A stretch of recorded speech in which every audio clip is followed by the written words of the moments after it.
Testing, testing. 1, 2, 3. 1, 2, 3.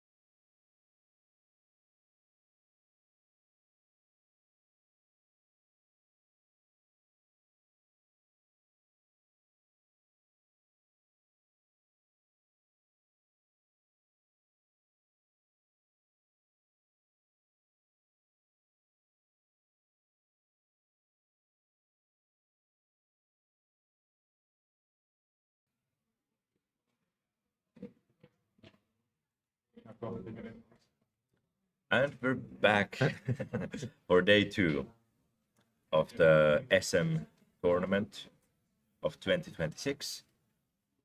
You are very welcome.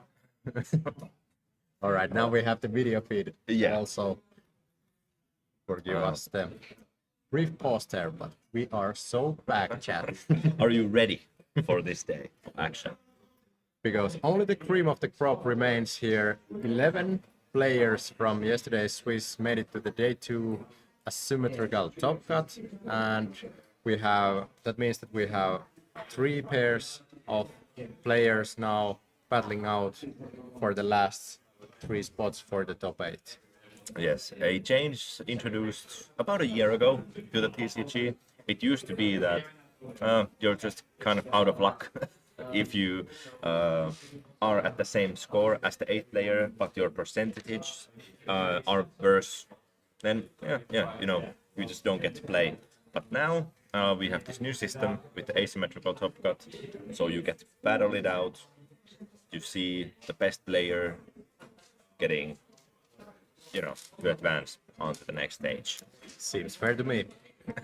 Yeah, and we have some great players here today. We will be featuring Aarni Karjala and Aleksi Keskinen here in the first round, the asymmetrical top cut. Some other very notable players in day 2, Hermanni Hietalahti, the #1 Finnish player at the moment. We see other people like Tomi Markkula, Aleksi Jäntpi, you might have heard of. But also some players who maybe play a bit more locally, like last year's Finnish national champion Jonna Vainisto. Also people like Sami Perälä.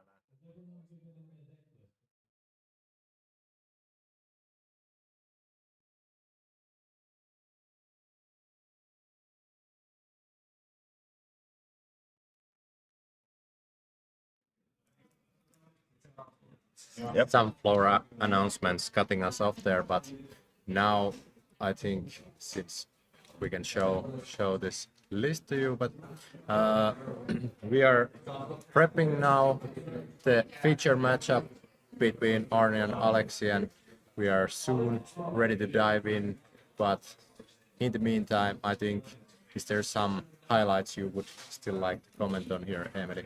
I mean, looking at the deck list, there's a lot of stuff we would expect to make it through. Stuff like Dragapult variants. We see 3 different Dragapult lists. I think that should actually be a Dragapult Blaziken, yeah, there at the bottom with Aleksi. But yep, some Dragapult making it through. Then we have some Zoroarks there, something we would also expect to see. But even some surprising stuff here, like Seeking, a very spicy Crustle list, a newcomer as well in Mega Excadrill. Festivalid also getting some new toys with Gladion. So definitely this new Pitch Black set kind of giving us some new toys to play with, and we see the results here. Yeah, spicing up the meta, definitely, and 3 Dragapults out of 11. Yesterday we had roughly 25 out of 123, so Yeah, about 20% of the meta. Yeah. being Dragapult. so they are still keeping up, but I assumed that we would have more Dragapult here in the top cuts, but 3 out of 11, that's tolerable, I'd say. yeah, I think still at around that 20% of top cut. So yeah, but talking about Dragapult, I think we are ready to throw it to the game where we have that Dragapult Blaziken facing off against a Slowking. So I think, yeah, on the graphic it says Dragapult Dusknoir, but it is in fact Dragapult Blaziken. So we will have that fixed in a bit. But here Arnie is starting off with something you don't want to see, the Kyurem start. That is going to be just a completely wasted slot for this entire game. So how the Slowking deck works is you want to discard those Pokemon with Slowking's attack to use the attacks of those discarded Pokemon. So if you have any of those Pokemon on the board, well, you don't get to use those attacks. Arnie's list does play 2 Kyurem, so you'll be able to use it if the other Kyurem isn't priced. But I mean, this Kyurem does have quite a hefty retreat cost. It is stuck on the active for now. Obviously, you can find that Ladias. And here we see the big search also. I tried to look through it. Could it be that the other one is already in the price cards? We go slowly here through it, but Right. Something also to note about this top cut here is we have obviously open deck lists, so the players will know exactly what the other player is playing. They will not have any surprises unless they forget, I guess. They have had 2 minutes to look through each other's deck lists, so they should be quite wary of what's coming. And we do have 75 minutes for these top cut matches, so we will have plenty of time to find out the better player in all of these matches. yeah, and for some key points for this matchup, I think one especially to note about is that Alexi isn't paying the shaming tax here, so getting Trifrosted is a real threat. But he is at least playing some rare candies, so if he manages to, for example, go first and then rare candy straight into a Dragapult, he can dodge some of the Trifrost force. Yeah, the trend we've been seeing with these Dragapult lists is basically no one is playing Shaman. Everyone has sort of opted out of playing it. We saw that a little bit after rotation, a lot of players playing Shaman, but I think now we don't really see any Arbol Levi anymore. That was maybe the main thing people were taking against. And Slowking isn't placed as much, so you can't really blame Alexi for not including the Shaman. But let's see, some very nice blinked out cards there in Alexi's deck. And starting out with the Buddy Buddy buff, and you love to see that, getting those 3-piece and probably a Buddy also to go with it to hinder Arnie start a little bit. Yeah, Arnie getting set up very nicely here. Also drawing that one of Lucky Helmet to counter that Buddy start right off the bat, so must feel nice. Yeah, we won't be seeing a Slowking attack next turn. If that Ichipollen does happen, there would be no way for Arnie to get 2 energy onto a Slowking under item mark. But the Clefairy could actually get involved in there. Start taking some names. in this matchup, but I think Arni will probably be fine, just chilling out, developing the board. You're not in a super big hurry in this matchup. Obviously, Alexi does play those rare candies, and Arni will know that there are, in fact, 3 rare candies in Alexi's list. So we could even see a Dragapult attacking as soon as the next turn. Yeah, and since he's playing the Blaziken variant, discarding the energies for retreat for the Ichipolan isn't that bad of a thing, since once you get the Blaziken set up, you can just dig out all those energies back from the discard pile, and you are basically pumping out Blazikens every turn, even if they get return one-shot. Yeah, exactly. Now,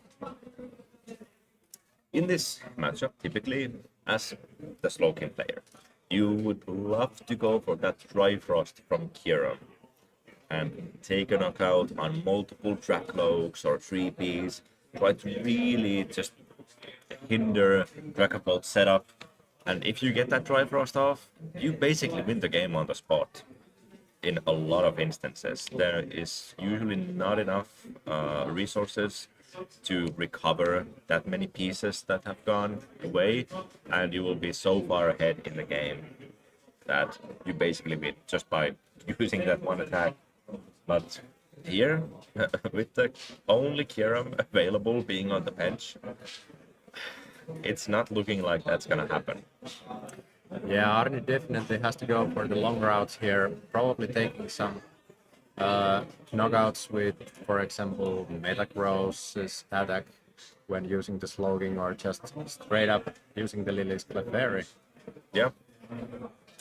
Yeah, there are still a lot of options. There's the Annihilate, not like a super relevant attacker. But the other Metagross could get involved. Arni not playing as many attackers as some lists has sort of gone, okay, these are the good ones, I'll play those, and the other ones can, be left in the old bin. Yeah, for example, if we compare this to the Ross Cotton's list, I see that there's no Terra Aura here. Yeah, Arni recognizing that just consistency is better over some of those tech attackers that you don't get as much use out of. Zeraora also being a basic Pokemon, you really don't want to play a lot of those attacking basic Pokemon because exactly what happened here with the Kiram start could happen with something like the Zeraora as well. Yeah, so Arni starting up the price trade with this Clefairy. Under item lock, I think it's a sensible option, and you want to draw some of those prize cards quickly if there's a chance that some of your key attackers are priced there. So starting off with this body knock, and Alexi taking a deep thought here about how to piece together his turn. I see him going for maybe that Ultra Ball, probably eyeing up, for example, a Meowth or Dracloak. I think there's a Crispin already in hand. So if we could see a rare candy and a Dragapult drawn here, we could actually see a Phantom Dive taking out this Clefairy and doing some good spread. That could be devastating for Arn here. I think the hand is missing the rare candy, and Yeah. the supporter options are not that stellar, so I wouldn't hate to see something like a Pheasant DPT taken with this Ultra Ball here. I think there's already a Dragapult there, so if you can just find something like the rare candy, maybe a Dracloak, could be quite nice. And Arni has been playing quite a lot of Dragapult. I think for almost a year he's just been on that Dragapult train. So now deciding to play something else for this tournament, Arni will know exactly what to expect out of these Dragapult variants. Searching only for threat log. I tried to check that deck search as keenly as I could. I think could it be that the Pheasant DBD is also priced here? It could be, could definitely be that. Then I don't know. I maybe would have just preferred to see something like a Meow.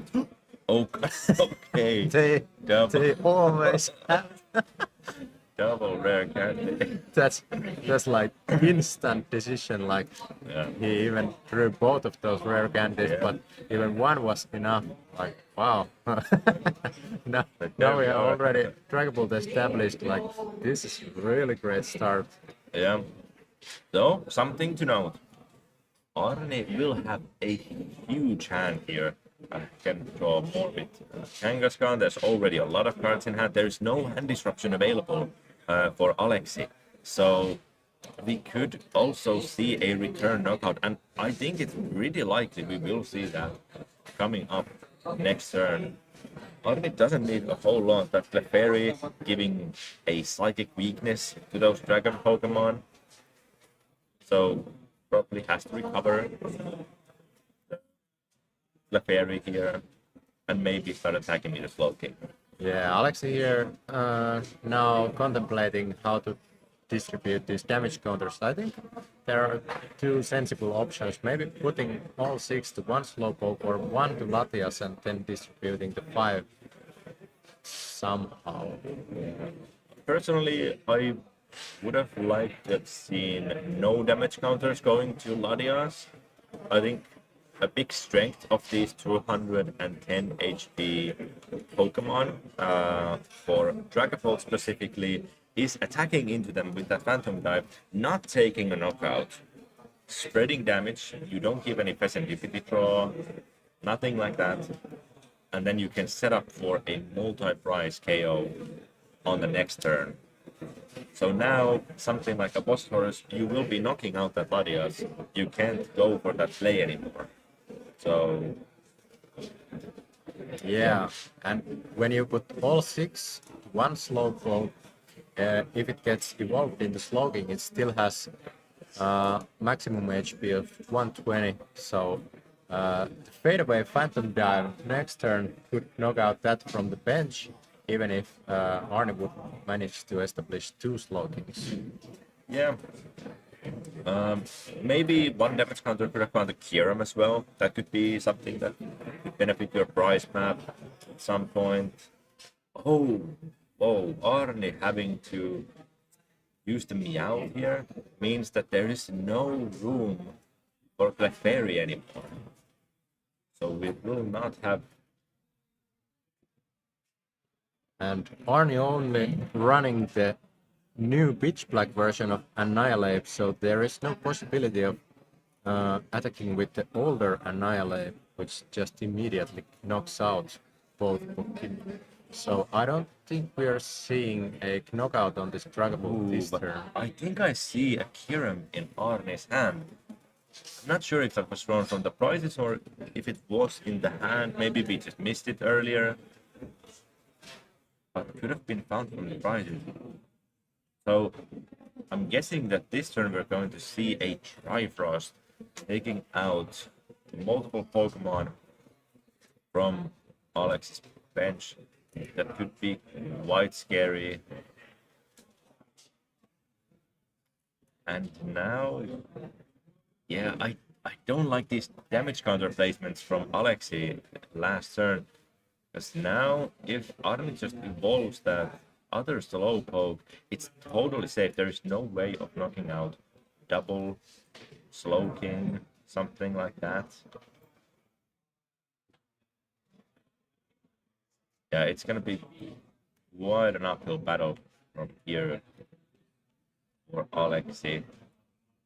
Yeah, and also Arne playing this Cypher Maniac to set up the perfect for himself. Probably drawing them with the Kangaskhan soon after. Exactly. I think here, like, especially now in retrospect, like, if Alexi had access to a boss's orders, like after this Triforce play, just taking the Thalias in, attacking it for 200 and spreading damage could have been quite nice. You wouldn't open up the Clefairy slot, but now, I mean, what do you even do? Honestly.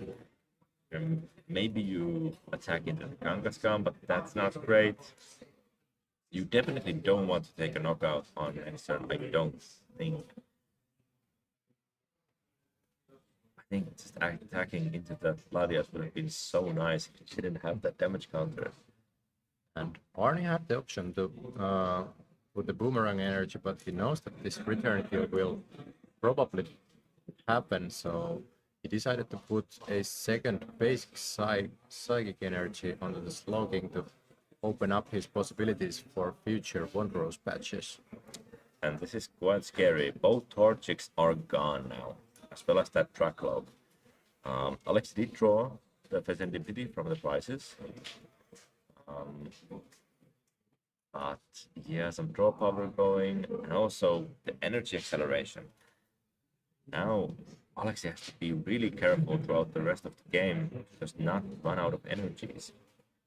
I mean, there was actually a line here. If you don't bench the Fez here, just go for the Lilies and Jet Headbutt this Slowking and try to prep for a 4-prize turn afterwards. But now he has to commit for this play. But Arne's switch was discarded in the first turn, so the only switch out option for the Slowking now is the Prime Catcher. I think here, the thing I would like to see happening this turn from Alexi would be playing that Lily. You know, you evoke that Tracklope, don't use it yet. Just playing that Lily, try to find the unfair stamp. I think this would be a great turn to stamp Arne. You could also take a knockout on the Slowking plus that Slowpoke. I'm not sure, Arne didn't evolve the Slowpoke. So if you just knock them out, there will be no Slowking. You can obviously attack with Clefairy, but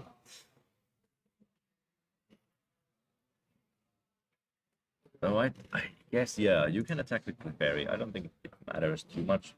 The Slowkings don't come into play. Okay, the Stamp found. Nice. Yeah, he manages to draw into his ace spec, and this will hinder Arne's progression here substantially. I think it could actually buy at least one turn. I wouldn't mind seeing a Jet Headbutt also this turn if you want to prep something bigger, but taking the knockout is alright also. That opens still the play for Kangaskhan.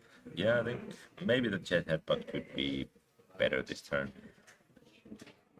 I did forget that Arne did take that knockout on the body earlier. So Arne is actually only at 2 prize cards left. It's a bit hard to see here, but yeah, there are only 2 prize cards left. So 1 knockout on a Dragapult would be enough to seal this game. So just a Clefairy would win from this board position. Also, actually, now thinking about it, it would have been quite nice if Alex didn't bench that Fezendipity, because then the Clefairy wouldn't do enough damage to knock out a Dragapult. So if you just knock out the Slowking and the Slowpoke, the Clefairy wouldn't be enough. That's what I was thinking also earlier. Before he benched it, he had the Lilies on hand, so there was draw already available. He could have just Lilied into something and maybe hope for boss's orders, since the lone Dragapult would tank hits there. And there wouldn't have been enough bench space, at least for the Clefairy, if you go for the Headbutt first. But then a Slowking with Clefairy could one-shot Dragapult with the meta grows attack.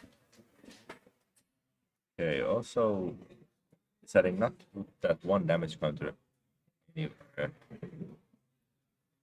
No, I think Slowpoke has 80 HP. Oh, that's it is for you. Yeah. So, yeah, I don't know. I think Arne basically has to brick a lot from here in order for Alexi to win. He's still at 3 prize cards, or is he at 2? I can't quite tell. Maybe there's only 2. Yeah, because the Clever Prairie was knocked out. Yeah, there's 2. You know, there. Maybe. If we see boss's orders next turn, then sure. Yeah, I mean, Arnie has to hit now Clefairy with 1 rose patches. He already attached for the turn, so that means 2 1 rose patches. I think with his hand, this could be quite tough. He might have to just promote a single prizer here and maybe try to stall for a turn. He goes for the prime catcher here, probably hoping that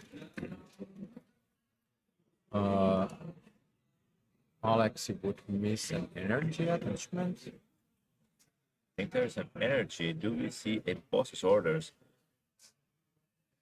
Game was looking quite grim for Alexi for a while, but this unfair stamp doing what the card says, being unfair. Yeah, and once again, 1 rare candy from the Recon as an option.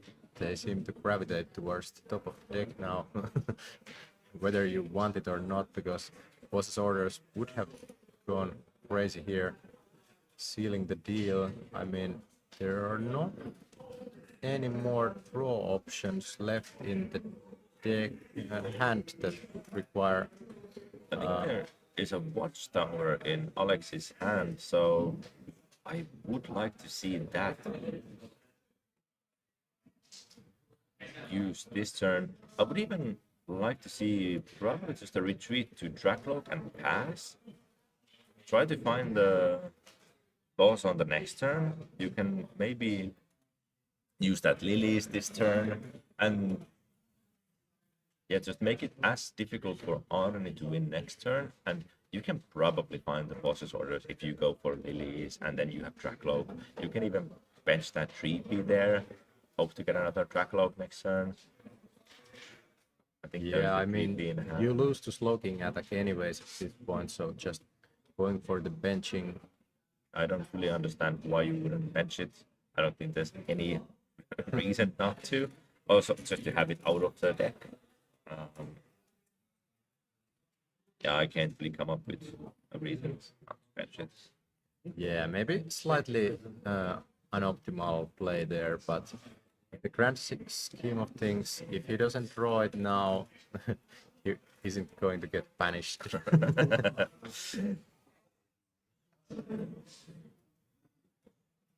I'm not drawn there, but I don't think there's a boss's orders there either. Yeah, but now he has a Pokepad. If he would have benched the 3P, he would have had extra draw for next turn with the Dracloak coming from the Pokepad. Yeah, we should definitely see that Pokemon being played here. I think just thinning as much as possible at this point is what Alexi should be doing. And yeah, getting an extra Dracloak. See 2 more cards next turn. If we see a 3P bench now, then that's really good. It's just something that, yeah, we should have seen earlier. Let's see if he decides to bench it. Maybe there's something we're missing, but I really can't come up with anything. Yeah, the new Annihilape's attack only places 5 damage counters, so it's not like this 3P was in grave danger. I could see it maybe if that Dracloak was evolved into a Dragapult, so then Trifrost wouldn't be enough to take 2 prizes, but I don't think you want to evolve that Dracloak. Yeah, then you're missing out on your chances to draw the needed boss's orders. Yeah. My God. Okay. Okay, I don't. Going for it. I mean, he's respecting the Trifrost a lot here, but now, I really don't like this. I think just retreating to the track log would have been way better here. Getting a Trifrost now is super difficult. You would need to power up a Slowking, have the stadium, and recover the Kieran. But from here, like, you're taking away your draw, and you're giving cards over to Arne with the Lucky Helmet.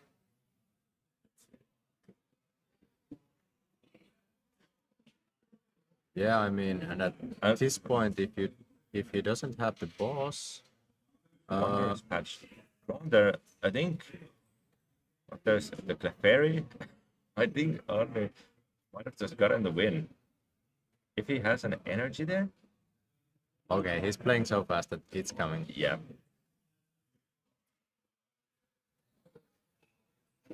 Yep, punished for doing that. I think went into the meows there, but Yeah, I think just going for that slower play, not attacking, and just benching a couple of those trees. I mean, there was already a Watchtower in play, so the draw from Kangaskhan was disturbed and would have needed the stadium. yeah, and based on the last turn, I mean, you know that there's basically nothing in Arne's hand there that can do that much against you. So if we think maybe we promote that track log, I think Alex is winning that game like almost every time. If you just keep on trying to find that boss, I mean, you win instantly with the boss's orders there. Yeah. So yeah, maybe a lesson to all of you. Sometimes just not doing anything is better than doing something. Deep words there. From Yeah, the sense. yeah, of course, like in life as well, not only in Pokemon. Yeah, but it can be definitely difficult. I mean, these players have played really well to get here, so no, no shade there.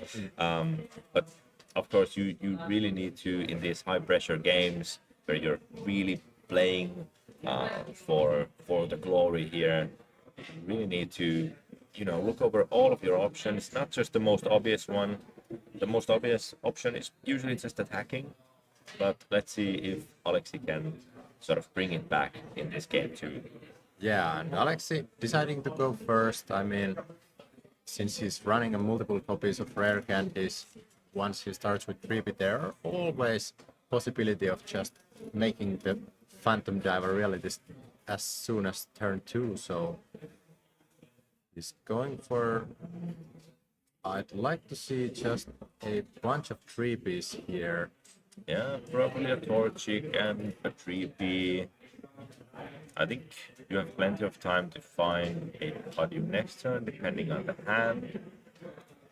Let's see, maybe the hand is so bad that you have to get the Padu, but I don't know. I would really love to see a Torchic here. You really want to evolve that before the Trifrost, so you have that access to those energies. Yeah, I think the hand was quite dry there, if I'm not mistaken. The lone supporter being boss's orders. Yeah, something we would have liked to see in last game.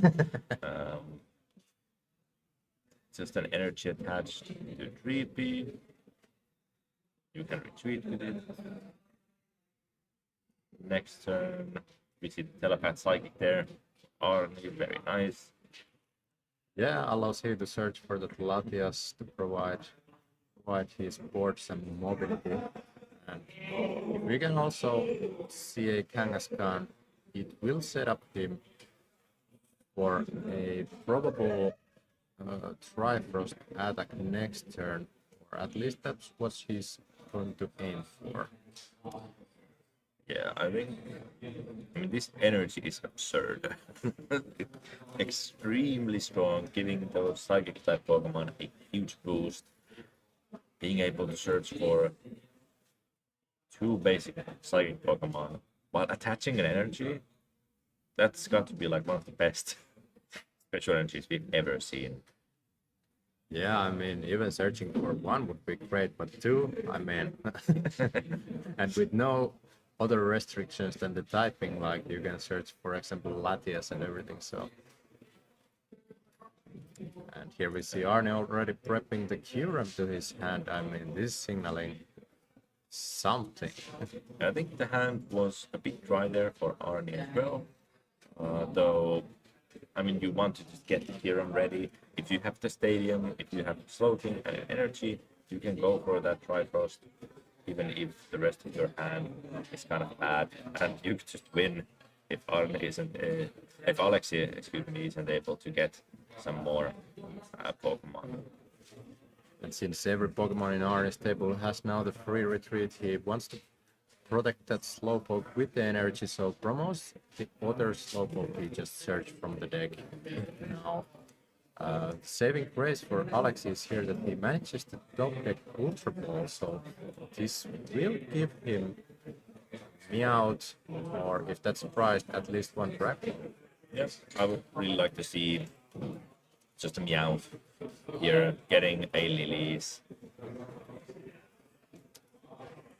Get a new hand. So I think,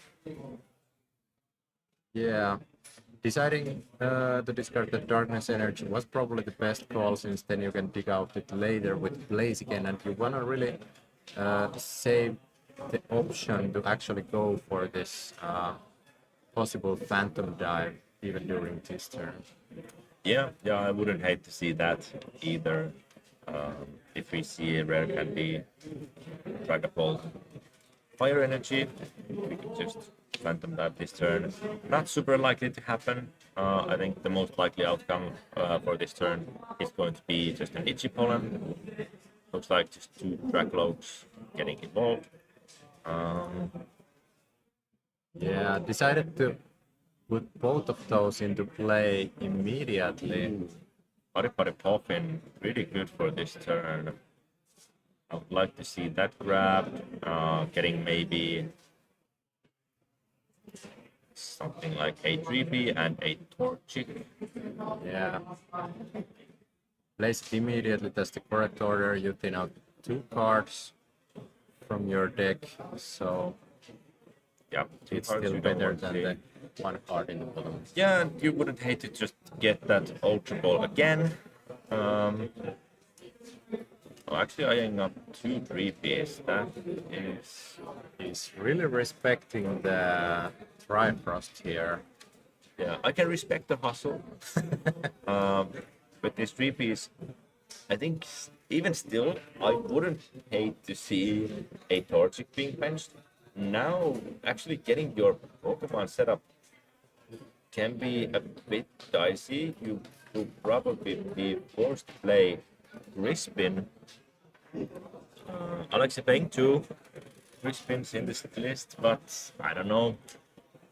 Typically with this build of Dragapult, you really do want to get the Blaziken into play, so you have so much more mobility. You can also attack with the Blaziken.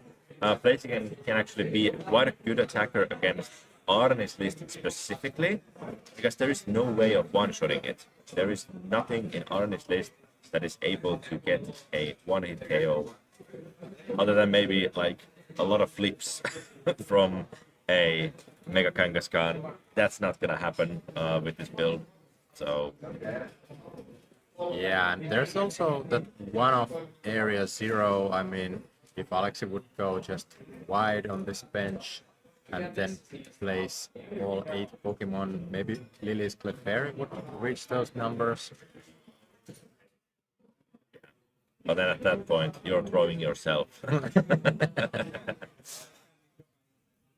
Yeah, but also because of the area 0, like overbenching the 3Ps isn't the end of the world, because you can get the Torchic later. with the stadium, but I mean, even if you're left with just a lone Torchic, evolving into that one isn't too bad. Oh, what? Alexi forgot to attach for turn. I think the stream nerves might be getting into him Yeah, a little. there was a psychic energy in hand, but no attachment, no Torchic. Yeah, actually attacking might become a bit of a problem here. Depending on what's priced, I mean, it could be that Crispin actually isn't able to even attach both a Dark Energy and a Psychic Energy in hand for Alexi, and both of those also being in the discard pile. But I think Arnie was missing the stadium here. He goes for the knockout immediately with the Arnie slowpoke, is so really bad. I could see a slowking there and here, but if only he had his academy at night. And here, from Alexi. Now, if you had that energy on the Dracloak, you wouldn't needed a Crispin this turn. Yeah, I think I would like to see, instead of that Darkness Energy discard, I could see just discarding a Lily's. Yep, Lily's going away. I guess the Monkey Dory discard is okay as well. I don't think that Alexi is playing a Risky Ruins, so there is no way to generate damage.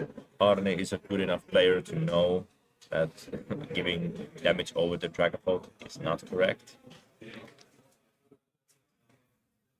Monkey Dory can really punish like less experienced players. You can really punish bad plays. Not going for the Crispin. I think you really want to go for the Crispin first. Yeah, I mean, Crispin can attach those energies even to a stage 1 Pokemon, so Yeah, he maybe just had the line in I hand. mean, if you just get too many energies with those recons, you might be forced to pick some energies into your hand, which you really don't want to see. Yeah, I think the train of thought for Alexitas was that he really wants to attach those energies to his Dragapult, so he needs to recon first in order to evolve it, but yeah, the order was definitely wrong here. Doesn't get punished, but Yeah, never punished. This is still looking very nice here for Alexi. Of course, the stamp even. I don't know if you play it yet. I think you hold off on playing I the stamp. mean, Arnie still has a big hand, he's been under item lock But this time. Arnie hasn't played anything. I think I would have liked to have seen the stamp saved for a later time. You know Arnie's hand is terrible. He hasn't done anything. I mean, you know that there is no supporters, but there could have been some wall searches for example, Ultra Balls and stuff like that, so he could have clawed his way back.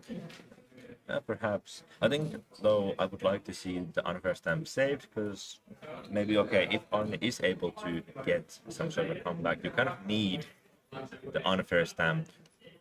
Like we saw in last game, later on, it can be a bit tough if you are able to board wipe the attackers out of Arne's side and you stamp them. It can be quite tough to come back. And here we saw the legendary double candy with the recon. And I think since Arne has already taken one prize card, I don't mind the unfair stamp here because you can always special red card later. Here, I think placing that 1 damage counter on Ladias is fine. You are probably just trying to get super far ahead. Okay, now you have given Arnie the Lily. I mean, Arnie could definitely make a comeback here, even if a lot of stuff has happened on Alex's side. only taken one prize card so far. If we see something like a Clefairy, a Wondrous Patch, and an Energy, Alexi is in a really scary spot here. Yeah, I think Alex is still chilling. He has the candy and Blaziken on hand, so Yeah, setting new Dragapult isn't going to be a problem. Or he could just attack with the Blaziken also. yeah, no. Super great army here.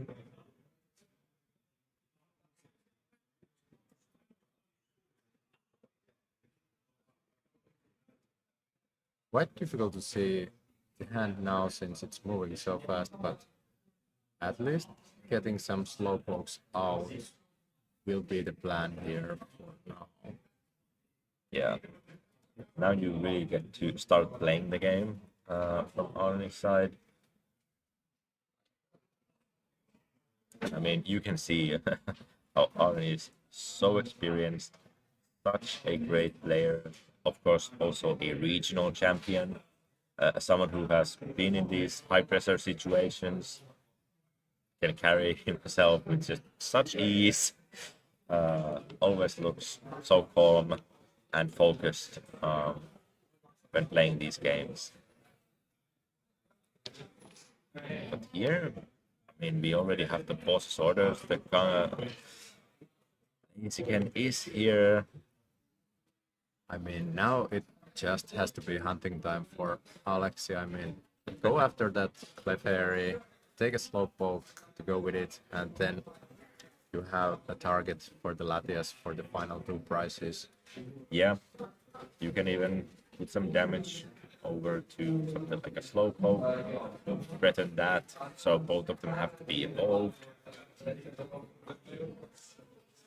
There's also the special red card waiting already, so even if now Arnie manages to knock out the Dragapult back, I think there is not much left that he could do.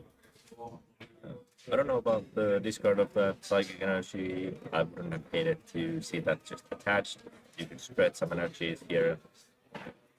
But honestly, at this point, I don't think it matters a whole lot what you do, as long as you keep taking knockouts. And the Seething Spirit is still available, so he just probably wants to reserve his other resources. You should see that boss sort of.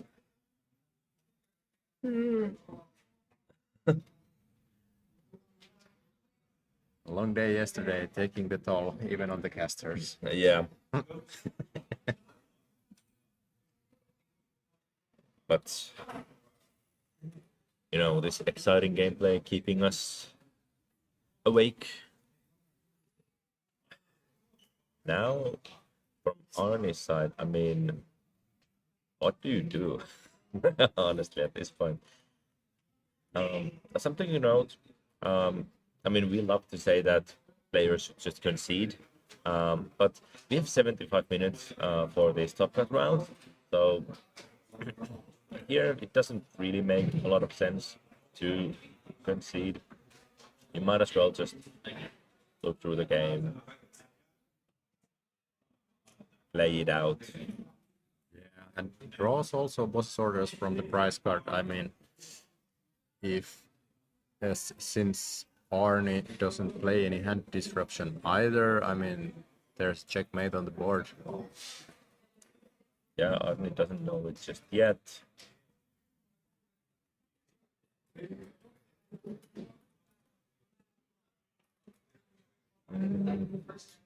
Cypher could still peace out a turn. I mean, get a slogging attack with the Metacross and Clefairy in bench. Just hope that maybe Alex whiffs out on boss's orders and try to capitalize on then some Trifrost plays maybe. But since you are at 5 prizes, Alexi only has 2 left, so even that play seems kind of suspicious. Yeah, I think something like a Prime Catcher on that Blaziken would be pretty good. it could get stuck for a turn. Here, this is pretty tough. You could question Arne's decision to take the Clefairy last turn, but honestly, you have to bench it at some point. I mean, Alexi could have then taken also the Latias and the Slowpoke also, so he would be sitting at 2 prices now. So if you bench the Clefairy later, I mean, you can still take the knockout from that. So it's hard to see a way out. Even from Arne's perspective, obviously we know that the boss orders is already in Alexi's hand, and that Blaze can just recover a fire energy, even if the active Dragapult gets KO'd. So there is a checkmate here available. Yeah, and Arne kind of sees the writing on the wall. yeah, Alexi also flashes the boss orders from hand just to confirm that, yeah, it was there. And now we are going to game 3. Yeah, Alexi able to kind of get back. Arne had a very unfortunate start there, but that's something that can happen with this deck. You know, you sort of know when you're playing Sulking that if I set up, I'm probably beating almost everyone. But if I don't, Yeah, and we saw this also happen yesterday in the stream match, also with Vex's Slowking. I mean, it's a great deck, but Ichipollen really hinders that. yeah, it's we have a lot of these decks now currently in this format, like these stage 1 decks, stuff like Zoroark, stuff like Mega Excadrill, that are super strong when they set up. But it's those like first couple of turns that can be so scary for these decks. If you get Itchy Pollen early, it might be difficult to find your basics or even your evolutions. And then if there's any pressure coming your way, you might struggle to get your Pokemon in play. Yeah, and compared then to this stage 2 decks, when they get set up and you are kinda slowed the stage 1 decks enough, so then the tides start turning. Yeah, I mean, obviously Dragapult can brick as well, but Dragapult is so strong, mainly actually because of Dracloak. At the stage 1, having that great draw engine in the line, you are already setting up to attack. Having those 1 prizers. I mean, Slowking doesn't have that much draw. If you don't start with that Mega Kangaskhan, it can be a bit scary. You don't get to draw that many cards. Whereas Dragapult basically just needs to evolve 1 Pokemon and then you're rolling. You can use that for the rest of the game. Yeah, pretty much. Back in my days, like, yeah, you had just one of those Dracloak's abilities, and it was on a level X. That was Uxie. Albeit the basic Uxie was way stronger, but I mean, it was something that kept you going throughout the long games. Yeah. But yeah, now you just can establish as many as 4 of them on your board. So seeing 8 extra cards per turn is crazy. Yeah, currently we have a lot of draw in the standard format. So many great abilities and so many strong sort of effects. But at the same time, these attacking Pokemon are also doing these crazy effects, something that we would only dream of before. Phantom Dip is a crazy attack. Kyurem's Dryfrost is an insane attack. If you can pull those off, I mean, yeah, and about pulling those off, we're about to pull into the game 3, which has just been set up, and we see here probably start from Arne's side. yes, exactly. deciding to go first here as you would want, and we see a much better hand. Actually, looking like a very good hand there. I think we already saw the Latias there. There was, I believe, something like a Cypher Maniac there for next turn as well. You of course can't play a supporter turn 1 going first, but I mean you don't really mind here. You can still draw with Kangaskhan, you can set up. Yeah, I mean, at this point, what you need is Latias, Slowking, 2 energies, Kieranman Stadium, and Cyphermania can search out 2 of those components under item lock. So if we just get some of those pieces during this turn, I mean, the Trifrost is very doable. Yeah, just an update from the floor. We have, I believe, over there in the Alexi versus Rudolph match.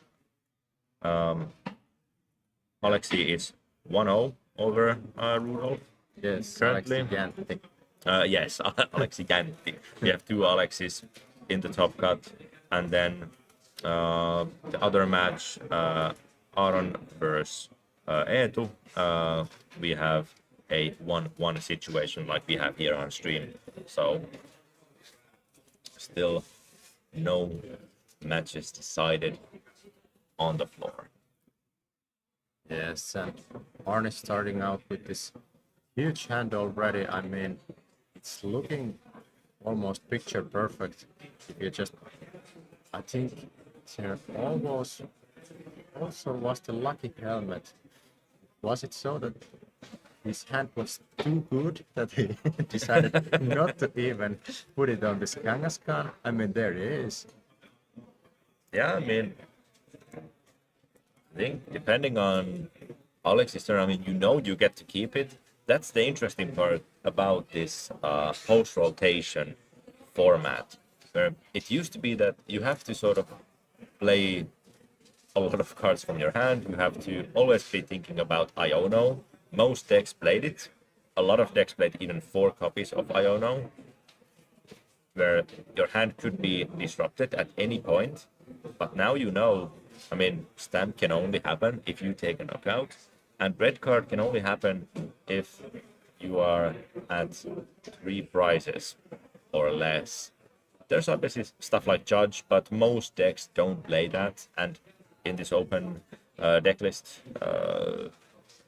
sort of format, you always know exactly what your opponent can and cannot play. Yeah, so here Alex is probably looking for that value again, but I think he's up for a grim surprise. I think, but it's still good to be there, because if the value leaves, then I mean, getting those energies back for the sloping, if it doesn't get the boomerang energy, right.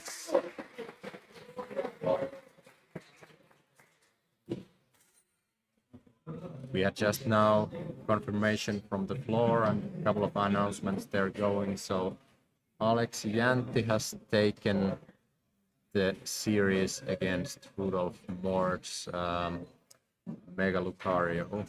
Yeah, so we will not be seeing any more Mega Lucario. I am so sorry for all of you Mega Lucario fans. It has fallen to Alex's Seeking. So still a very cool deck here going forward onto the top 8. Yeah, I mean, Seeking definitely wasn't on my radar coming up for this tournament, so seeing that possibly in the top cut later on is going to be exciting. Yeah, for sure. Here in this game, though, we have that Cypher Maniac. I think it's really likely that we could see even a Trifrost this turn from Arne. That would be devastating for Alexi, and honestly would probably seal the game in Arne's favor. Yeah, I mean, what is Alexi left at that point if it goes through? He just has a singular Meowth, which is a liability on itself. Yeah, and we have it. We have the Trifrost, I think. there is no hope, honestly, for Alexi when this happens. Such an unfortunate turn one there. Gets to attach also the lucky helmet for the sloping instead of Kangaska. And Yeah, Alexi concedes immediately. Alexi knows. He knows. Oh, a lot of energy priced as well. Yeah. But honestly, it doesn't matter at this point. So congratulations to Arni. Going forward with that slow king and taking out one of the drag bolts, the top dog. Yeah, so only 2 Dragapults now left, duking it out in the top cut. And I think this probably something that's going to get what reviewed by Alex's side also. The first game, maybe something that could have been done differently. Yeah, and here Arni progressing on to the top 8.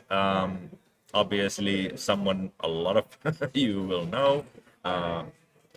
The regional winner in 2024 was able to take down the Stuttgart Regional Championships and also top 8ing the Dortmund Regional Championships. And talking about Arni, we have him here. Hello. So, first of all, congratulations. Thank you. Thank you. Getting onto the top 8. Thank you. How do you feel? Pretty good. Pretty good. The first 2 games were like I didn't have the best starts, and like there was some stuff like in the first game I had my Kieran prize, but I got it after first prize card, and I got really lucky in the end also in the first game, and then like on the second game was kinda not so good, and then third game I got like everything I needed. Like they didn't really set up, so pretty good. I'm feeling pretty good after that.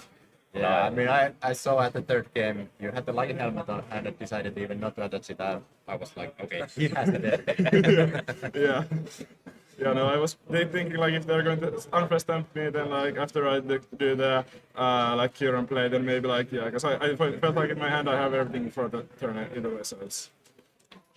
Yeah, very clean play. I think there were some moments in the first game that we kind of called out, at least from Alex's side, that at least the last turn deciding to evolve all those Dragapults probably and then attacking your Kangaskhan gave you the victory on the last phases of the game. Yeah, I think if you just maybe like passed to me instead of like attacking to me, I didn't have, my hand was like 2 Metagross and the Prime Catcher, and there was the Watchtower in play, so I couldn't do it. Yeah, but that's kind of showing also, I mean, your experience. You're a pretty young player, but also like you have way more experience than most players here. A regional champion, and hopefully now a national champion. Maybe. Maybe. Yeah. You have played a lot of Dragapult, like basically for a year. I think you've been playing this, you've been on the Dragapult train, very original. But now you've gone with a more sort of interesting deck in Slowking. What made you choose that archetype for this tournament? Yeah, it's actually interesting. Like 2 weeks ago, I was playing Dragapult, but then like I was playing with Tommi Markkula, and then when I was playing with Tommi, he gave me like his Slowking deck just to like test against Slowking. I played with his Slowking deck. It was like a really just like a proxy deck with like Slowking cards, with like secret box everything. I was like, yeah, this deck is pretty good. Like it was winning like all of the Dragapult games. I was winning it with it.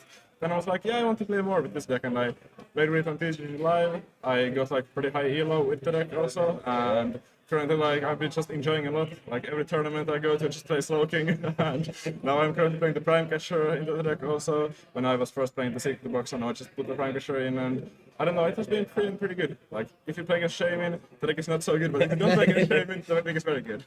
Yeah, I mean, I don't think many people were playing Shaman for this tournament or for any tournament, honestly. Yeah. People are so greedy. They don't want to play that Shaman. You're going to Worlds like, in less than a month. Absolutely. Are you maybe looking forward to playing this deck there? It's possible, yeah. Like we gotta see how the meta develops. Like if there is not much Shaman, I could play the deck for sure, but But no leaks. Yeah, no leaks. I think other decks like the Dragapult you were talking about is still like a good option for me also. Yeah. So. you can't really argue against playing the best. Yeah. Exactly. I mean, but yeah, thanks for coming to the interview. Thank you. We Thank hope you. you best of luck for the rest of the tournament, and Thank you. maybe the boys coming home. Yeah. 3 more games. Yeah. Three more games. We'll draw it to a quick break at this point, but we'll see you in just a bit.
Alright, chat, we are so back. It's top 8 starting now. Yeah, we are so back. We have some great matchups, players there on the back. We also have the stream game getting set up there. And this round, we will be featuring last year's Finnish national champion, Jonna Vainisto, with Mega Excadrill, playing against Eetu Kettumäki with that festival lead. Both of them coming in with great records. Jonna Vainisto as the #1 seed, great storyline there. Last year's champion as the #1.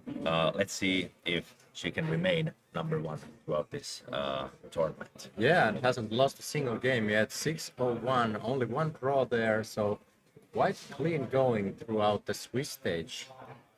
Yeah.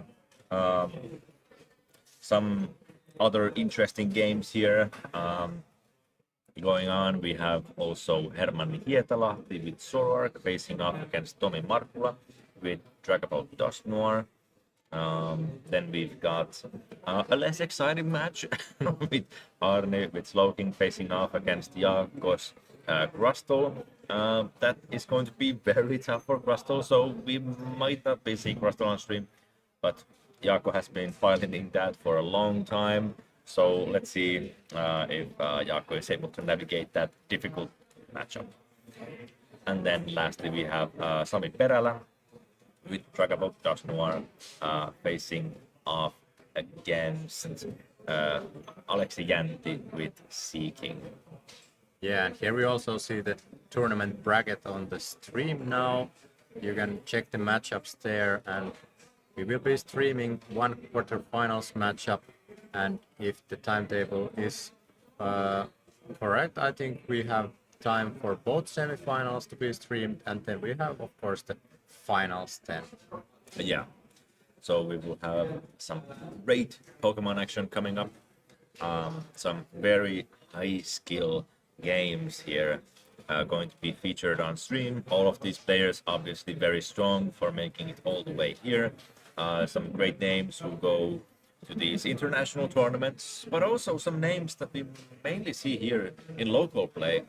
I mean, both of these players here on stream don't travel as much outside of Finland, but I mean, that doesn't mean you're not a great player.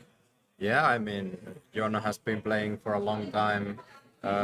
Started probably like in before even I did, so that's like back in 2007 and even before that. So I think we are going to hop onto the game one now between Jonna and Eetu. So as Jonna is the higher seed here in the bracket, she gets to decide who goes first. Yeah, and that goes for the rest of the tournament. So in Top Cut, the higher seed will be able to choose. There will be no coin flips to decide who gets to choose. So that is a big advantage of going very strong in the Swiss rounds. And Jonna definitely capitalizing on it with this Mega Excadrill that definitely with that trolley wants to go second every game. Yeah, I mean, you get to choose to go second at least 2 games out of 3, so And that's all you guaranteeing that need. setup. Yeah, you need to win 2 of those 3 games, so the math lines up. Yeah, only thing you are scared of probably is pricing the trolley. Yeah, in this matchup, it's not like as difficult because there is no audio that could prevent you from playing the trolley or something else. So even if you don't get it right off the bat, you should be fine. A festival lead almost feels like a new deck at this point. Gladion has basically changed the power level of this deck. It used to be like you're a pretty good solid archetype, you can do some big damage, but now a Gladion giving you an extra 80 damage, which obviously with the double attack means you're actually doing an extra 160 damage per turn. That is crazy. Yeah, and I think with the Gladion, I'd like to see also Seeking played in this matchup a lot more, since Seeking does 60 damage plus the Brave Bangle is 90 damage, and combine that with the Gladion, you are hitting exactly with the Stadium Guard 340 damage, which is the HP that Mega Excadrill EX has. Yeah. Something scary to note though is that as the Excadrill, you also have the Undermine attack.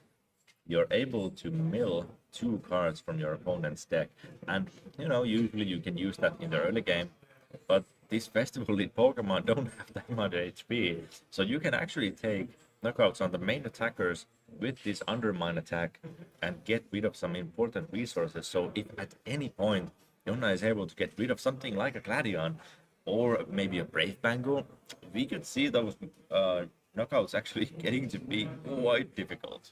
And speaking of the trolley, we see an alarming lack of it during Jonas' first turn. I mean, once this happens, I mean, this could be nasty very quickly. Yeah, you definitely don't like seeing a start like this. I mean, we would like to see a lot more basic Pokemon here for Yonna. It looks like the Diplin is ready to take some names. Yeah, This first game could be over quite soon. yeah, but with the Gen 6 resistances, I think we're still going to need that Gladion or now the boss's orders. So decides to go this route. Actually, quite smart. Opening up this price trade. Yeah, Beldum is the lifeblood, or rather Metang, the Pokemon it evolves to, of this deck. That's the way you accelerate energy. And yeah, without that, you're basically attaching 1 energy per turn. These attacks are very costly, so you would want to see multiple of those Metang. Now there's not even a Beldum. Yeah, still thinning out the deck with Genesec's ability to maximize the chances of hitting probably a Team Rocket's Transceiver or Petrel or Pokegear or anything that could help you to lead to this precious trolley. Yeah, there's so many outs in the deck to these cards, but sometimes you just don't get it. I mean, you play so many energies, Pokemon, everything. There's a lot of cards in the deck that don't help you set up. So that is the unfortunate truth of this deck. But if you just get that one trolley, you're basically set up for a game. Yeah. There, Edu had Lilies in his hand. If it would have just been a playable card that wasn't a supporter card, he would have won already with searching that Gladion, but I think this start isn't too shabby either. Yeah, here. I mean, we should be able to survive one more turn on Jonna's side, but we have to top deck something, anything to get going here. Ideally, a way to get that trolley, sort of try to re-establish, try to get into the game. I mean, if you're able to get it, you should be able to sort of get set up, get going, but without that ace spec, we're looking pretty grim. Yeah, But at the same time, I mean, we gotta remember, this is only the first game. Even if this doesn't go your way, the likelihood of opening with some out is really high. So in these following games, we should hopefully see Jonna setting up much better. Still keeping a cool head here, even though, the game hasn't gone your way. But let's see if... probably now question to the judges about the resistances being applied twice, I'd expect They confirmed yes, and the Ooh. 140 damage is now being applied. And top decks the petrol. We see the petrol. This is exactly what we need at this point. Something very, very good here. It's getting all of those Pokemon set up. Now, ideally, you would have had this a couple turns back, but better late than never. Yeah, and now you get all your Pokemons out there. I mean, this is starting to look quite okay. I mean, Ginsect can be quite tanky if you just attach once more to it. It can withstand with the minus 60 coming in its way a Diplin's attack, so that there won't be any damage done to the benched Pokemon unless there's a Gladion Blade. Yeah, and there is no hand disruption from Festival Lead, so you can just sort of search for your Pokemon, get everything ready for next turn, and you should be fine. Interestingly enough, Yon decides not to take a second Drilbur, so if Airtool decides, I mean, you can just deny Excadrill basically for the entire game now, with only that one Drilbur in play. Yeah, plays 2 Boss's Orders in his deck, so now that one has already been burned, I mean, casting up that one Drilbur will at least set back one turn, but I think we're going to see just a knockout with this Ginsect's attack, so at least getting something on the board. Yeah. Just making sure, reading the text. If I recall correctly, I think it is minus 30 that the attack does. Genesect has historically, for the year it's been legal, only been used for the ability. You don't typically attack with Genesect. Its attack is fine, and in this deck it's easy to set up.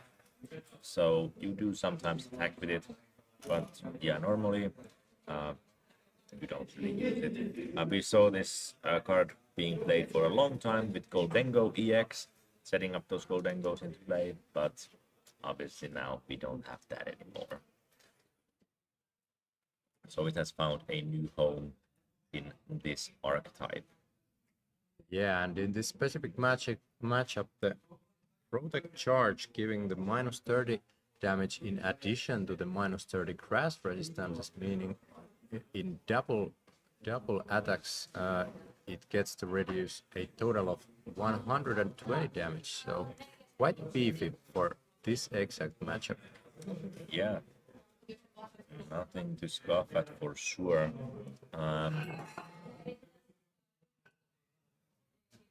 Here we see the Boom Groove being used. Such a strong ability, being able to search for any card from your deck, and looks like just setting up that secret box into the hand. And finally, this Genesect, who has been holding strong for the entire game, gets taken out.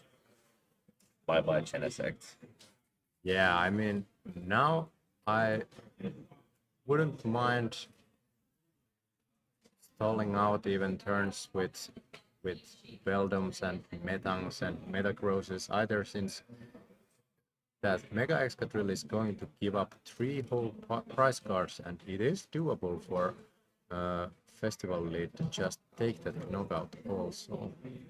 Yeah, this is not looking great.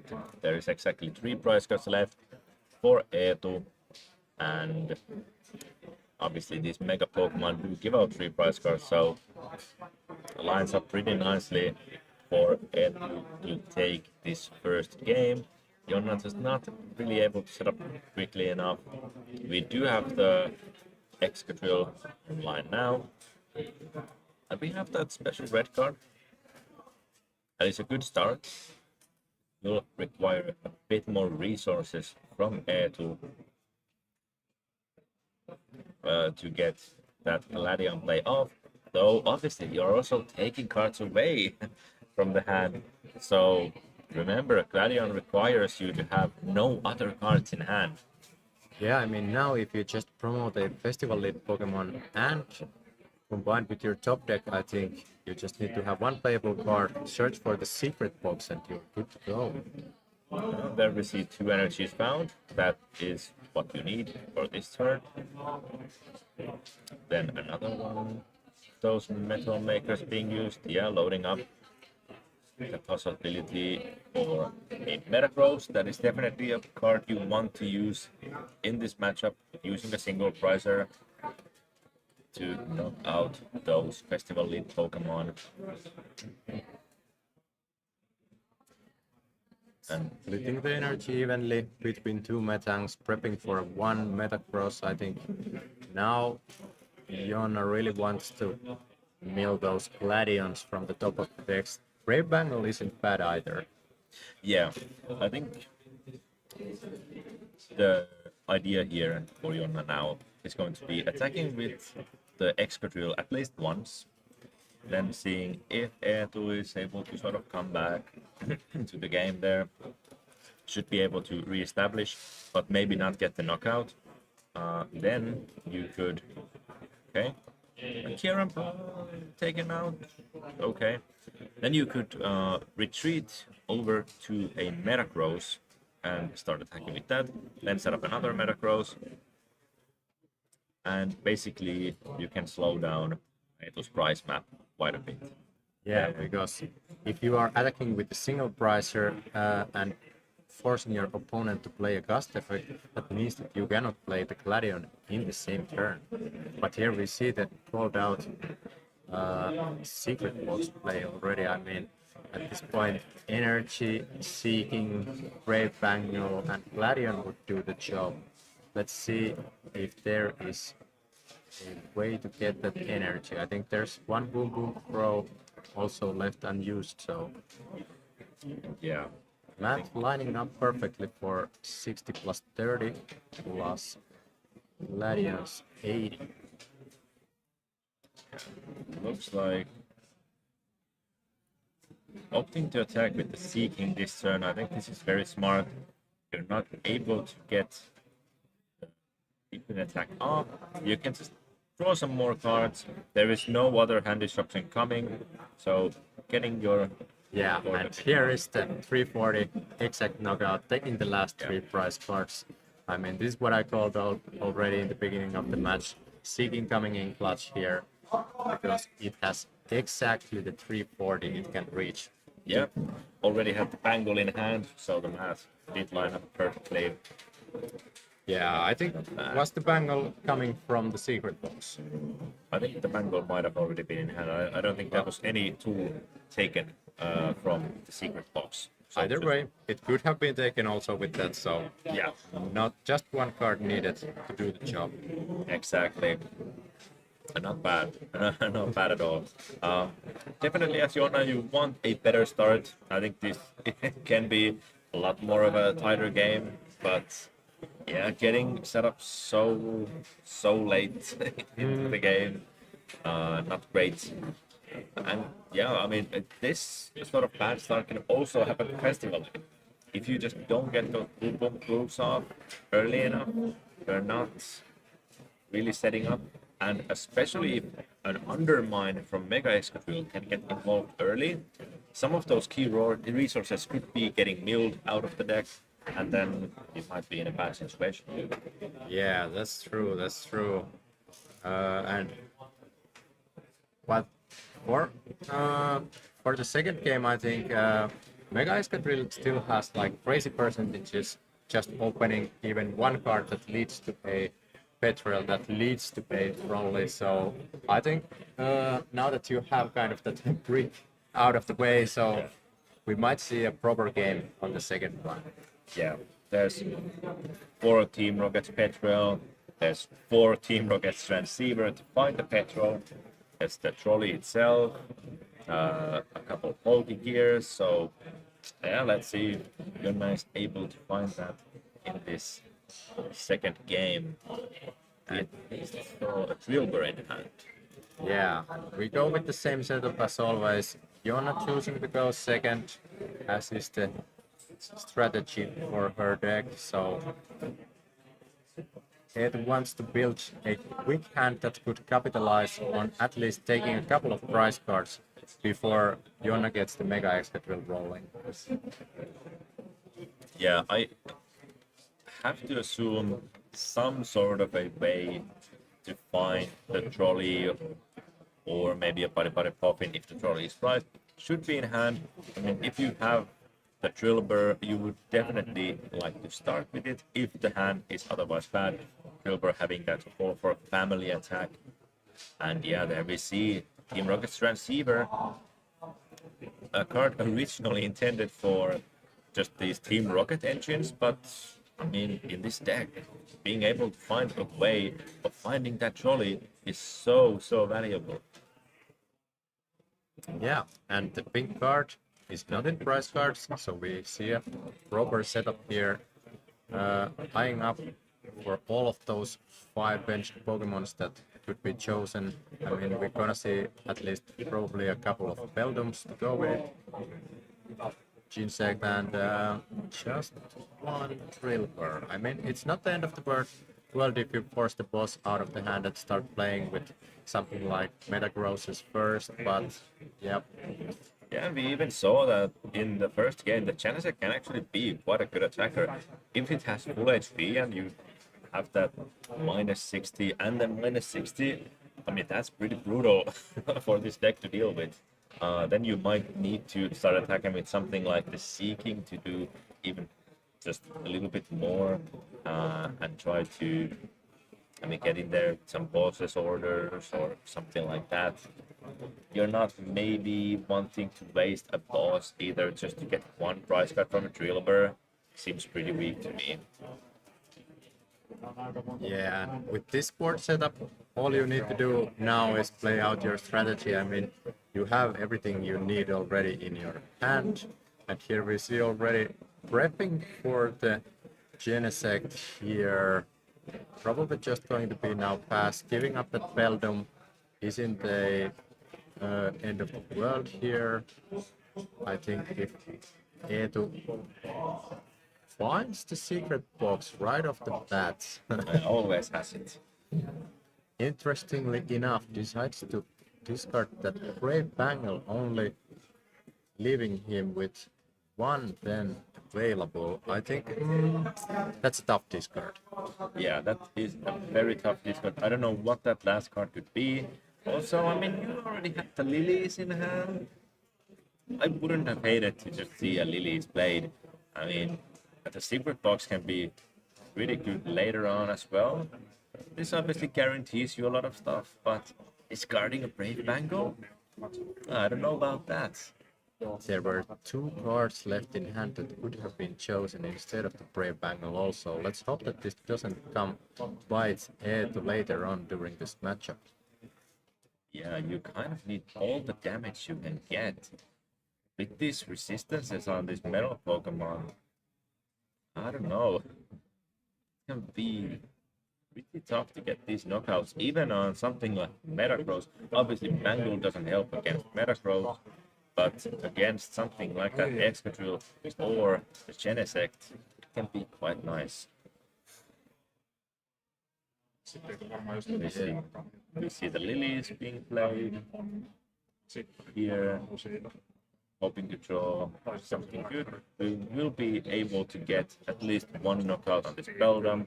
I'm sure that after the Beldum gets knocked out, Donna should probably just promote the Genesect. It can take a hit. That should be no trouble at all. Yeah, and due to the resistances of Beldum, I mean, you at least need one more benched Pokemon to get hit somewhere else on the bench with this festival crown. Yeah, exactly. I'm sure that's not going to be a problem. We see a lot of Pokemon Surge here. We get those Boom Boom Grooves. That is very good. get set up.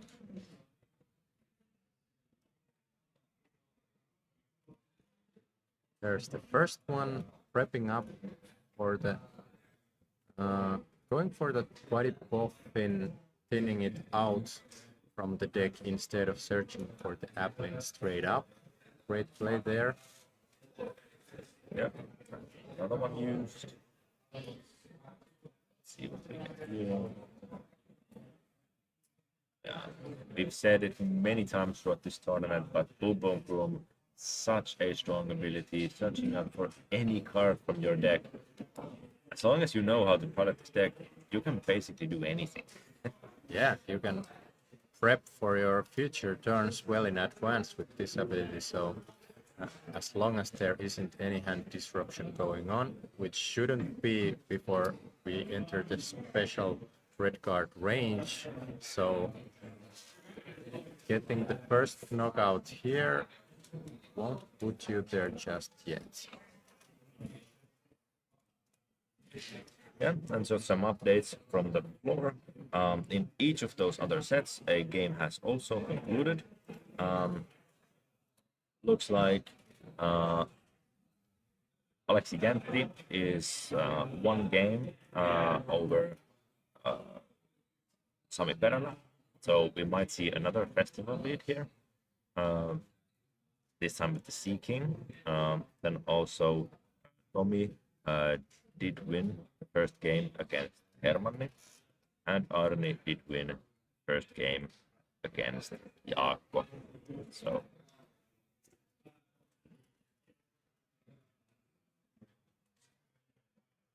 heading on to this game, you do see that Genesect tanking a hit. Donna using those Japanese damage counter markers. We usually here in the West we use dice, but those sort of markers are more common over in Asia. Yeah, especially if you watch, for example, the Japanese Championship League streams, you see a lot of these damage counters being used over there. Yes, very nice draws there. Getting a lot of energy set up with those Matangs, those Metal Makers really paying off. And Drillbird not getting set up.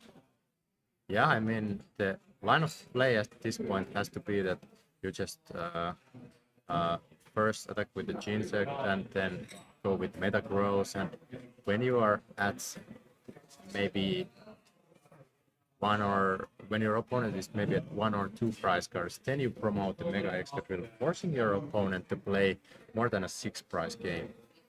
Yeah, that is very much the power of these 3 prize Pokemon. You can force your opponent to take extra prizes basically because you're forcing them to take out these big Pokemon. They might not have enough resources to do that. Then we see the Genesect KOing this Apple from the active. I mean, is it a fair fight? It's like this ancient robot fighting like a dragon in an apple. Well, when you put it that way. I mean, do we need to get into the lore of Pokemon TCG? Well, anyway, Ether here finds the festival lead ability to his active spot after promoting this just little dragon apple and start to get those boom boom growths going on. So at this point, Ginsect is taking minus 60 damage from this Diplin, so there must be some kind of damage modifiers now coming through, otherwise this isn't enough for the knockout. Yes, we do see another Goldeen bench. Now, typically, Festival Lead does suffer a lot against decks that can take multiple KOs on your board. Something like a Kiram from Slowking, or of course Phantom Dive from Dragapult. But this Excadrill deck doesn't have any way of doing something like that. You are just honest and attacking the active spot.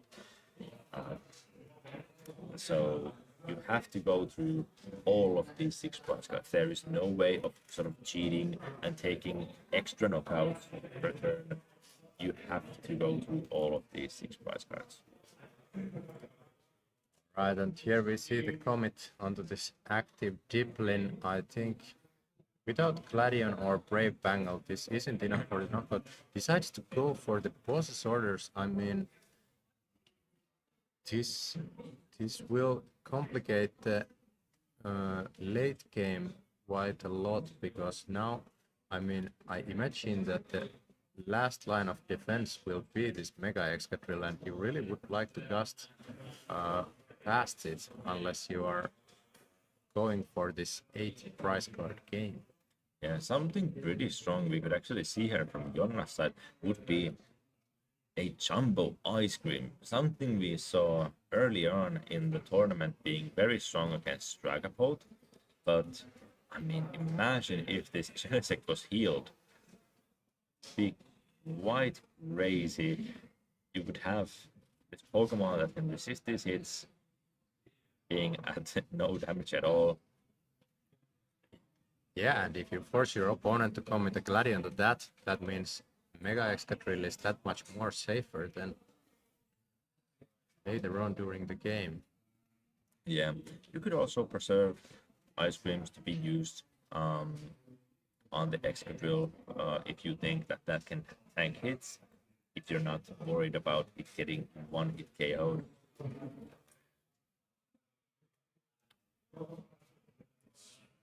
Now that the deck has been thinned out so many times, I think just using the Genesect's signal ability to reshuffle also your deck might come in handy at some point, even if you are not searching anything. If you just see some valuable card going to the bottom of your deck and you don't have any need for the energies anymore, then at that point, before using cards like Pokegear or just wanting to kind of reset your top deck chances for a great card, I mean, that's where this ability can also be used. I believe that Kieran should be going into the hand unless it was used, maybe. But I don't think there would be much reason to use it.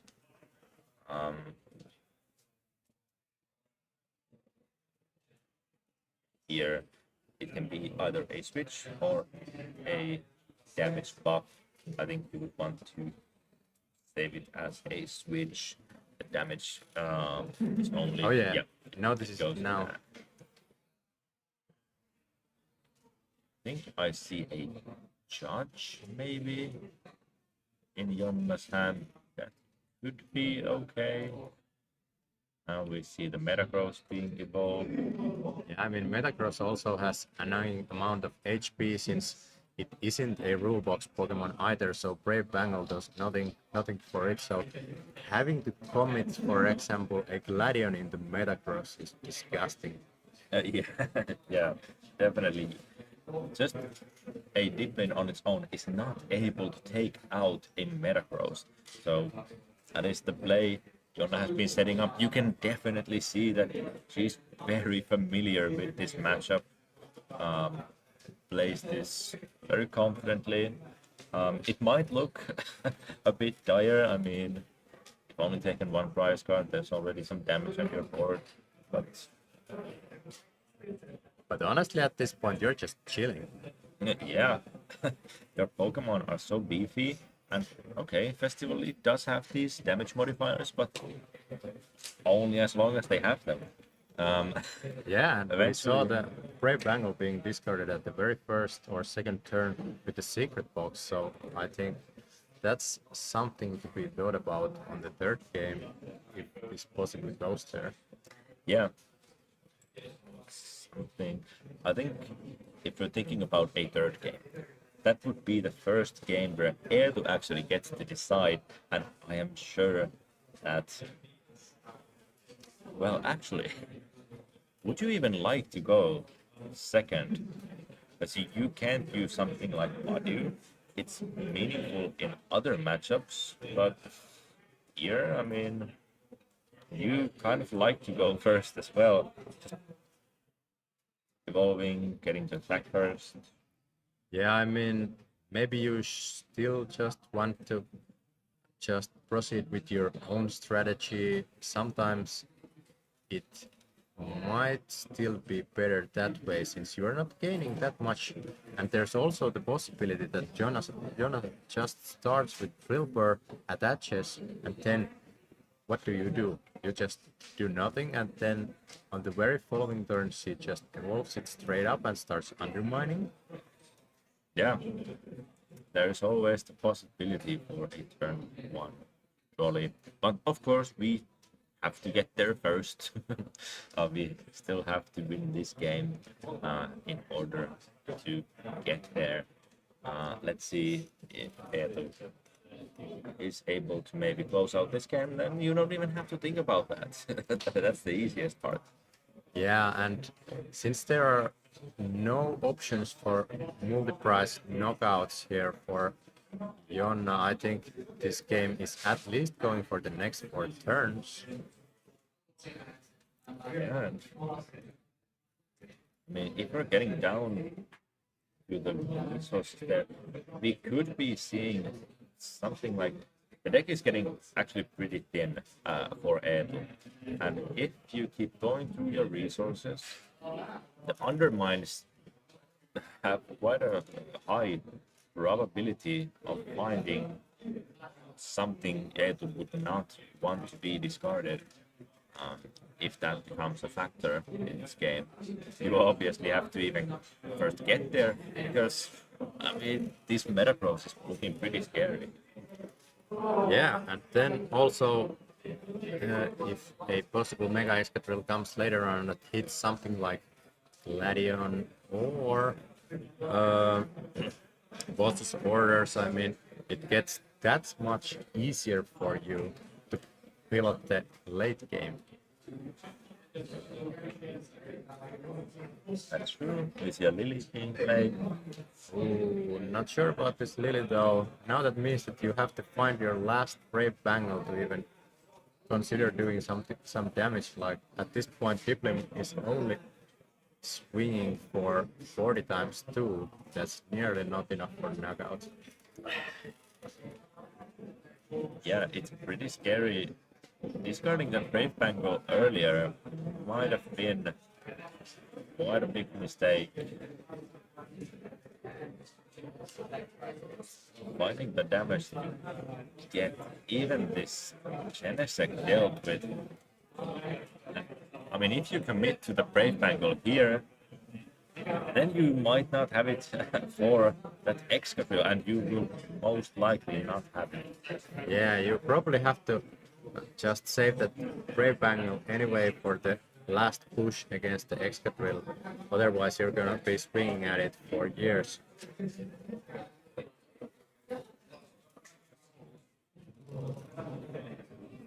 We have some kind of situation update from the floor. Yeah, looks like Arnie was able to take down Jaakko. Obviously, yeah, Slowking very strong against that Rustle deck. So Arnie going on to top 4. And then it seems like Sami was able to take down Aleksi Jäntti. So we should have a Dragapult Dust Noir if this information is correct. Also in the top 4. Yeah, so Slowking and Dragapult in the top 4 confirmed, at least with this information. I think this somehow contradicts the previous update though, where Aleksi was leading the series first against Sami, but I think maybe that was misleading. Yeah, there might have been some kind of mistake there. But And here we see the Jumbo Ice Cream now. This setting up Eetu's game backwards even more. I mean, at this point, I'm gonna say it. Should you consider conceding? Yeah, this is not going to be a game that's gonna be concluded anytime soon. Now, in Top Cut, there are no ties.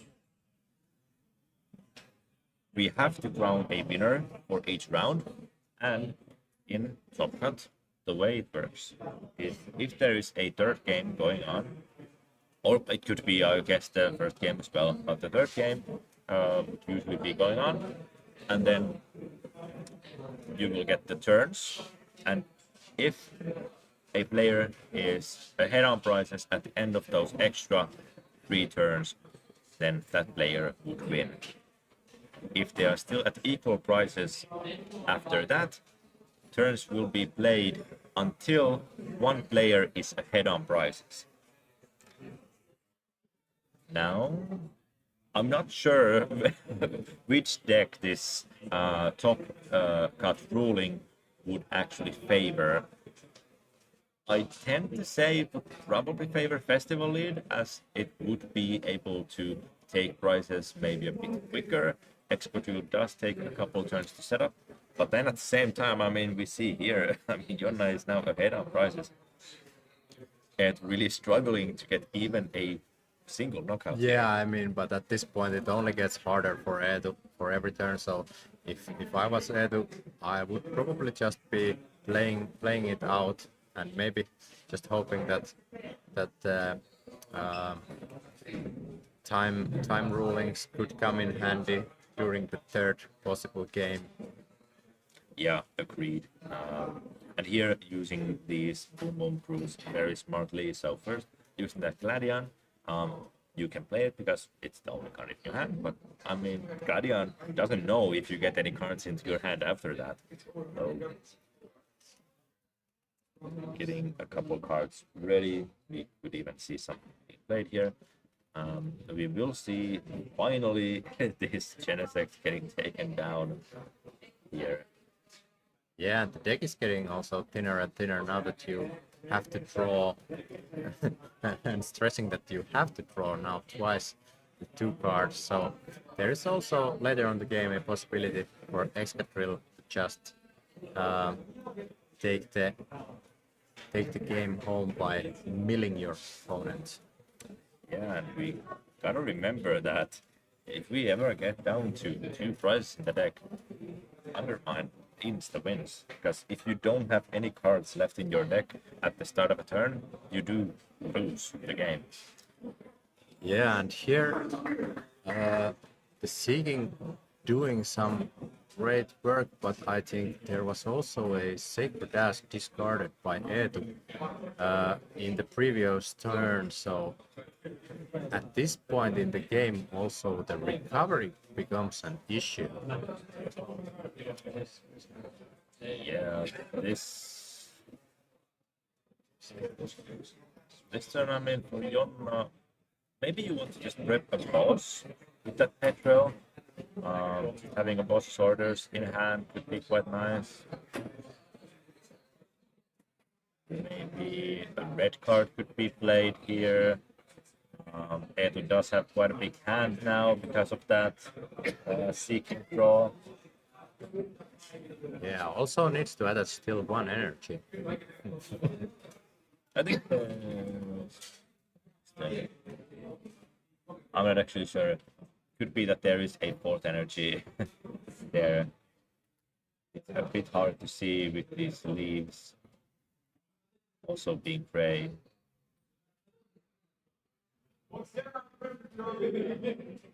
Petro searching for that special red card, I think, since Edu already prepped 2 pivotal cards to his hands and drew a bunch of more. This is the best play for now, and here we see the 4th energy hitting the board, so guarantees that possibility to attacks. I think now slamming the red card and just taking the knockout will put Jonna in a commanding position. Yeah, you gotta remember this is still very, very difficult. You've only now taken care of that Genesect, but how are you gonna deal with these Metacrosses? I mean, we saw the Gladion being used, but you're probably gonna have to get some Gladions involved if you want to take these Metacrosses down. I think something that could be done here is Jonna hasn't evolved that Trilber. Maybe you could take that out, and then you still have resources left to take out a single Metacross. And if you're able to get maybe a Seeking involved again, you could use a Seeking to knock out the Trilber and then save a deep lane with Gladion to deal with Metacross.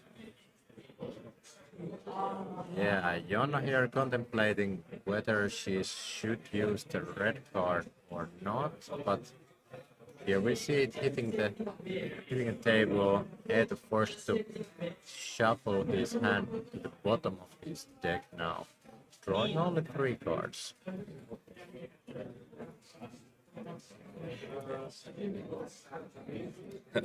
So few cards left in the deck that now you want to cut those cards shuffled back under the deck. Here we see Metallic Hammer for 150 taking the knockout for 4th prize card of the game. Now we are even at 2 and 2, but I greatly favor Jonna's position here. Yeah, Eetu would have to have some really good turns here. But again, I think, yeah, the prize map is there with the Trilber. I think you want to KO it before it can evolve. Yeah, but since you discarded your Sacred Ash, your only out is the Night Stretcher to get the Seeking back, because the line is just 2 Goldins and 1 Seeking in your deck. Yeah. That is true. Of course, there is also the possibility of maybe if you can get another Applin into play now, you could boss up the Trilber, knock it out, and then use the second attack to just damage a Metacross. And you could have a little bit of work done already against that Metacross. Maybe it's not quite as easy to knock out.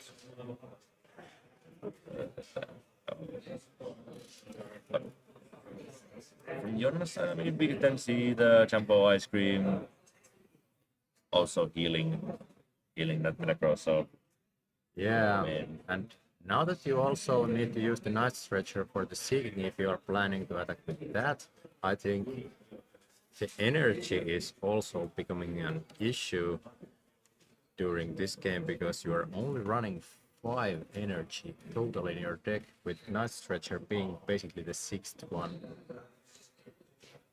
that's true. That is true. Looks like all the other games have concluded. We haven't had word yet who won in the game. Okay, we have now had some word. Tommy did beat Hermanni, so I think no Zoroarks left in the top 4. I believe we should have 2 Dragapults, a Slowking, and then the winner of this game. So yeah, just when we were celebrating about the lack of Dragapults, we find ourselves at a situation where we have 2 of those in the top 4, so that's half of it. yeah, Dragapult definitely showing how it can just, even against some of these harder matchups. I mean, Zoroark is a pretty difficult matchup to deal with, as we saw during the last round of yesterday's play. But, you know, Dragapult finds a way. Yeah, I mean, the cream always rises to the top. For sure. Okay, Eetu just deciding to attack into this Metacross. I don't know how I feel about this play. Maybe you kind of have to just start attacking it. I mean, at this point, just keep the Metacross there, take 1 prize card, maybe evolve that drill bore already in the bench, maybe. And if you manage to find an energy for it, then just go from there. I think if the Metagross goes down here, it doesn't honestly matter if this drill bore is able to evolve. An Excadrill at this point feels like something you could never take down. So I mean, the only attacker left next turn has to be a Seeking. You can calculate it quite well. yeah, there is no more access to this. Yeah, I mean, at this point, how is Ed ever going to take 2 more prizes? Here, I would probably just like to see the concede from Ed. I mean, there's one last strategy, which is just gust either probably the Mega Excadrill to the front and just hope that there isn't a single energy left for it to attack or retreat. The tough part is that there's plenty of energy in this deck. This deck runs 16 energies, and to top it all off, an energy recycler able to get 5 energies back, and of course the Kierans as well. As Yeah, I mean, Jonna is already prepping for that option. She uses Petrel to search for Petrel, and I mean, Yeah, Petrel to get Kieran, yes. And Team now Rocket there's- Transceiver to get Petrol, and then Petrol to get Kieran. Yes. Sometimes it's difficult. It's pretty funny how this deck again plays basically like no hand cards. You're maybe playing like 1 or 2 cards per turn from the hand, but otherwise you're just sort of living off the board. You're able to set up so well with that Genesect. And there we see Etu seeing the writing on the wall, tagging it up, going to game 3 here. Very nicely navigated by Jonna there. I mean, yeah, clean play. I think at almost all points of the game, Jonna was quite in the commanding position here. Just chilling.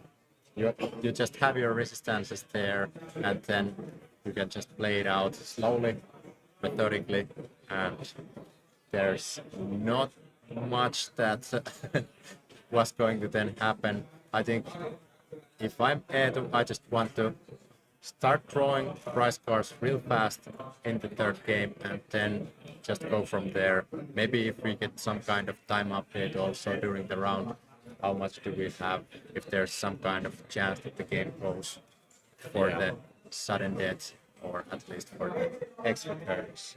Yeah. For sure. I mean, if you're in this position where you're playing at these high stakes tables, playing that top 8, trying to advance, you gotta be thinking like you're so close to being the national champion in consecutive years. I mean, that's kind of crazy. And then you lose game 1 and lose it in a way where it was super unfortunate. 6-7 in the background there. But then, I mean, you keep going.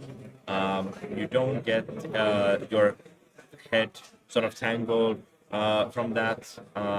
Really, Jonna showing us why she is the national champion of last year. Yeah, you need to have that mental resilience to persevere, even if you get set back during the series. Yeah. Like you still have the 3 games, and you just have to win 2 of those. Just don't let that face you that you lost the first game, and just go from there. The matchup, I think, should be still favorable for you. Yeah, and it can happen the other way around as well. You win the first game, and then you start playing Snowpoly. You think, oh yeah, I've already won. I'm sure Eetu was not doing that. Eetu still considering every move, playing very cleanly. Maybe that Brave Bangle discard at the beginning. Perhaps that secret box could have been preserved for later. But I can see also the thinking there. Maybe you just want to set up a bit further, but perhaps in this third game, you need to be considering your resources a bit more. Yeah, and speaking of third game, I think we are entering that right now. We see already first card being drawn, and here Eetu getting that lightning fast start. I think Body popping goes great with the Diplin, but Jonna also finding that Genesect to start with. Yeah, and Eetu did decide to go first in this game. That is very notable. So Jonna could have access to that trolley once again. I think Eetu sort of agreeing with us with what we were talking earlier. Like maybe just want to execute your own plan. It doesn't matter what your opponent does. You're just relying on what you know best. You want to go first, and you think you can win by doing that. And here we have the card in the hand already at the beginning of the first turn. No sweat at all. Yeah, They always have it. they always have it. Except in the first game, but they always have it. Yeah, very good. From Eetu to go first. Jonna would have had this trolley on the first turn and would be in a really good spot. There we see no Beldams prized, all of them coming into play. Not bad at all. Yeah, I think for the following Eetu's turn, we have to see a Gladion, or this could be getting nasty real soon. Yeah, in these previous games, we've sort of seen Eetu going ahead on prizes, but honestly, here, like, with how good Jonna's first turn is here, able to set up super nicely, we might actually see Jonna just taking the lead here ahead of Festival lead. Yeah, and here we see all the basic stuff coming now after the trolley, thinning the deck out of the evolution Pokemon, setting up Metang and their ability Metal Makers for next turn, and even has the luxury of playing boss to get that Grookey in the active spot. Oh, this is going to throw probably some wrenches at Eetu's plan, because he was probably really hoping to have some kind of chance for that festival lead ability, and he had the Diplin already in hand. Now they're good. Oh my god, just the pass of the turn. This is very tough for Ed here. That positive orders really hurting. I'm not sure if there is a Grookey in hand, or not Grookey, I mean Thwacky.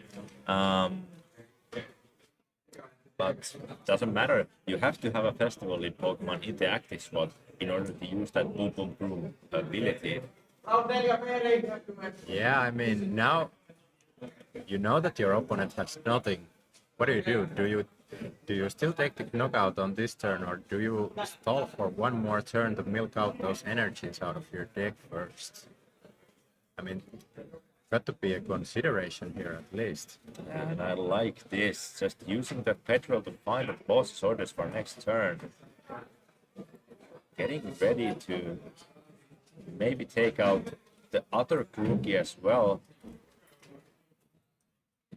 If you take away Festival Lead's crazy engine, I mean, yeah, I feel like we're repeating ourselves here. But Boom Boom Proof, such a crazy good ability, just searching for any card. Usually, whenever there's, you know, for example, like Genesect, an ability that searches for something, there's usually a limitation to what you can search.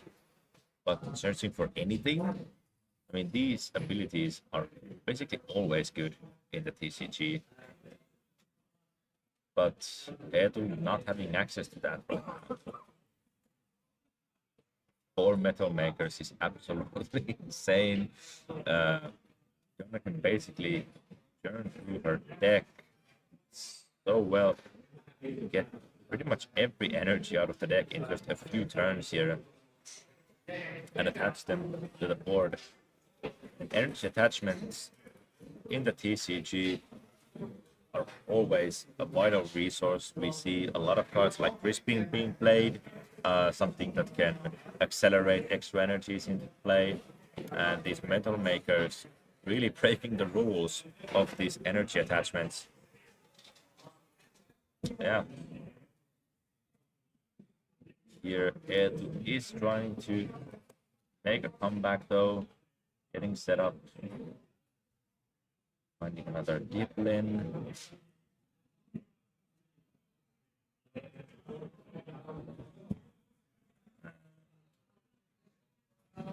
Finding an energy attachment, but it just has to pass the turn. I think the boss's orders is going to be played this turn. Probably going to target down the Kuki and Edu. You're basically just hanging on as a formality. Yeah, I mean, going after the engine now is probably for the best. It guarantees you at least one more turn of just chilling, getting to draw 10, one more prize card. And here we see the correct play. Just put all the metangs there, ready to be evolved into Metagrosses. Don't evolve the Drillbur until late game.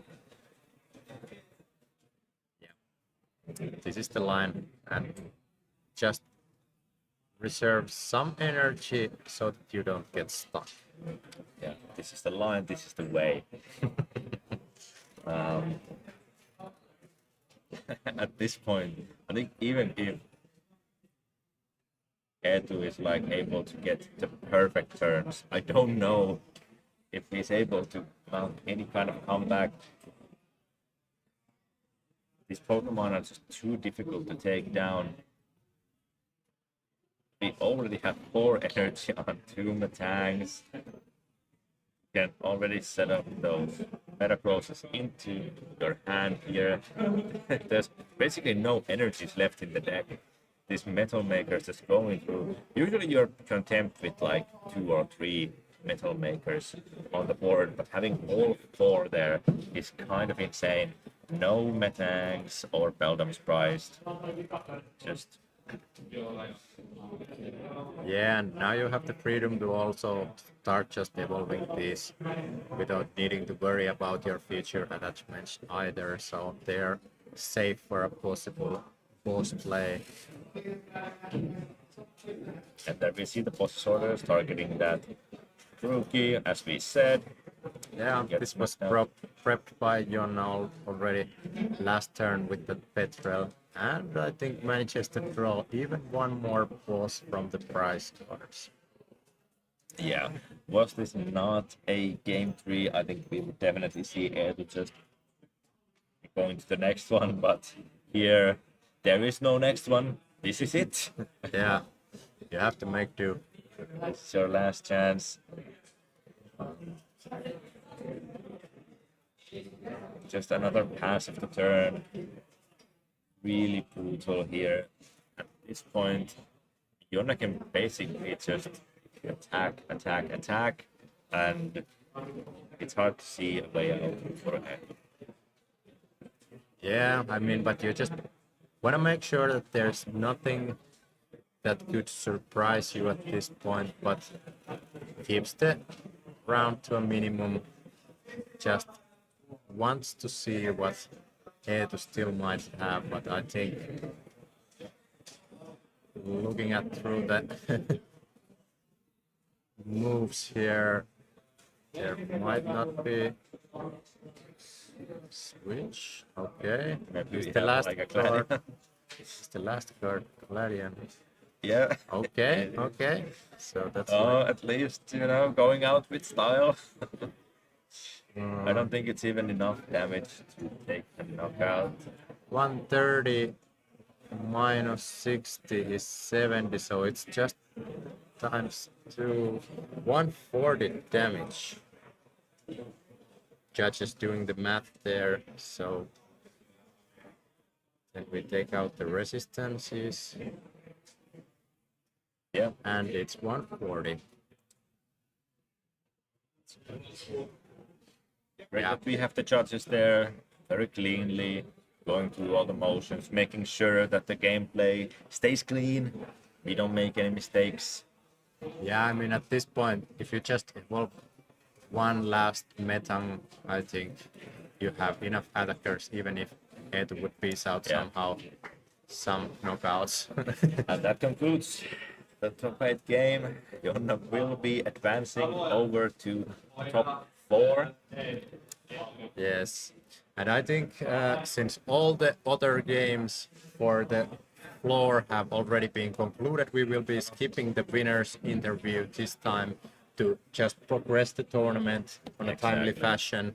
We will let our winner of this series take a little breather while we go on a break also, and we will be returning with the top 4 matches. Yeah, we should be back very soon here.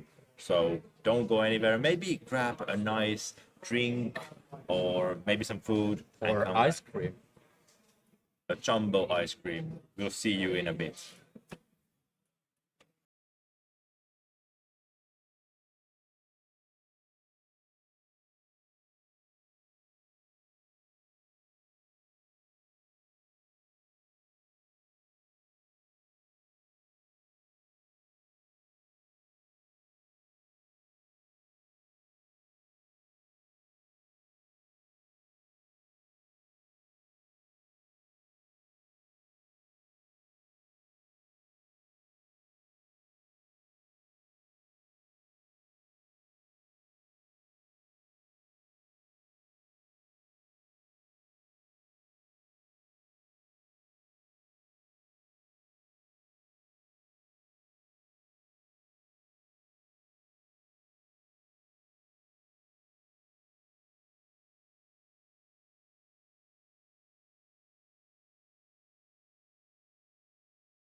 Alright, chat, we are back again. This time it's top 4 coming up.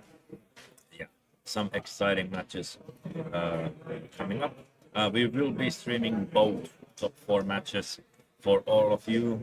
And the matchups are going to be Slowking versus Dragapult Dust Noir, and then Excadrill versus Dragapult Dust Noir. Yeah, so definitely some Dragapult action still going on here. And I think we have also some kind of matchup header here coming up for our matchup. So it's Sami and Arni, the Swiss 2nd and 6th place players. Yeah, so Sami will be able to choose whether he goes first or second here in the first game of this set. That is going to be quite a good advantage here.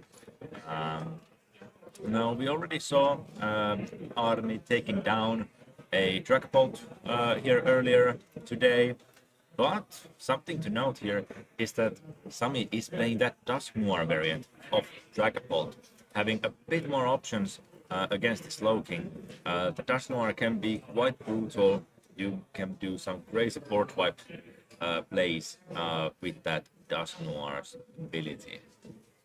Yeah, and last time it was the Blaziken variant, but I think neither of those Dragapults are still playing the Shaming, so things could get dicey for Sami if Arni manages to piece through a Trifrost attack during the first turns of the game when there are only those Draglows or 3Ps on the board. Yeah, for sure. I'm really looking forward to covering some more Dragapult games. Love him or hate him, Dragapult does give us some pretty interesting games. They tend to be pretty interesting. There are a lot of math involved, a lot of interesting, crazy plays you can do with that Phantom Dive attack. Yeah, we all love math, don't we? So Dragapult still, I mean, as spectator-wise, it's nice deck because it always has the comeback potential. So even if Dragapult would be in the back foot, there are some kind of comeback potential. So I think we are ready to hop on the game. Players have been set up, and we're gonna check the board here. Players have just been given the go-to signal, and they are starting up. Yeah, Sami wisely deciding to go first in this game. It is quite an important thing. Something important to note is that they are not playing any rare candies, so we will not see any skipping of the evolving there. This could come into effect if Arni is able to get that Trifrost play off. That is definitely something he's looking forward to doing in this matchup. Just wiping all of those 3Ps or Draglows off the board, maybe some Duskles as well. But yeah, Sami not having a great hand there to begin with. No Puffin, nothing like that. Yeah, but wants to preemptively put the Frisky Ruins on the play. He knows that he has less stadium cards available in the game, so Academy of Night will be sticking at some point of the match, but wants to capitalize on those 80 HP Slowpokes possibly hitting the board this turn, because they will be just enough damage to get that knockout for the Phantom Dive. Yeah, typically you want to preserve your stadiums in this matchup. You would want to maybe play something like the Unfair Stamp and combine it with a counter stadium to make it a bit more difficult for Slowking to attack. But I think here I agree with this play. I think putting Risky Ruins into a play here, having some extra damage put onto those low pokes and maybe even something like the Ladias there is quite nice. Every damage counter counts, as we've seen so many times throughout the tournament. So yeah, Sami showing us why he's here, even in this situation where the hand is maybe not helping him out too much, showing why he was the second seed going into this top 8. Yes, and Arne, quite nice start here. Even has the lilies to follow up the telepathic psychic energy. I think only thing missing here now is the Kangaskhan to top it all off. Yeah, Kangaskhan would be super nice. We also want to reserve a spot for that Lily's Clefairy in this matchup. We want to be hitting that weakness against Dragapult. We see the Pokepad finding already that Kiram prepping against a potential Itchy Pollen from a Budew. If Sami is able to find it. I did actually pick a Lilies in Sami's hand, something I missed earlier. Yeah, there it is. So at least has some follow-up there. That's good. Also already has a Dracloak. So from Sami we will see some play here. But it is always pretty scary when your opponent searches for a Kyurem in advance. You know that there's not much you can do against that. So let's see if Sami is able to get something together here. Also, just to nitpick, but would you have considered to retreat this Pheasant DPT and bring out the Latias, since it already has more than enough damage on it to be knocked out with the Phantom Dive? Consider that we get Itchy Pollen next turn. Yeah, perhaps that could have been something good. Though you don't maybe mind the Pheasant DPT damage as much. At least then Sami wouldn't have the option to Phantom Dive, do 200 to it, and spread damage without taking a knockout. Could become relevant. I'm not sure if Arne was thinking about something like that, but still something relevant to consider in this matchup. We see the Creepy and the Budew find their way onto the bench. This board is super weak to Kyurem, obviously. Only 2 Dragapult pieces here. So if a Trifrost happens, I think we might be moving on to a second game very soon. Yeah, so obviously Sami wants to do everything on his power to prevent that, so we're gonna be seeing this Itchy Pollen here just to try and throw some wrenches on Arne's upcoming plan. And here we see the top deck. Academy at night. Yeah, Very good. I think we already have the Trifrost ready to go here. Because Soul Energy, and we have the stadium already had the Academy as well. So now having second one has the energy, has the Kyurem. Now it's just about what else do you want to do in this turn. yeah, I mean, you could cipher something to your top of the deck. Or then you could reserve that, but I think now this is interesting. Opting for the telepathic psychic energy instead of the basic psychic. Now you won't have the option to go for the Wondrose patch next turn with this unless you find an Ultra Ball to discard those during the same turn. I imagine Arne is just thinking that if Sami even keeps on playing, it's probably just gonna be that Itchy Pollen coming out, and searching for the Clefairy is pretty nice. Having that already there, you can't really be mad about that. We would also be seeing one Kyurem being put now here on the top of the deck, and then the second card being prepped as the turn 1 draw. Yeah, it also happened. I think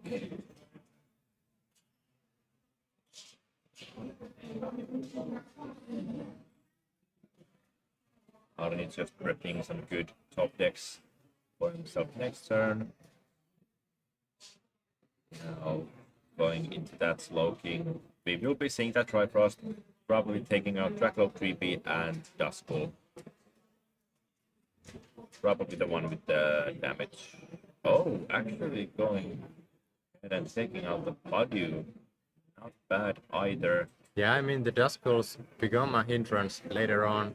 If you pop them both, Arnie is just one price away from winning at that point, so I think it's better to leave your items open. Yeah, don't hate to see that at all. Now without the one throws patch, I think Arnie would actually need switching option and Ultra Ball to discard one basic Psy and then one throws patch it while it's in the bench and then bring it back to its active spot if you want to look for another Trifrost. Then we see a couple 3P come down.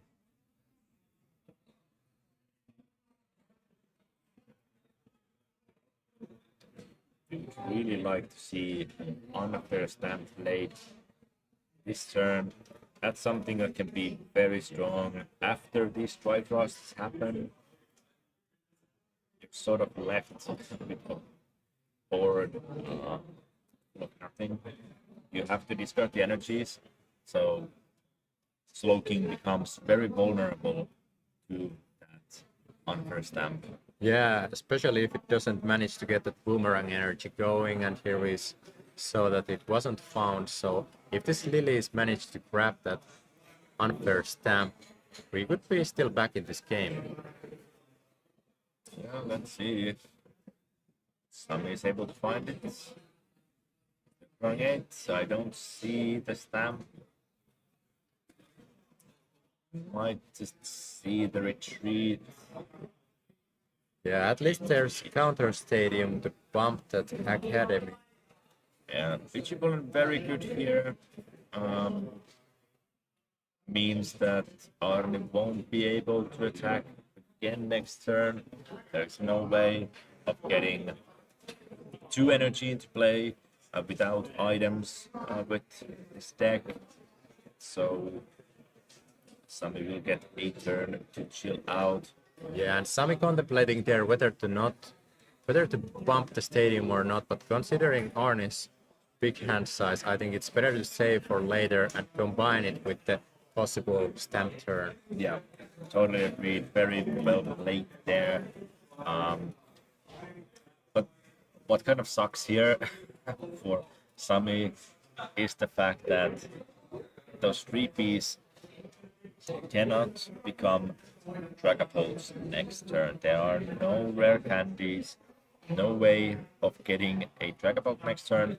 It's just gonna have to be a manual evolve through the Dracloak, which normally you're completely fine doing, but in this position, I mean, if Arne is able to get another Trifrost, you lose the game. Yeah, and Arni with the heads of play prepping for the special red card because that's the only card that can now affect Arni's hand during this turn from Sami because Arni hasn't taken any knockouts with this slogging that was just building up for the second Trifrost. Yeah, we see the first recon directive. Let's see if we can find the second one. There's the Pokepad and the Night Stretcher, so we will have access to another Dracloak. It's not bad. Beautiful illustration where Dracloak there in the discard pile.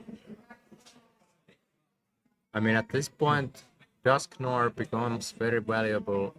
We would like to get rid of this Slowking somehow. Not sure if it's available right now. Eyeing only that Dusclops.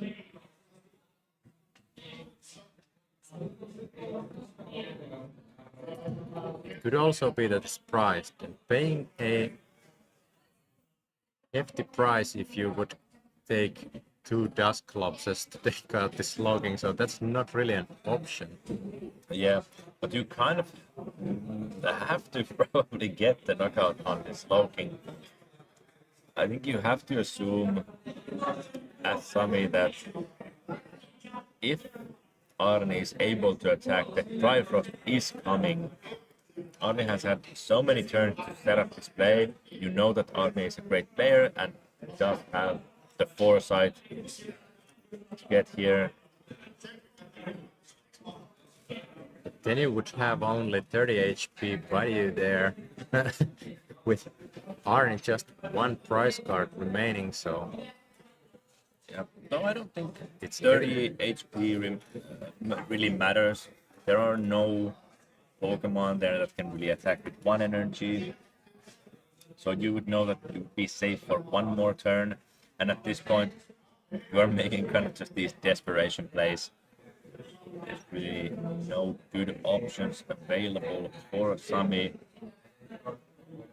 Basically, if Arne gets to attack, Arne will win the game. And you could also, I guess, Crispin to a track log and attack with that, but I think we have to see Itchy Pollen here, or this knockout doesn't really matter. Yeah, and Sami looking at that Monkey Dory there for a while in his hand, but the mat didn't line up with the 30 on it and 50 coming from 1 Dust Gloves. The Risky Ruins granting 20 extra in addition with the body of Itchy Pollen was just 10 off for the knockout, so now you have to commit those 2 Dust Gloves just to get this 1 knockout. Yeah, very, very close to not having to pop that Dust Gloves, but honestly at this point, I don't think it matters too much to get these prize cards over. Such a bad position anyway that you kind of have to maybe just brick Arne for a bit. I think the Crispin should be played this turn. You just set up 1 track log ready to be a Dragapult.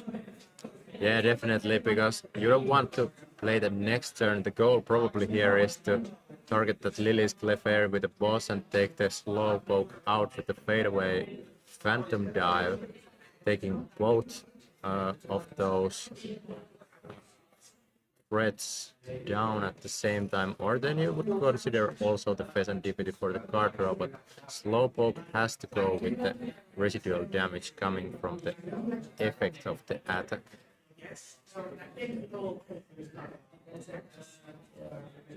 Sami doing exactly what we said here, prepping that track low. You don't even have to spread the energies. Oh, actually,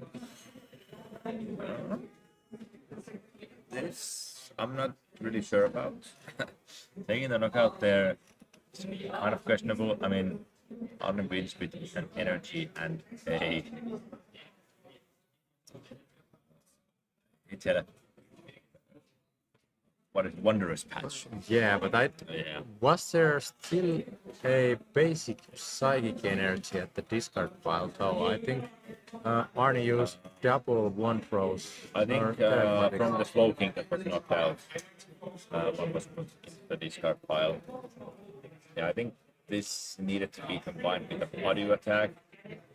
Now Arne can just rep these to the top of the deck.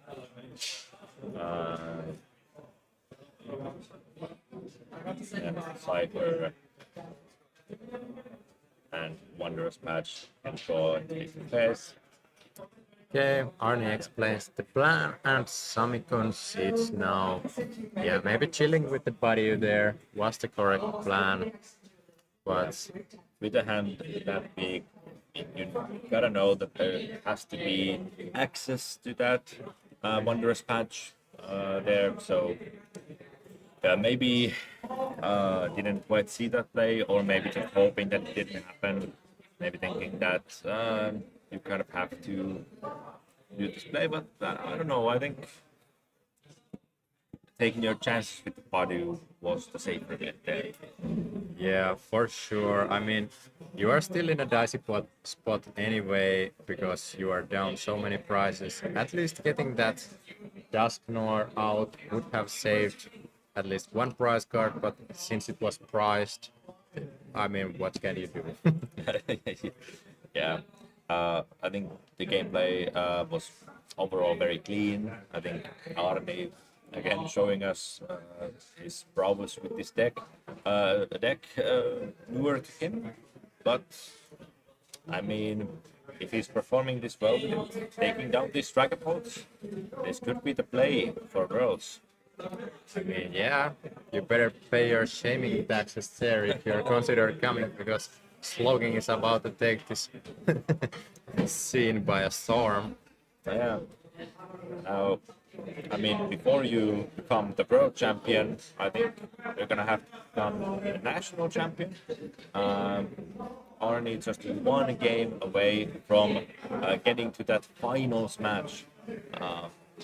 Definitely something he's probably craving for right now. There. And let's see then also if Sami is able to come back. Yeah, I mean, all it could take is just one itchy pollen, so we have seen how Slogging falls under pressure sometimes, and now the pressure is on. We are moving to the game 2, and we have players set up, they're flipping over their cards, and Monkey Dory is super excited, jumping to the other side. And we have, I think, Sami going first once again. Yeah. Again, like a decent hand. It's like annoying. It's not super bad, but it's also not super great. Once again, going for that risky ruins. Arnie definitely checking it. He's got a academy this time around. This is great, it puts the pressure already on Arnie. There could be also a cheeky mind bend knockout the next turn for that 80 HP slowpoke if Arnie doesn't bench any more slowpokes. Yeah. It's not too shabby. Let's see though. I think we see a telepath psychic. Energy as well. No academy, so some damage will be coming down on his side, and we might not even see a stadium bump, so allowing Sami to also set up some damage to be moved over with Monkey Dory. Let's see if Bonnie maybe has something like Lily's Determination in hand. That is a card that has become very vital basically for this year that Lily has been with us in the standard format. Such a strong draw engine. I mean, drawing 8 cards at the beginning of the game, so strong. Yeah, it makes such a huge difference also. Some games almost feel like that. If you don't start with this card, I mean, you're already sometimes putting you on the back foot. But here we see Arnie finding that Lilies and Always has it. always has it. Maybe one Kangaskhan to top this off would be the perfect start. Yeah, you definitely want to get your Pokemon into play before that Itchy Pollen happens. Let's see, a lot of energy I see there drawn. I think there's an Ultra Ball there. The Metacross can get discarded. Maybe.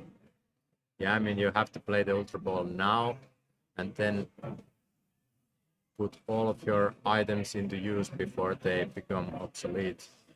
And there we also see the new Annihilate, something that's not really going to be too relevant in this matchup. Could be more relevant if we saw something like that Shaman protecting the bench. But I mean, at situations like this, if Kirim was unavailable, since Riskrions already softens up the 3-piece to 50 HP, you could see multi-price knockouts even that way. Yeah. Yeah, definitely something to keep in mind. for both players there. We did see the Kangaskhan getting grabbed, will be damaged as well, but this is not really relevant damage. So maybe if enough turns happen, there could be, I guess, a world where this Kangaskhan could get knocked out, but most likely it's just going to be those slow kings getting targeted throughout the game. Yeah, and getting the Kangaskhan into the active spot at the very first turn and drawing 2 cards, meaning that you all also start with it the following turn, so 1 Ultra Ball turns into 4 extra cards between these 2 turns. Sami going with that Ultra Ball, I have to imagine that eyeing up a Meowth this turn. So is the Meowth priced? Looks like going through the deck again. Looks like the Meowth might be sleeping in the prices. Was already eyeing up that judge. I would have liked that play, like disturbing the whole setup for Arnie that he has built up now. Has to go with the Dracloak. But I mean, this could pay off if you just recon the judge from the top of your deck. I mean, better than Meowth at that point. Yeah, for sure. I don't know if the judge would have been like super good at this point. I mean, the Kangaskhan is already active. Arne would have access to a lot of card draw anyway. You see the Body Popping being found, but yeah, this is just not the start you want as Sami. I mean,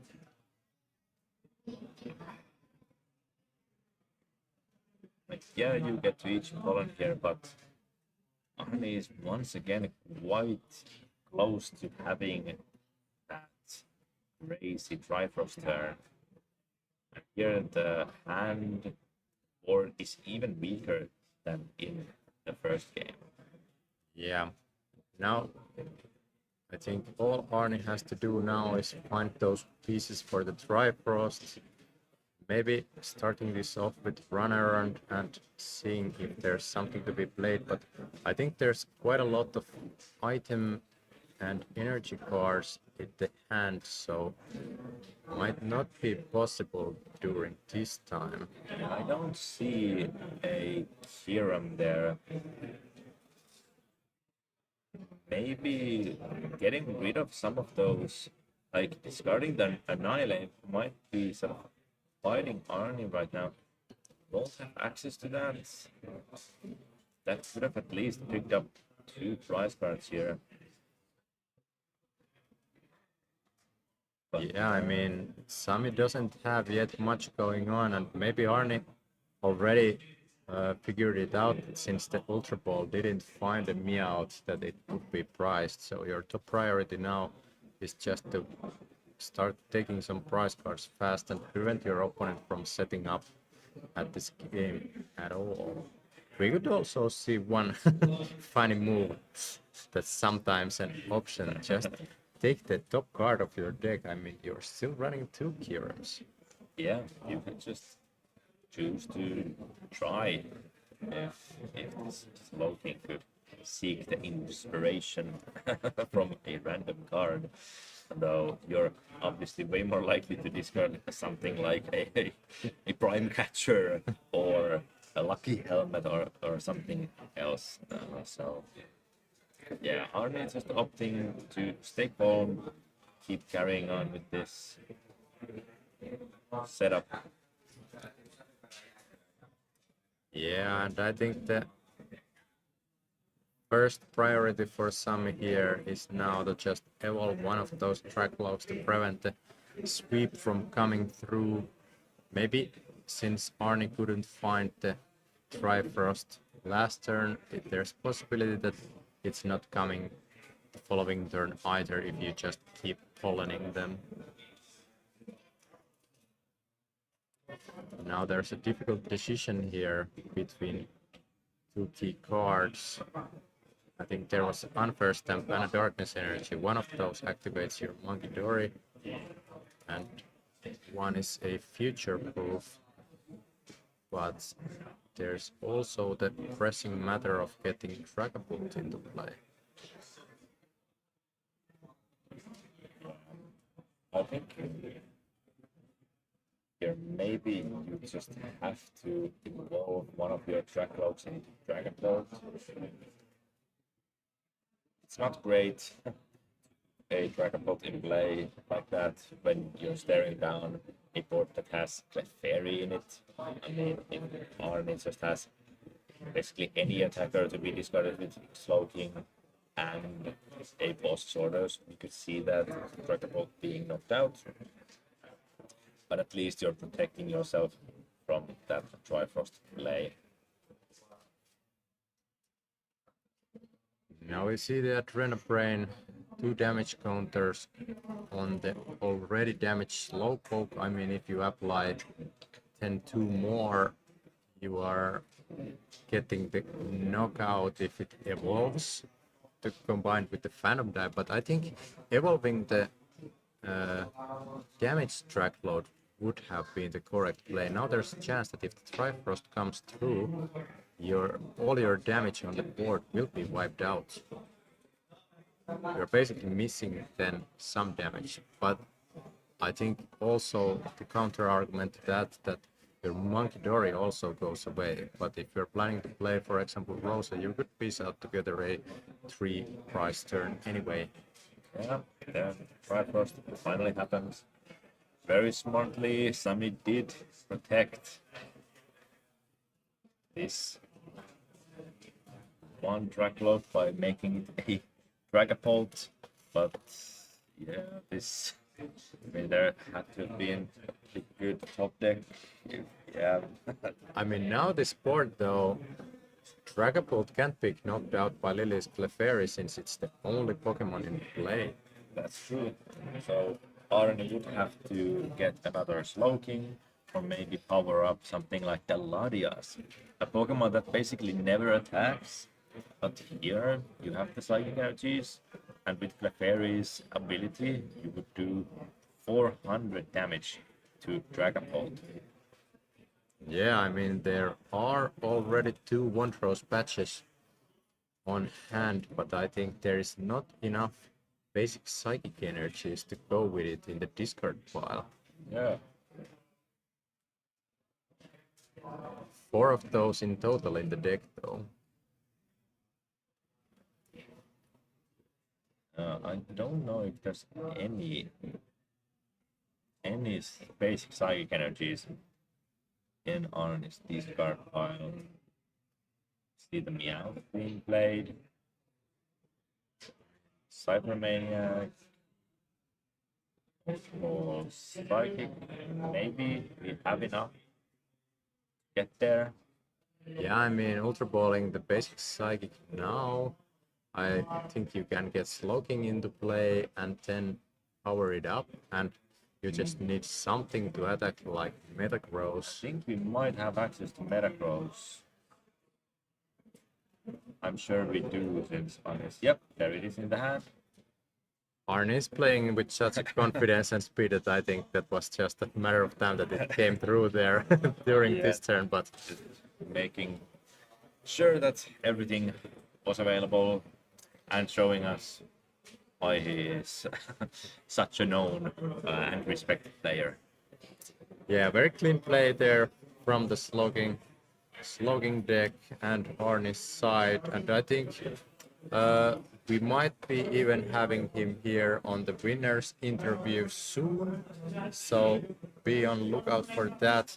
Players are collecting their decks out from the table, and while we do interview Arnie here, I think we already have then the second matchup for the top 4 being set up, which is going to be our defending champion Jonna with Excadrill facing Tommy's Dragapult. Yeah, so more Dragapult action. Let's see if we can take down those Dragapults here in top 4. Yeah, we will be right back at you with the winner's interview with Arnie.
And we're back. We have man of the moment here, Arni, taking it cleanly home with 2-0 dub with the slogging deck once again.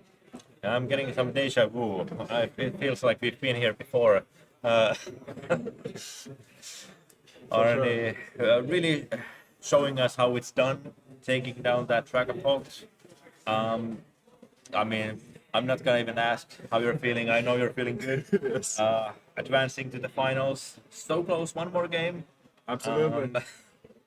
If you could choose which of the remaining decks to face, what would you like to play against? I think I would play against Jonna Vainistos, like Metagross, like the matchup is... I played against her quite many times in locals, and like it has been really good for me. Like once I don't think they play Shaman, so like I can wipe their like Beldams and like my tanks, and like the price trade is pretty favored for me. But of course, like Tommy is like a good friend of mine, so like would be great to play against him also. But against Tommy, I think Tommy's playing the same deck as Summit, and like that's also like a fine matchup. So it's not too bad, but I think I would prefer to have like a better winning chances against Jonna. All right.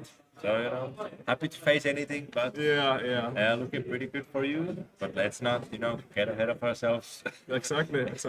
Everything can happen. Yeah, for sure.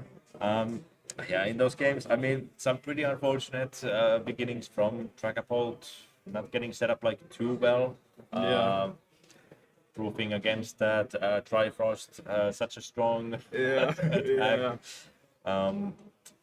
Is the idea basically in this matchup to kind of always go into that Trifrost early game? Or Usually, or pretty much always. If I can to do Trifrost, I usually do Trifrost. But like if it's on the earlier game I played, like like in the last game, not in against Summit, but in the other game, like I used Clefairy to take a knockout in the early game because my Kyurem was in the prize cards and I started with the other Kyurem. So like if you cannot do Kyurem, then you want to do something else. But then like otherwise, you pretty much just go for the Kyurem and go from there. Yeah, have you had any uses for the Annihilate? Yeah, actually I have. In the round 3 I played against the festival lead deck with like Shaman and Mega Greninja EX, stuff like that. That's like a mashup that you probably would not beat with like a normal Slowking deck, but because of my Annihilate I was able to KO double Gold Beams, and then they didn't get like a backup festival Pokemon, then they couldn't use their ability, and their deck doesn't raise it up. Then also against Juuso Toivonen, one of the Tampere locals, I played against him. He was playing hide and sneak with Shaman. I was able to do like take 3 prize cards in 2 turns using Annihilate, like with Prime Casher, combined with Prime Casher. Yeah, back to back Annihilate, providing you like knockout. So fine play there. Yeah, I feel like a big trend in the recent years, I guess, in the TCG has been like taking those extra knockouts, sort of cheating prizes throughout these turns. I think Trifrost being maybe the strongest of those. Obviously, we've seen Phantom Dive do very well. We saw it originally with Reggie Drago being pretty good. And then now, of course, Slowking, a deck that has been basically just bulk for its existence. Yes. Becoming very good. Is there anything else you would want to maybe comment on with this deck? Is there something that really draws you to play this type of deck? I mean, I think it's a good difference compared to like Dragapult. And with Dragapult, you're like a very comeback deck. You usually pull in early game and then like you come back. Like the idea is with Dragapult that you can be like almost any position, you can still like come back with like Unfair Stamp and Dragapult, stuff like that. But this deck is like almost the complete opposite. Like you're like kind of like trying to just be the aggressor, and then like if your opponent goes too much ahead, sometimes there's like nothing you can do. Like I play like 0 hand disruption cards in my deck, so like for example my opponent, they always get to keep their hand, whatever they have, they have it. So like sometimes it's not too good, but then like because you have to cure them, you have so much aggression, it's usually still like very fine, and you're usually ahead, so like you don't need to like be coming back. Yeah, I mean, we were discussing it like in some of these games, like if you just get the Trifrost, you basically, you don't win, but you win the game on the spot. Like there is basically nothing something like a Dragapult can do if you wipe like maybe 3 freebies off the board. Yeah, like it's very hard to come back there. Yeah, especially if they are not playing rare candies either. Yeah. There has to be some kind of way to avoid the Trifrost or it's GG's. Yeah, like Like the list that Sami Perala was playing, actually the list I played the World Cup myself in the World Cup thing, and in that list I did not play any rare candies or crushing hammers, which are both like pretty good cards against Slow King. So I think like out of the Dragapult lists possible, there's like one of the worst lists against Slow King actually. And I'm glad that Sami and Tommy both copied that deck, so like, not too bad. But And you know, briefing your friends again. yes.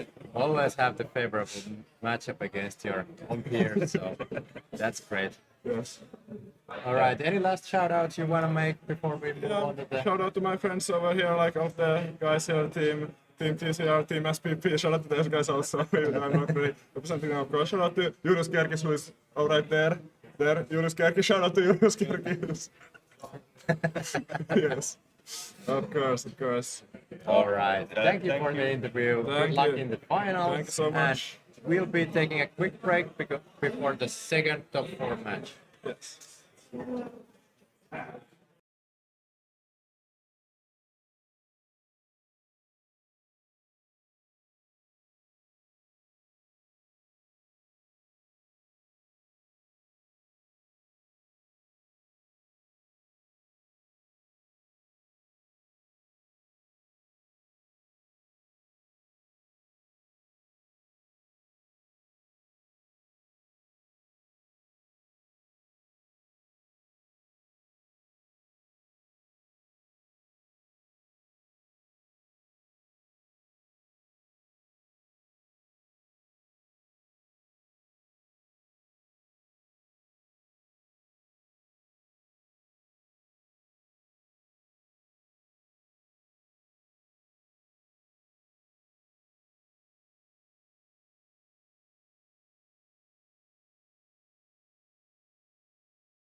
We are back.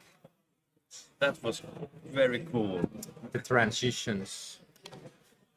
And we are back at you with some top 4 action, the other side of the bracket. And we have an exciting match. Yeah, a match of champions actually, because last year's national tournament we had our Masters division champion Jonna Vainisto taking on now Tomi Markkula, who was actually the senior junior division champion from last year. Now that he's in Masters division, both of these players are going to be duking it out for the last final spot. Exactly. Very exciting. Tomi has had a great season here, aging up the Masters. It can be a bit daunting, of course. You've played with basically only people of your same age, but now you're facing off against these people who have, been here for a long time. Someone like Jonna, for example, someone who has played this game for feels like ages. Yeah, and here we see also Tomi repping up that Swagykarp also being one of the players in that team. So last man standing to bring home for the organizer. Yeah, I think I have to, out of duty, be rooting for my fellow teammate Tomi. Great player and a very funny personality on the team. Yeah, and as we had also before, since Jonna is the higher seed here in the Swiss stage, she gets to decide who goes first. Yeah, and I'm sure she will be picking second here. And yeah, going into this bracket here, we have had some great players fall off here. A lot of 2-0s here. The only 2-1 we saw was the game on stream with Jonna and Eetu. And now Jonna back at it against Tomi. This is basically the matchup you want to see from Jonna's side. Yeah, and also taking notes here that who have already competed and who not, but Hermanni also now had to yield and not making it further here as the second Swagykarp player of the team. Yeah. Of course, we already saw Arni beating Sami in that semi-finals match. And now moving on to the finals, Arni gets to have a bit of a rest here, but will be, coming back quite soon. And I think the players are ready now on the stream table, so I think we can now move on to this featured matchup. So let's kick things off, and here we have Jonna starting against Tomi, and we have first turn going over to Tomi's side as predicted. Yeah, Jonna definitely wants to find that trolley and get that setup going. I always see a petrol in her hand. This is sort of the premier matchup for this deck. The reason why Mega Excadrill has been so talked about is the Dragapult matchup. Being able to use those healing cards, being able to use that Ice Cream to get some damage off of your Pokemon, having a really large Pokemon in Mega Excadrill, and also, of course, being able to OHKO those Dragapults. If you are able to get those 5 energies onto your Excadrill, which honestly isn't too difficult for this deck. Yeah, and I think the matchup in theory sounds pretty great for Mega Excadrill. You have a really beefy boy in the front who can one-shot Dragapult, and the hoops that Dragapult needs to go through to piece a one-turn knockout for this is probably like Phantom Dive plus a Dusknoir Pop plus Monkey Dory's ability, because Tomi is also playing that Risky Ruin, so it is possible to do on one turn, but really needs to have all of your resources available at the same time. Yes, for sure. Jonna finding this trolley here, getting set up very nicely. That Pheasant DPT also being found. A great heads-up play there. Can be a really scary attacker in the early game. Typically, we see Pheasant DPT only used for the flip the script ability, being able to sort of re-establish cards in your hand after a knockout. And of course, that is something that is used here as well. But more importantly, in this matchup, the Cruel Arrow play is available. We've seen some discussion about this attack, and yeah, Jonna knows the Cruel Arrow play is available, and I'm sure we'll be using it here. Doing 100 damage to one of Tommy's Pokemon, yeah, already prepping energy to it, is able to take down those Dracloaks. So doesn't need something like a boss's orders in order to target down the Pokemon Tommy would want to protect. Yeah, because even though if you play, for example, this case, 3 bosses orders in your deck, with the deck that Jonna is playing, the card draw isn't that massive. Like, only thing that gives you extra cards in this deck is the Pheasant DPT, and once it is knocked out, you're kind of relying on your top deck, albeit you have thinned out all the Pokemons and energies out of it, but there is still quite a lot left to do. Yeah, Tommy does get those 2 Dracloaks, does use the Judge, not terrible, but yeah, the Judge honestly won't do like that much against Jonna's deck. I mean, sure, you're taking away a couple of the Metangs there, but Yeah, I mean, now the question is primarily that are you staring down 3 or 2 Metangs on your next turn, so... yeah, and I mean, this could, in theory, buy Tommy a turn. Also, like, if I think I might have seen a Metang thrown there for Jonna. I mean, if you're not able to retreat this Trilber and get enough energies for Pheasant DPT, then, you know, you could live for a bit. But another option here, of course, for Jonna would be to just start attacking with Mega Excadrill's Undermine, doing exactly 90 damage, being able to knock out that Dracloak, and discarding 2 cards from Tommy's deck. Yeah, and once you have already the Mega Excadrill on the active spot, you can just smoothly transition and start loading up even more energies to it, then allowing you to knock out a fully loaded Dragapult with maximum drilling if you have 5 or more energies attached to it. Yeah, Tommy not having a great setup here. The Judge not really giving him anything. I mean, you don't expect to draw much that either way. I do really like the attachment to the active Pokemon here. They're basically saying that whichever Dracloak gets KO'd, I still have a way to have a Dragapult. Now, I think Jonna would like to evolve this Drillbur pretty early here, since the drawback of getting the Pheasant DPT is the fact that you only have space on your board for 1 Drillbur. That means that if this Drillbur were to go down at any point, Tommy can basically just spawn camp these small Drillburs, and there would be no way of getting an Excadrill into play if Tommy plays it correctly, and I'm sure he would. The balloon found there, so we'll be protecting that Drillbur.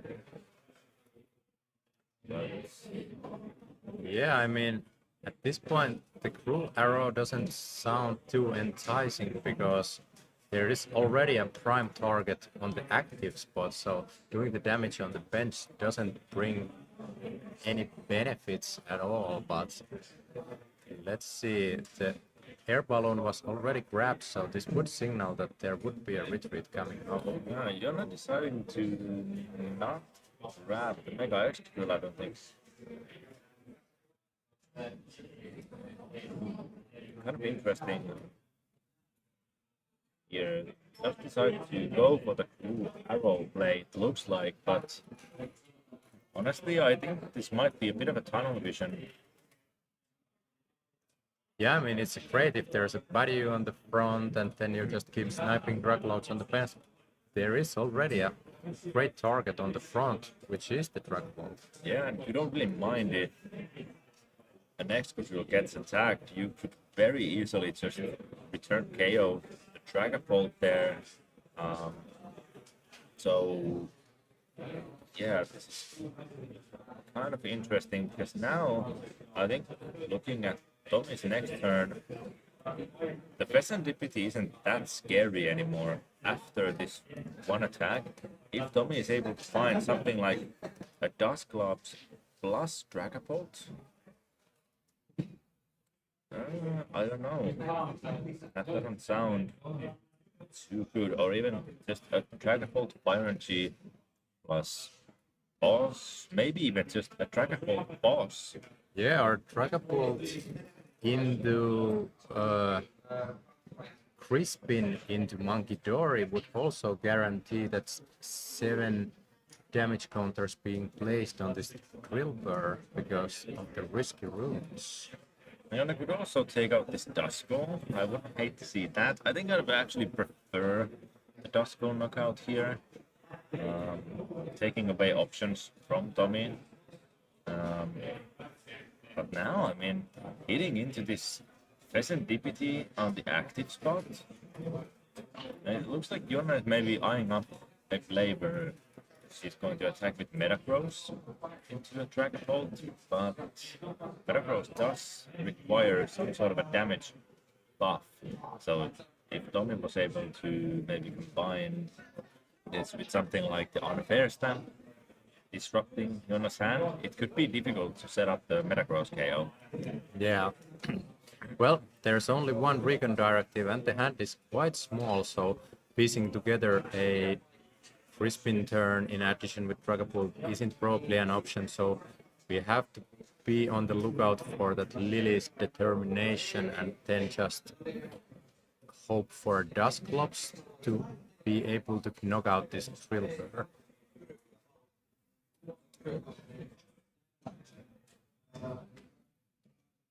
A lot of damage coming down here doesn't obviously really hurt in any way.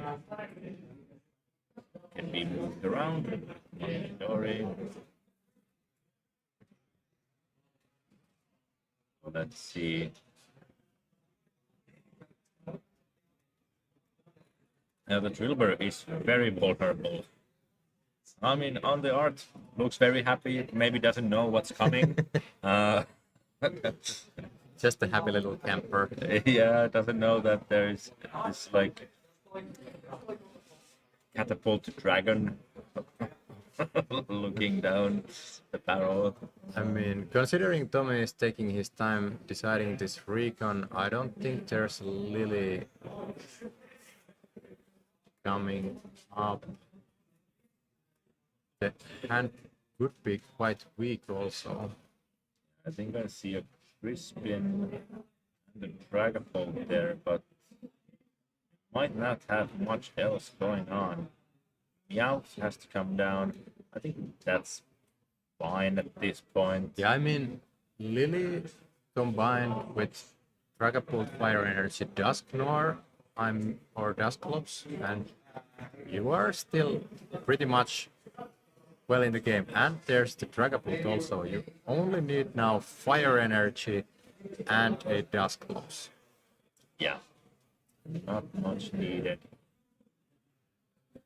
I mean, could be that Tommy disagrees with us, but I personally think that the Drillbur knockout would be quite good this turn. It's way easier to get rid of a Drillbur than it is to get rid of a Excadrill. Yeah, and then there would be only one bench slot left, so benching 2 Drillburs in the same turn wouldn't be possible. And there's a juicy Pheasant Deputy then to be up for grabs later on during the game with only 10 HP remaining.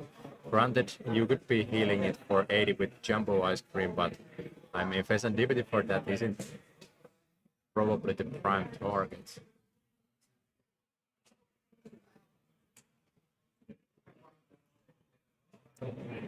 Looks like there was maybe a pheasant DPD in the hand for Tommy. I mean, now is the turn where you just gotta press on the gas pedal. You even have the Meowth already on the bench, so Yeah, why might not as well. commit?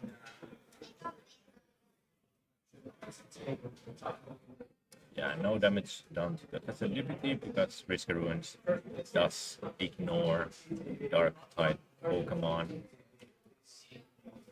See, I think I see an unfair stamp there for Tommy. That could be a pretty good card to play. Yeah, You're we're- expecting. There's the fire energy. I mean, at this point, you're only missing the Dusclops from our line that we've been here trying to project. Yeah. Yeah, I think this is a pretty nice turn to stamp. I think with unfair stamp, it can be sometimes a bit difficult to assess whether to use it now. Maybe you should save it for later. But yeah, I mean, like Ice Control doesn't need that many cards. So I think at this point, you really don't want this Dragapult to be knocked out next turn. So doing everything you can to make it more difficult sounds like a good plan to me. Yeah, so let's see the draw here. 5 cards for Tommy and 2 for Jonna. I saw at least one psychic Pokemon. There is the Dusclops. Very nice. I think there's also a Night Stretcher. At least Tommy was looking at his discard pile. So yeah, there is the Night Stretcher in the hand. Moving that damage counter, seeming like we'll be blowing it up. Yeah, I mean, you could also pop 2 of those if you want to get rid of the Pheasant Deputy in addition now with the stamp. I think the Duskull came into play this turn, so that play wouldn't be available on this turn. Maybe Tommy is debating whether to knock out the Metang. That could also be a line, but I think I would really prefer taking out the Drillbur. The Mega Excadrill is so scary. Yeah, really. Now taking a deep think there, and here it comes. Yep. 5 damage counters on the Drillbur. Jonna gets 1 prize card for that, and 2 damage counters on the Drillbur, and we have 4 left to distribute. There could be at least 2 going to Genesect. Yeah, I think I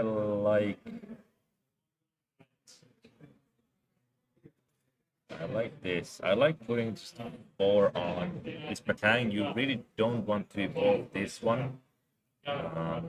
You could obviously target down the one with energies, but I'm sure that that will be becoming a Metagross here pretty soon. Setting up the Metang to be KO'd with Phantom Dive. Sounds pretty good. Now with some Monkey Dory damage, you actually have a pretty nice price map here. You could have 4 prizes from the Pheasant DPT and the Genesect, and then knock out one of the Metangs to take last prize card. But here, Jonna draws the one-off Gravity Mountain straight from the stamp, so I think this enables her to get a knockout with the Metagross. Yeah, that is pretty scary. I would put her down to just 2 prize cards remaining. There is no track log on the board. Yeah, so no Dragapult coming if this one goes down. I mean, at this point, the stamp is just a lie. That's the only card here that was I mean, not the only card. I mean, there's Kieran too, but like after stamp, getting all you need is like pretty heartbreaking, probably for Tommy. But it is sometimes so that even after hand disruption, the pieces of the puzzles just line up. Yeah, and I mean, there were a lot of cards drawn, to be fair. Like, there was that one prize card also from that Dust Globes. Unfortunately for Tommy, wasn't able to find it before the stamp. Um, also, the Serendipity draw. There. Now, Metagross does have to discard 3 energy from itself in order to do that extra bit of damage in order to KO that Dragapult. So, you might be going down to a board where there's not that many energies remaining, and you might have to look towards something like an energy recycler to get those energies back and loading up your other attackers. Metagross might not be able to stream these big attacks on consecutive turns. 2 more energies found there though. Yeah, I mean, this could be a heads-up play. There's not much threat going to this Metagross that's going to be evolved, so if you just preemptively attach more energies, you could get back-to-back turns and then combine that with the boss next turn, and you take your last prize cards from the bench, Meow or Serendipity. Just loading up this one attack. That's like 7 energies. And you can really see the power of these battle makers being able to get so many energies. Looks like can't see a poke here.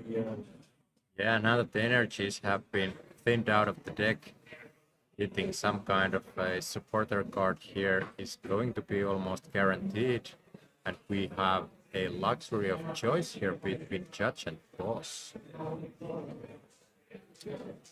Yeah, I think there was already a boss in hand, so keeping your options open. Not playing the judge. I don't think you want to play it this turn. Keeping the boss available seems pretty good. I think this turn wouldn't mind playing something like a Petrol to find that energy recycler to be ready once you discard all of those energies. I think Tommy might have to do something a bit desperate, something like maybe bossing up that Genesect and hoping that Jonna isn't able to move it. Yeah, I mean, there are 3 cards to move that. There's 2 Kierans and 1 air balloon, so it's getting quite tough here. Yeah, and also could just get 2 energies on it and retreat. True. We have seen those metal makers hitting quite nicely in this game. Yeah. Jonna taking the 3rd and 4th prize card here. Only 2 remaining now. Tommy has to get a 5 prize comeback here. I mean, Serendipity is only 10 damage off. You could even knock it with Monkey Dory, but Something interesting here could also be maybe something like a boss and a Badu. I'd like to see here evolve into Dracloak, then probably boss, Genesect, and play the special red card. Just try to buy off a turn, feeding the Duskull into the meat grinder, and then making some kind of comeback play with a freshly loaded Dragapult. Yeah, that sounds pretty good to me too. The Dracloak comes out, There's the red card. Instant pickup there for Tommy. Yeah, I think this is the turn to play that. You might not have any other turns left. Don't want the boss's orders to be seen. Yeah, Tommy Decides to scoop the matchup anyway. I mean, you could have maybe something going on if you manage to stall your opponent with the special red card. But I mean, the price trade would have been 5-1 at that point anyway. Yeah, I think Tommy realizes that there's no realistic way for him to win. I think the early game was just a bit too slow, not getting enough of those track logs set up, not really getting going. On the other side though, Jonna, I mean, basically having a perfect start, pretty much everything you would want. Maybe the only play there to consider was like that drill burr.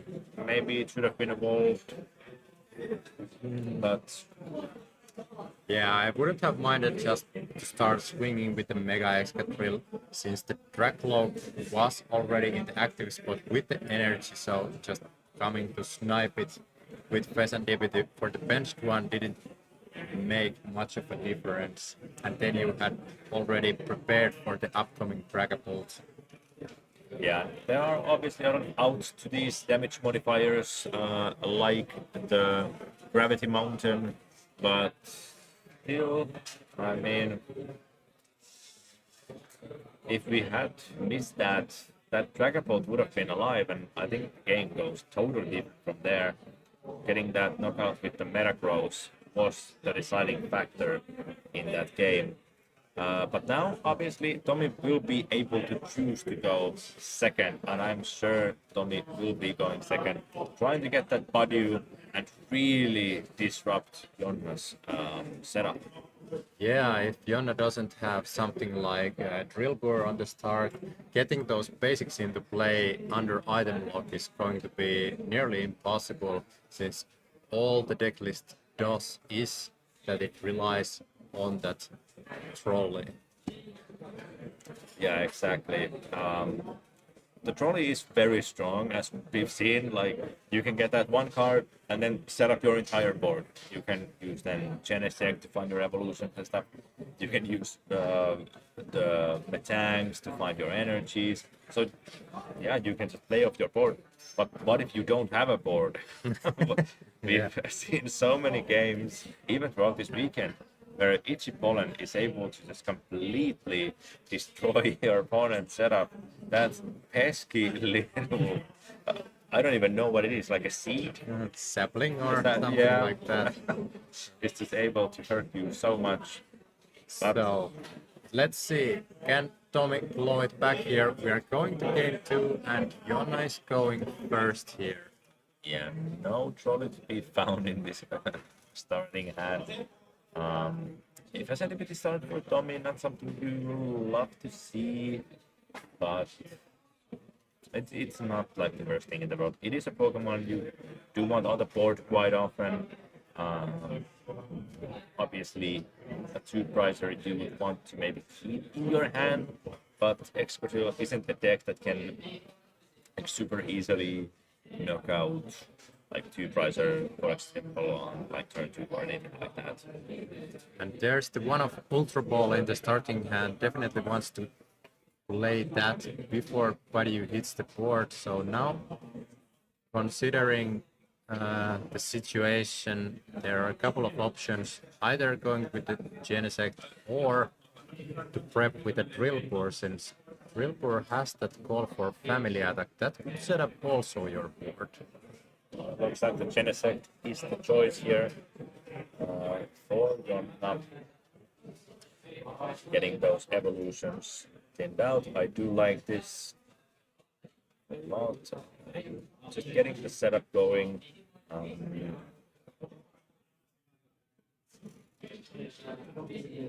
Now the discards were the Transceiver and Petrel.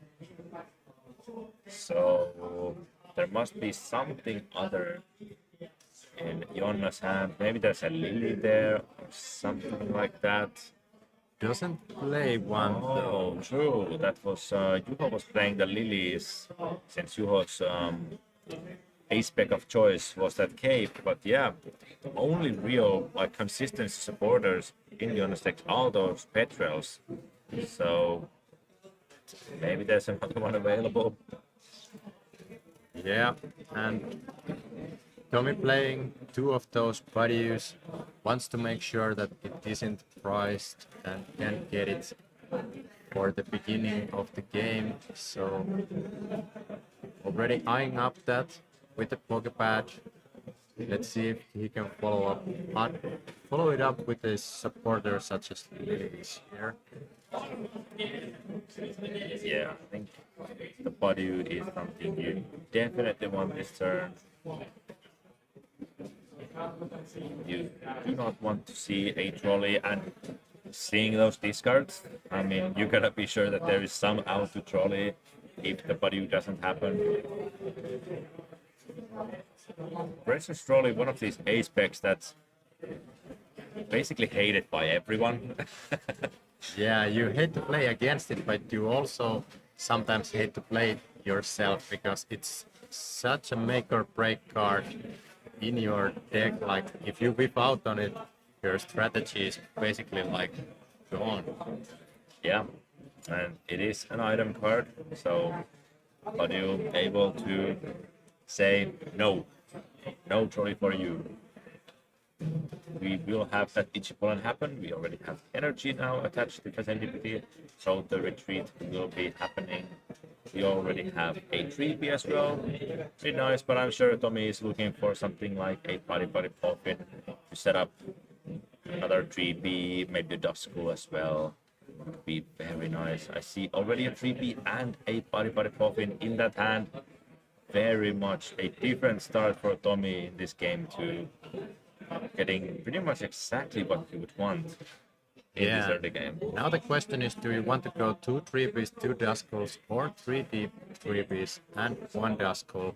I mean, if you keep your opponent on the Ichipolan chokehold, you want to kind of just destroy their board as soon as possible.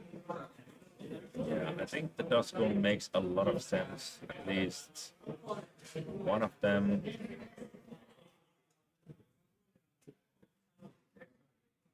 There is the 3P.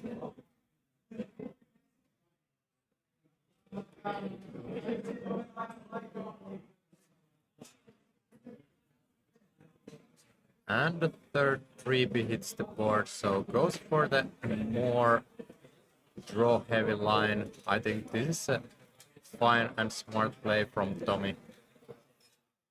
Yeah, the Ichipolan not doing any damage because of Beldam's resistance to grass.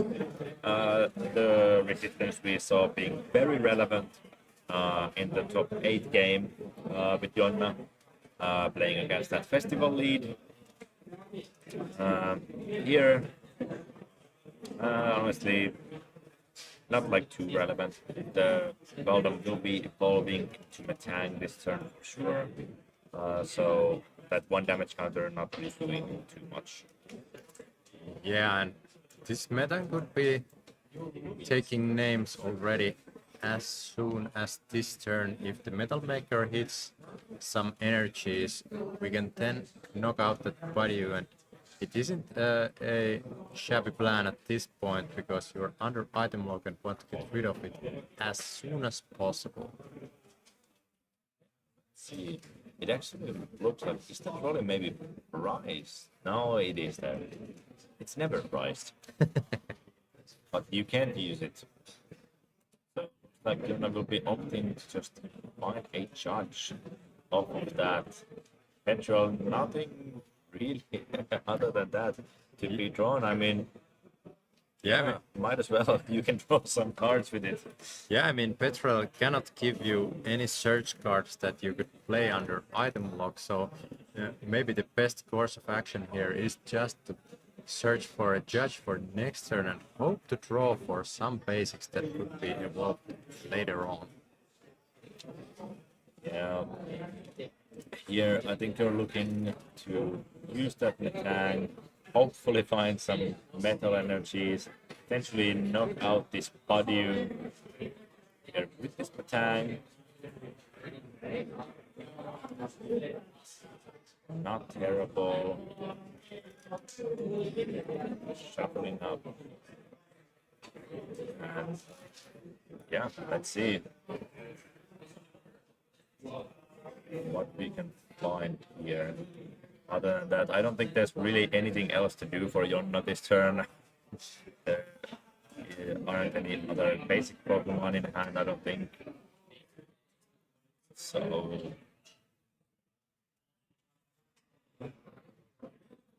yeah, this is kind of the argument against playing the trolley, but here we see just a pass from Jonna. I mean, was she afraid of a possible like Tracklow Crispin in the Dusclops play that could have knocked out? Did it want to give any extra cards or something like that? I mean, taking the Badu out would have been still something that I would like to see, since Tommy isn't playing any rare candies here. Maybe was just afraid of giving the Facility Draw plus the possibility of unfair stamp. You obviously have to be really careful of that. If a stamp happens, I mean, you might not even need each pollen. The deck is still full of these evolution Pokemon, so many energies as well, that drawing into anything other than just dead cards at that point could be quite tough. This does mean that the Ichi-Pollen is still going to happen.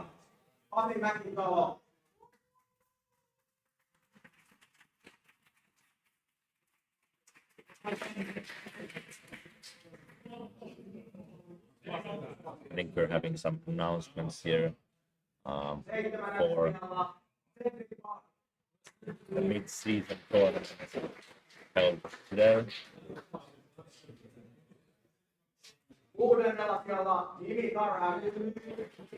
We'll try to talk through it. I'm sure we see the Dusclops involved here and the Crispin, very nice, setting up the board. Ooh, even just going for that Tracklow, maybe. Yeah, going for that knockout.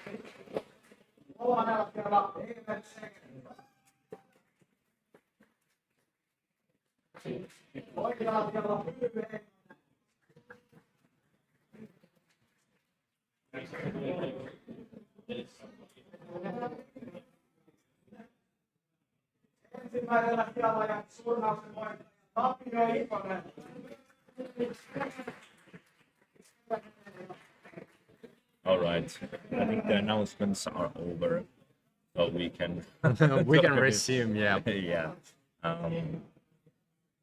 So we saw was the knockout there on that Metang, very powerful, putting on a lot of pressure.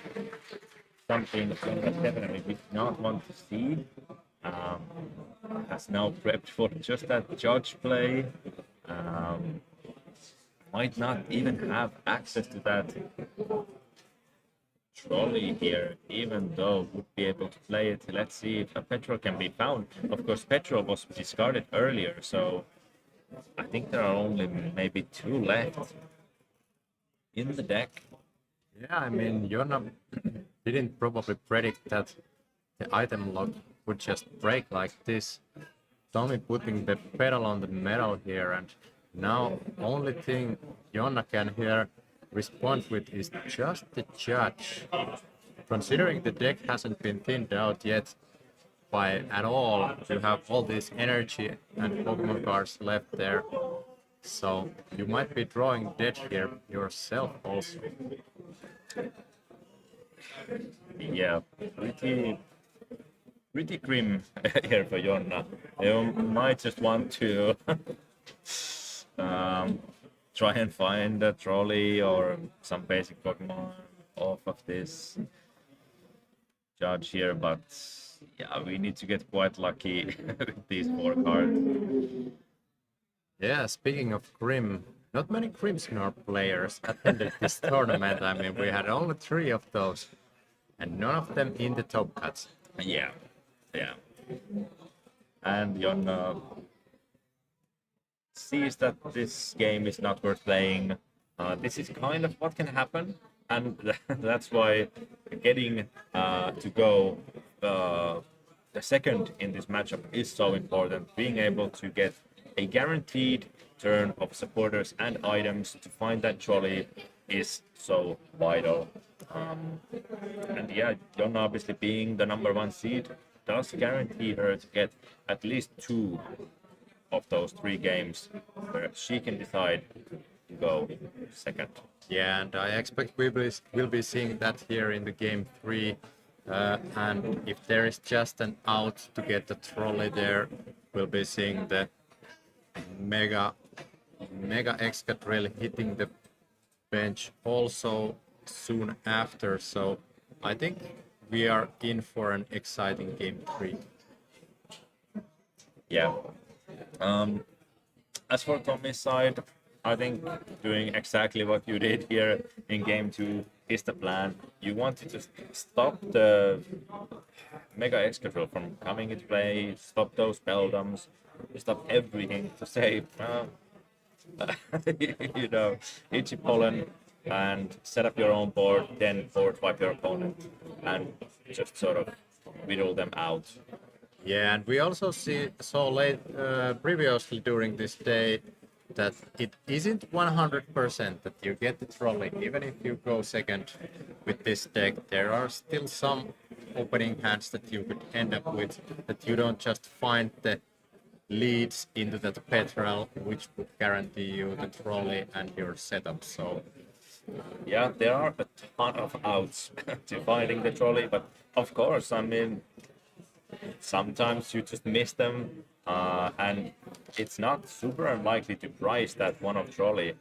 Then there are cards like there is that Buddy Pop in there in the list still, but it's nowhere near as strong. And most importantly, there's not really a good way of finding the Genesect without the trolley. So you are really reliant on getting it unless you open the Genesect, of course.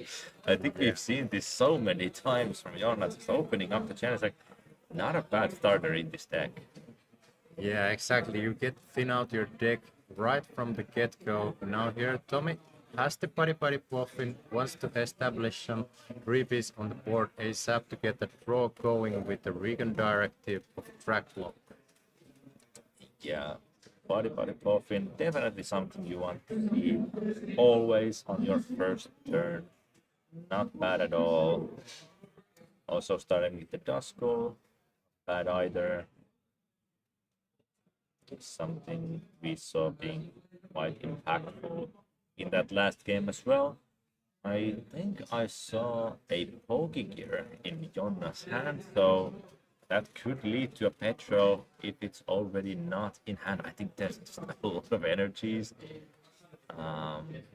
Yeah, I mean, thinning the deck out first before playing the Pokegear here is the only sensible option. You really want to hit that Petrel and nothing else.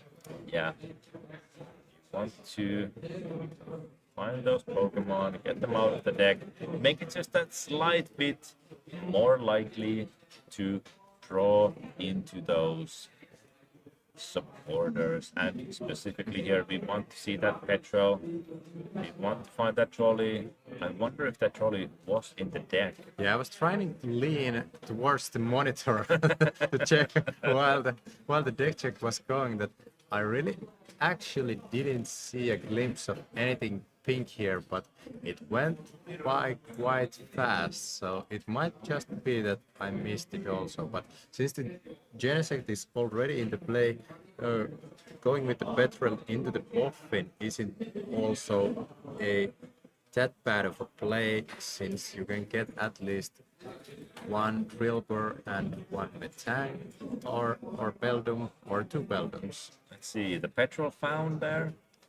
Orion, let's see if the trolley was there. Okay. It's always there. It was there, that it was just going through too fast last time, so even if I tilted my head towards the monitor, I couldn't see it. So we will surely be getting few Beldams, Serendipity, and a Trilber. Jonna here cherry picking all the best cards to her bench, fill it out and take them out of the deck to bring that Metal Maker alive and hit those energies onto the board. Yeah, a very lucky Pokegear there. I think had she not gotten the petrol, we would be in a lot of trouble here. But of course, 4 of those petrols, so Pokegear quite likely to find it from the deck. Yeah, and we see here now the cruel arrow being prepped already. I mean, it is great if there's something else than Dracloak on the active spot, and then we just pass. So I didn't think now, as Tommy, do you even commit to the body anymore? I mean, there are not that many items in the deck that could help out Jonna's turns for further, so maybe just try to develop something on your board. Maximize the 3-piece and go from there. Yeah, I don't think you would mind attacking with the Badu. I could see it. I mean, there's 9 item cards in the deck total, and already a couple of those has been played, so it only affects like 10% of the deck at this point. Yeah, there are those transceivers though. And those Team Rocket's transceivers could find petrol, which could find something else. Maybe you just want to deny that. Yeah, I mean, it could search for air balloon if you happen to miss out on too many of those metal makers.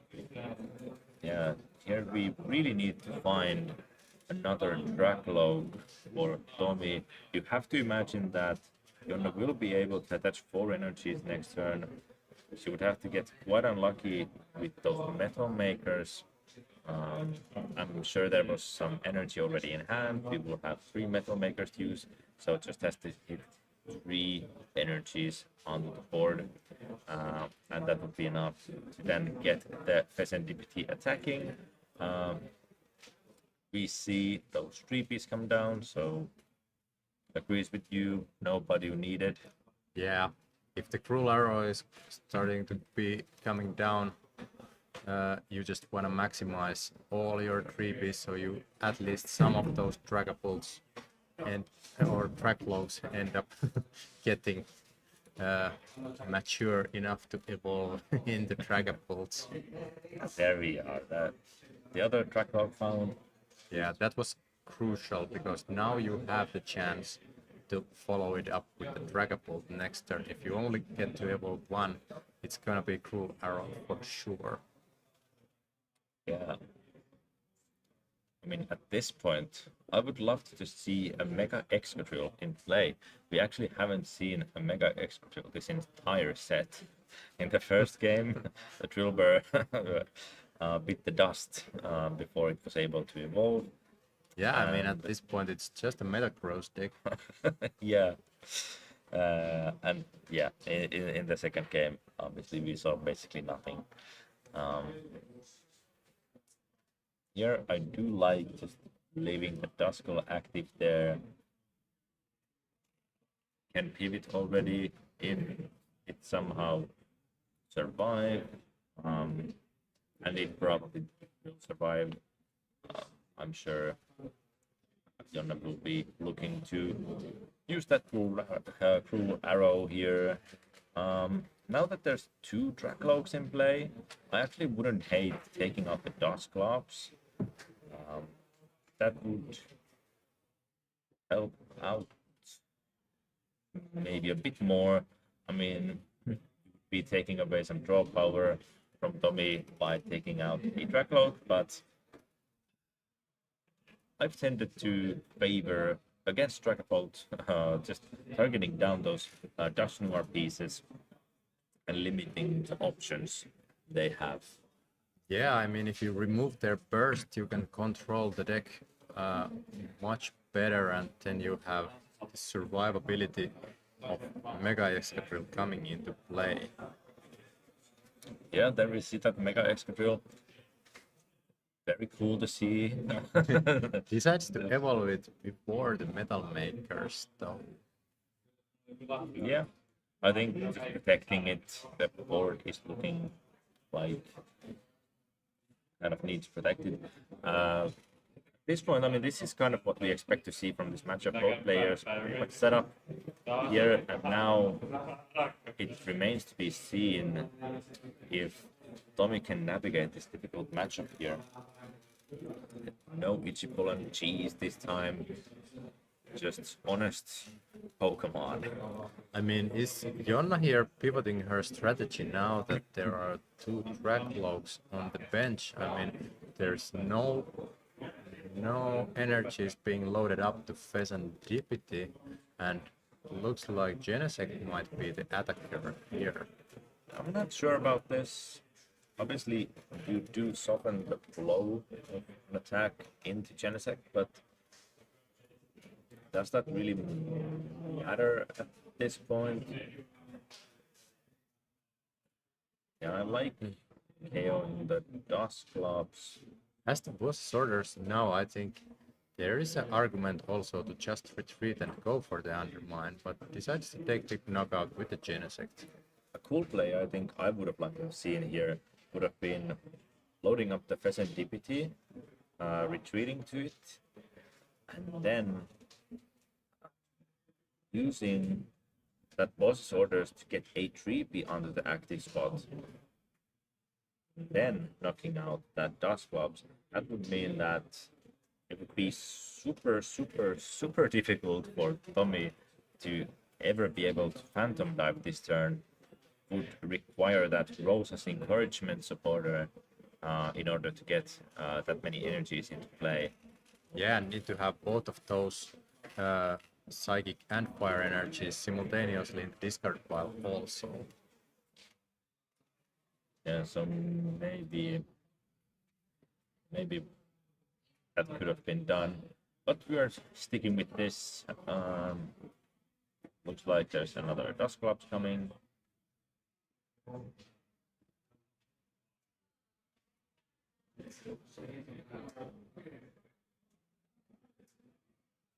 And we still have one more recon directive to be used. After this, we might see something like, I can't remember what's the hand, we have like a Lily's and Web to make it out. Maybe something like the Stamp. Stamp isn't really doing much at this point. John already set up so nicely, doesn't really need much anymore in this game. Yeah, I mean, currently there is a one-shot potential already on the bench with the Mega Excadrill, so setting up a Dragapult here with a probable Crispin gives you some play, but what's the follow-up then? Let's see. I think another Pokepad found. Was debating whether to take that Dracloak or Dusclops, and did decide to go for another Dracloak. Here we see that paying off. Find another Pokepad.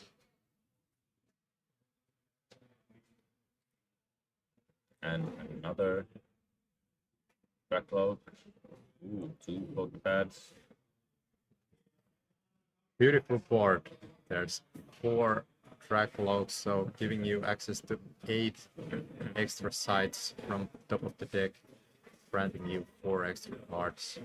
So at least the draw engine is there. Now you just have to piece out your price map and start taking something away from this strong looking Excadrill board. Yeah, I mean, this turn, Tommy has to play Crispin or Rosa this turn. Well, in order to Phantom Dive.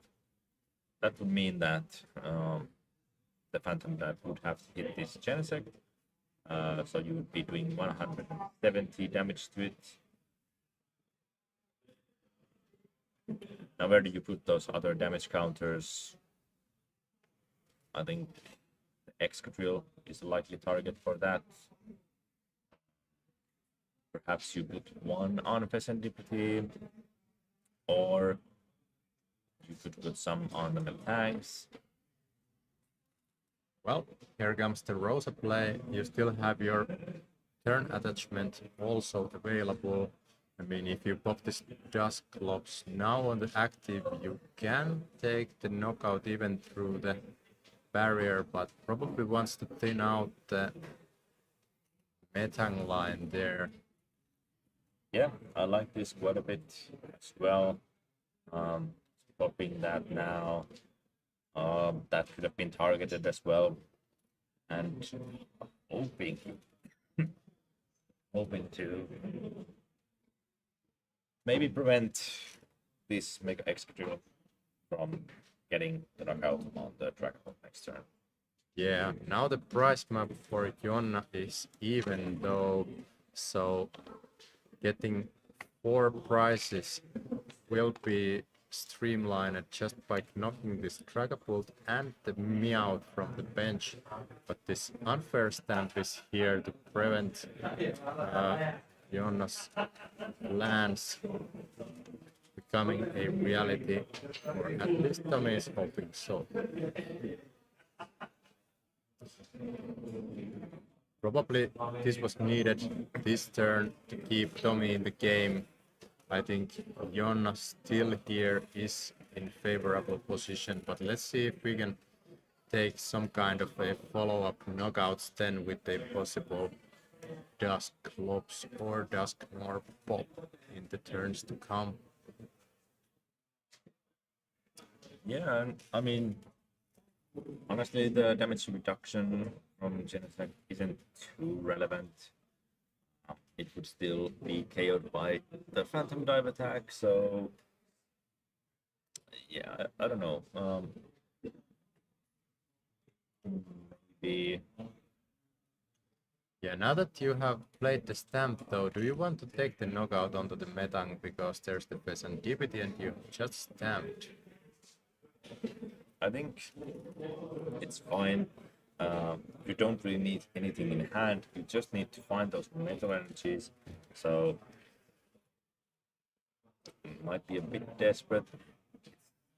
Not super likely that Jonna would miss 2 energies. If she has just 1 metal energy in hand, only finding 2 from those metal makers would be enough. But I think this is the best bet Tommy has.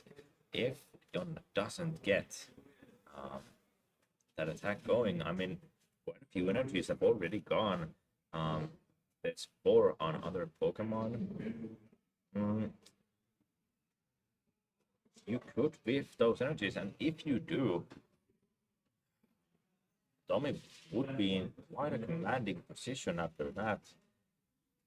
There wouldn't be really a good knockout here for Jonna. Maybe that Duskull could be KO'd by Genesect if a boss is found, but especially if there's no boss orders or anything, you could be just looking at a pass. Well, let's see how this turns out. Genesect thinning out the deck out of Mega Excadrill, and we're probably going to see some metal makers to follow it up. Contemplating whether to use Flip the Script first. Going for that one.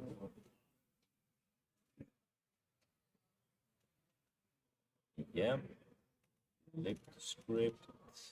Finding, I think there was at least a Drillbur there, but I can't quite make out the other cards. There could be, I think that's maybe the Ultra Ball. Yep. Wants to thin out probably everything that exists in the deck to ensure that these two metal makers hit what is needed. Yeah, there was already a metal energy in hand, so now only has to hit 2 energies off of these metal makers in order to KO that Dragapult. That would then mean that Tommy has to play a Crispin next turn in order to attack. And yeah, honestly, I think this might be the deciding factor for this game. Whether these 2 metal makers are able to secure Jonna's KO. Yep. Now, the moment of truth, Tommy cutting the deck, and we're probably going to see some metal makers now. It's gambling time, surely. I don't think there's anything else to be thinned out. Oh, still a petrol. We found. Now, you shouldn't look at if you would have hit the metal maker or not. I think maybe not, actually, looking at those top cards there. Yeah, now, contemplating with the boss, I mean, Ice Cream would be also an option if you're planning to retreat this Genesect. Yeah, another interesting option could have been also getting the energy recycler, retreating first and putting some metal energy back into the deck, making it just that bit more likely to hit into those metal energy. Yeah, that would be a hard commit though. If Yep. you whiff this, then it's over, so probably doesn't want to go that route just yet. And here we see Okay. 2 energies already from the first metal maker, so I think you only need 10 a turn energy to be attached from hand, and I'm quite sure that was there already. Yeah, and we see another one found there. Metal makers hitting very nicely here for Jonna in these games. So we will see the retreat and the maximum drilling. Of course, normally doing only 200 damage, but if you have 5 energy on this Pokemon, you will be doing 330 damage. Just a little bit over the HP of Dragapult. Yeah, at this point, I mean, this is looking pretty tough for Tommy. Yeah, I mean, there's not much you can do about this Mega Excadrill with the board you have now. Since you're not playing any rare candies, I don't think you have the damage to knock this out, and you know that there's a boss's orders in hand already, so you would need to somehow soften this Mega Excadrill up now with the single pricer while disrupting also Jonna's hand to get the boss's orders away from there. And then a single ice cream would be enough to take out all of that damage. I'm not gonna lie, I don't really see a way for Tommy to realistically win this game anymore. I think there's also a couple energies in the hand, something you don't want to see. You would want them to be in the deck so they could be found with Crispin. Yeah, I mean, he's checking out the available resources, maybe contemplating if there's some kind of a trap play here, trying to gust up something to buy more time, but it starts to look quite dire here. Yeah. Don't really see. Maybe. Okay. An idea here would be to gust up a Metang, hope that it can't retreat. Then try to set up a Dusk Noir, pop that Dusk Noir on a Metang, boss up the Pheasant Deputy, and then Phantom Dive KO it, and those damage counters on Genesect. The Genesect would be knocked out, you would have a 5 price turn. I don't really think that you can realistically take out this Excadrill. Yeah, I mean, it's just too tanky. 340 for this means that it gets to evade also the possible Dusknoir pop in addition to the Phantom Dive. Just 10 damage short. And Tommy has been basically doing everything he can in this matchup, but it's just so tough. Deck is designed to beat Dragapult, and And it's really doing it. so far, yeah, Jonna has been showing that that is exactly what the deck does.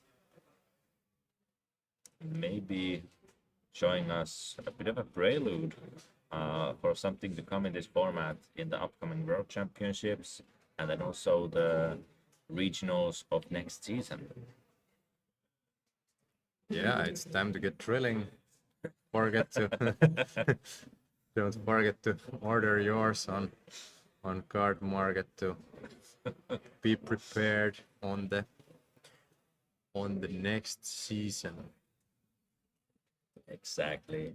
I mean, and the deck is kind of fun to play, and even for longer tournaments, it's great that you have such a pretty much simple plan to execute all of your early turns. Maybe later on in the game you have to take some deep thoughts about how to maneuver the late game, but early game you just slam that petrol, go into the trolley, put your board in, and start metal making. Yeah. Here we see that red card. Okay, here's the boss combined with the red card, so if this sticks, there's still hope. I mean, Jethead betting this, and then maybe gusting that Fez a turn after would line you up for a 5 price turn. Yeah. Now it's on Jonna to find a way of moving this Metang out of the active spot. Yeah, I mean, checking the discard pile, there's already Transceiver. If there's Air Balloon on the deck to go with the Team Rocket's Petrel, I think that's the game. Yep. And there we are. That's the air balloon, and that's game. All right, and popping off right there. Back-to-back finals for her. Can she manage to take down the dub twice in a row? Yeah. Crazy turn of events.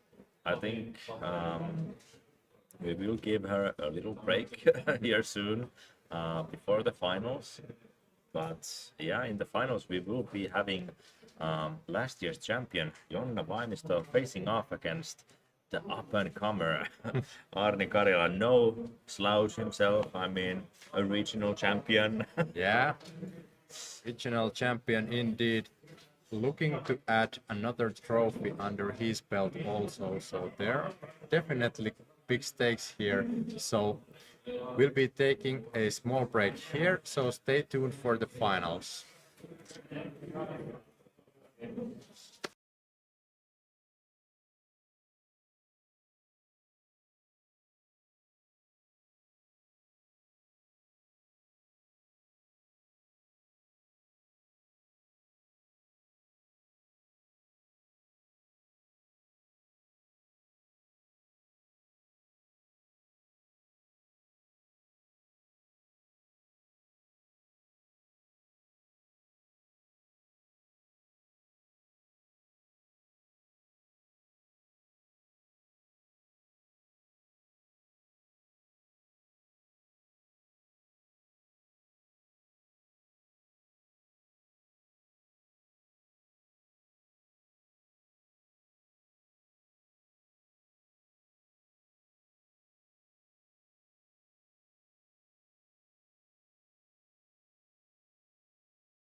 the pen ultimate happening here in this event. We have only 2 players left, and the storyline couldn't be any more juicier.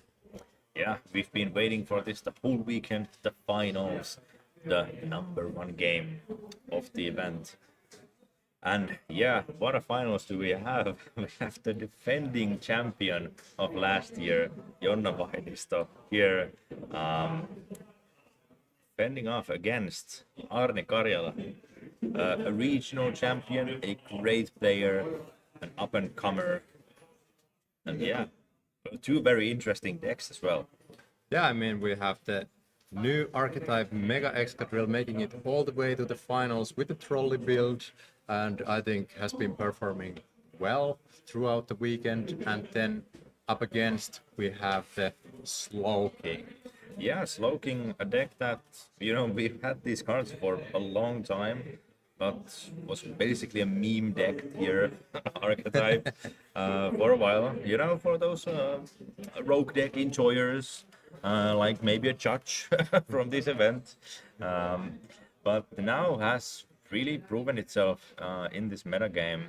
And of course, yeah, the Metacross as well. A card that came out already, people were trying it out, but just needed a little bit more, and that Mega Excadrill proved to be the card that the deck was missing. I think we're gonna have an interesting finals. I have heard a little bit about the strategy. I think we'll talk about it more once the players have set up, just to make sure that there's no leaks. Yeah, I have discussed the matchup a little bit with Arne, and we might have some insight for you here.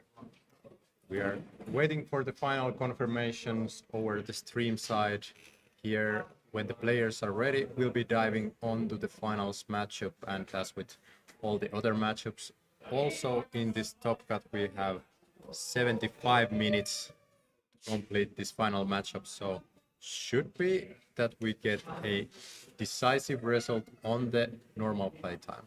Yeah, and I mean, they're playing for no championship points here. This is not a championship points event, but the prices are still great. You can see a little bit of them like peeking up right there on the table, but there's some booster boxes at stake. Both players are getting some ETBs as well, gift cards to card market, all sorts of stuff. So yeah, the stakes are high, and I'm sure both players are eager to win this game and this event. Yeah, I mean, everyone wants to call themselves a Pokemon champion.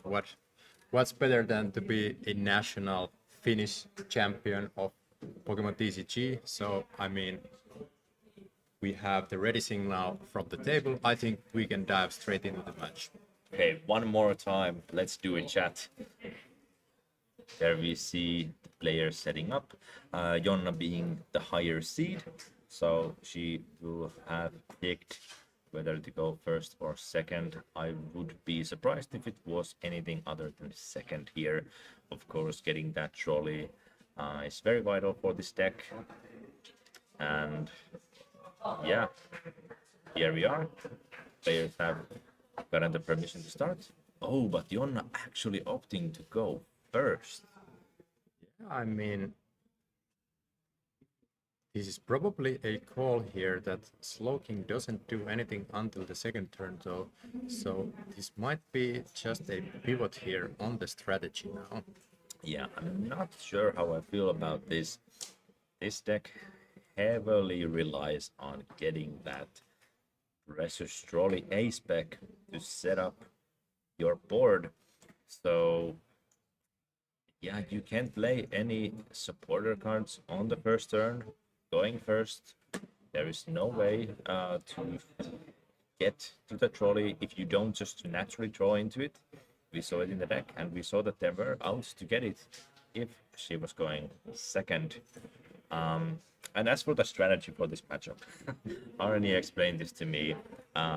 It's not a very crazy strategy. It's pretty obvious. Some of you might have figured it out. It's Trifrost.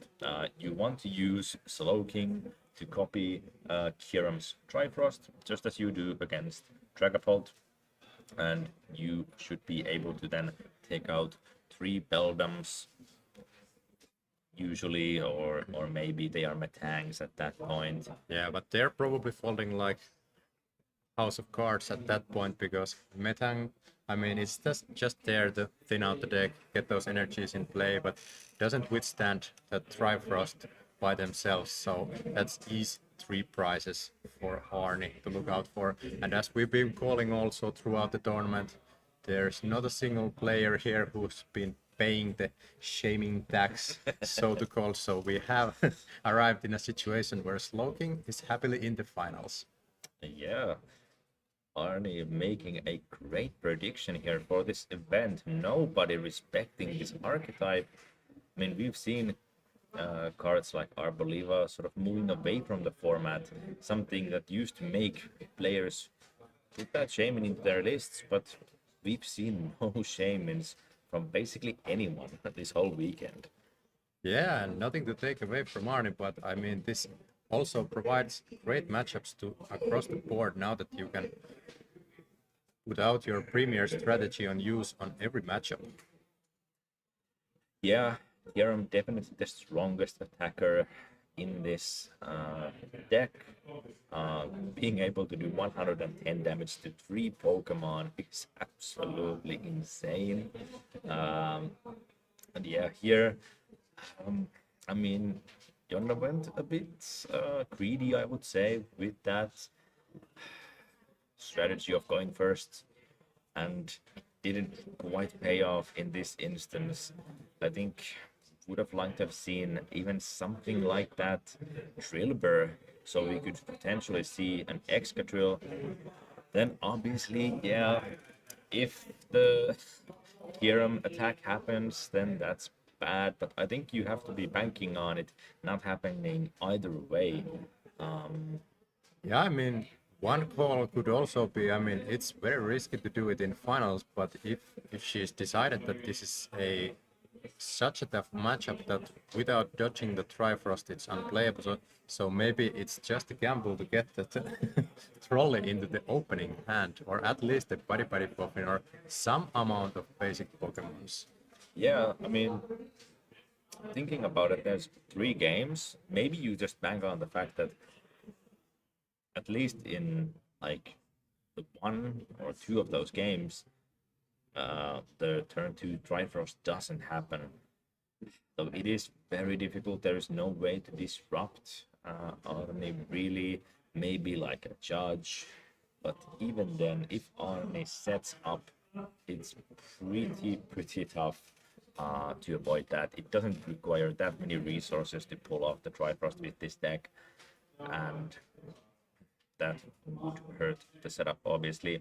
Now, I think at the same time, something to note here is Arne is actually not playing the older Annihilate.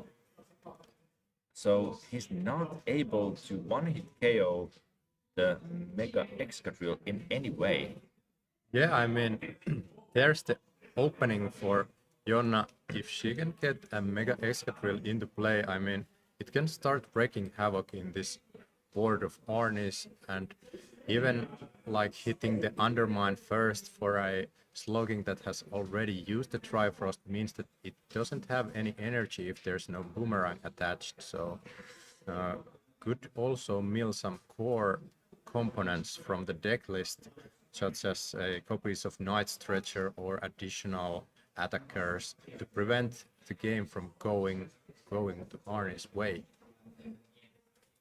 Yeah, there we see the Precious Trolley played, finally setting up here. Gets the Genesect as well. Searching out Excadrill and the Metang already. We could see, and I think we will probably see the Trifrost next turn. Has set up very nicely. Already has an energy on a Slowpoke. Has the Kangaskhan active. It would be pretty unlucky not to get to it on this turn. Then the question just is, what Pokemon do you target? I would imagine that the best targets would just be those 3 Beldams.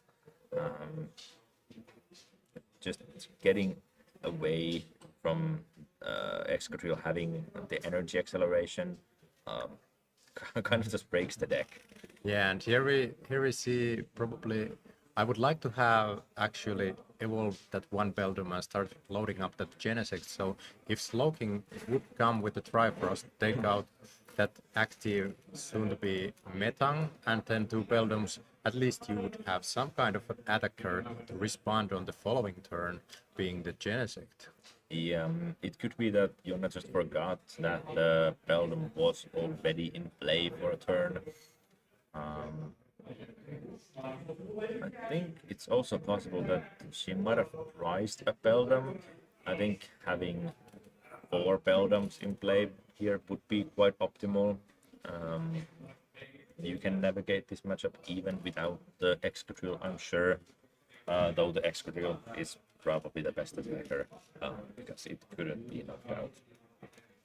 Yeah, and also Trifrost not too shabby on Genesect either. I mean, you can two-shot it, so it's basically like drawing one prize now and the second one later if you plan to target that at some point also. Yeah, here from Arne's side, I don't think there's really any other consideration than Trifrost. You could, I guess, think about some other attacks as well, but I don't think it makes any sense. Just go for that Trifrost, wipe out those Beldams. You know that there will not be any energy acceleration. Donna would be limited to only attaching one metal energy per turn, and you would basically win this game on the spot. There we see that Kiram and already has the boomerang energy as well, so threatening a second Kiram play next turn as well. This is looking very bad for Jonna. Okay, so this is the picture perfect start now for Arne. Even has the boomerang energy, so no need to worry about your possible switching options to cover that one rose patch hitting that slogging. You can just manually attach one other psychic energy now on your following turn and then just prep whatever you want with that stadium to the top of the deck. And since Jonna only plays one stadium card, I mean, this stadium is probably going to stick for a long time, so not a lot of pieces needed here. Yeah, there we see the Genesect searching out some Pokemon, anything out of the deck. We get those Excadrills. But we could even see something like the Prime Catcher getting one of those Excadrills stuck into the active spot. You can't really attach any energies to them, and then you could just start attacking one, but you might not be able to move it from Jonna's side. Yeah, I like this judge play here, though. I mean, Arnie had such a big hand already, so getting just one energy and a Pokemon to attack with Slowking wasn't probably gonna be a huge deal. Now that Slowking is in the active spot, Arnie can't utilize Kangaskhan unless he draws into a switch or Prime Catcher. So just these 4 cards plus the top deck on the following turn to play with. So this is still a line for Jonna to go. Yeah, I think those energy attachments from a Metang last turn would have been really nice. Knocking out this Slowking here would have been obviously very strong. Now, I don't really see. Also, I think the Genesect should have been used after that charge, just to thin a little bit more out of the deck. Yeah, I mean, or was it used for those Mega Excadrills though on the play? Yeah, but still, you could use it after the charge. I mean, you can draw into them and then thin a little bit more. Maybe. I think one was already in hand and one was searched out. Yeah, well, at that point, then you could have then used it afterwards also. But here we see Pokepad into Slowking. Do we have an attacker? I think I spied an energy already, so Pokepad could have been used already, an attacker, if there wasn't one. So it's safe to assume that there's at least one Pokemon that could be put into top of the deck with Academy at night. Yeah, Arni will need to take a while now to actually get the win here. Those extra drills are not going down easy, but still, I mean, it's hard to see how Jonna could be picking up 6 prizes before Arni. Yeah, and here is his login copying the Metagross's Metallic Hammer for 300 damage. You don't have to discard any of your energies since you don't have any metal energies on. So now the situation has become a last man standing here. Either one of these Mega Excadrills can't be now knocked out, or Arni steals away the first game. Yeah, Jonna is forcing Arni to play an 8 prize game. But, yeah, I mean, maybe if enough resources get milled, could be some copium way of coming back here. Yeah, I mean the 90 damage is still decent. Jonna is basically playing a theme deck at this point since there is no any kind of draw engine or energy acceleration in play. Just has to draw into anything from the top of the deck. Yeah, there is the Prime Catcher eyed up. I mean, if there isn't any Pokemon in hand, I mean, at least Arni could rig the top of the deck with a suitable Pokemon to be discarded and then put the desired card for his following turn to the second slot of the deck. Yeah, I would hate to see maybe the Prime Catcher is taken. Maybe you don't even use it this turn. Just save it in case the Excadrill tries to escape. Something like that could be done here, but realistically, I think, you know, it's the finals. We have a lot of time in these Top Cup matches. You play it out as Jonna for sure, because you never know, and Arni could make some vital mistake. Maybe they could do something that would cause a game loss or something. So you play to your outs, but realistically, we will be going to the second game here pretty soon with Arni as the winner of this first game. Yeah, I mean, we might even see a retreat here for the Kangaskhan now that there isn't going to be any Pokemon put there unless he has it on the hand, and I think I spy a Kyurem there, so Triforce bringing both of these Excadrills into the range of Metagross's Metallic Hammer. I think that's the smart play here. You can't now escape the impending doom. Yeah. Maybe now. Actually, quite a fun interaction here is that Undermine would actually discard the cards that Arni put on top of the deck with Cypher Maniac. So maybe if there's an energy and an ice cream? No, just looks like the judge. Goes for the judge, yeah. I think the only line here is just to hit some juicy cards from this Undermine and prevent Arni from attacking. Yeah, that kind of has to happen. Yeah, Lily's Clefairy doesn't do enough damage either. It's just two Pokemon on Jonna's side, both having that 230 HP. There's no way of... Usually, if you're in a bad spot, you maybe dust something up and hope that they get stuck for a turn or two. But then here there is nothing to dust up. Everything has free retreat because Gladius. Yeah, and Undermine took the first prize card for Jonna, but the mills were just beneficial for Arnie. I mean, those cards were not going to see play at all during this game anyway. So now that the Kangaskhan is there and the Pheasant DVD is active, we are looking at +5 cards to find that Slow King and Metacross to the hand to finish this game up. Yeah, Arn is super close to winning this first game here. Setting up yet another Slowpoke there as well. We see a Lily. And we do play it here. So the only cards we would need is some kind of access to Metacross. That could be, for example, a Night Stretcher. Or if there is another Metacross left in the deck.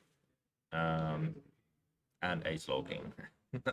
Literally just 2 Pokemon needed to close out this game. Pretty much in the deck list there's 3 Slowkings, 2 Metacross and 3 Night Stretchers, so we need some kind of combination of those 3 cards to bring this home here for first game.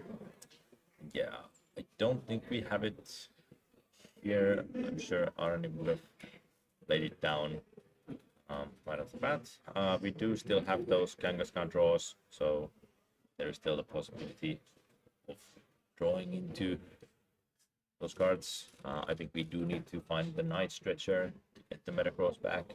Yeah, so it makes sense playing the Pokepad then first. If you've got only one choice to go with it, you want to maximize your chances to hit that Night Stretcher with the abilities left in your board.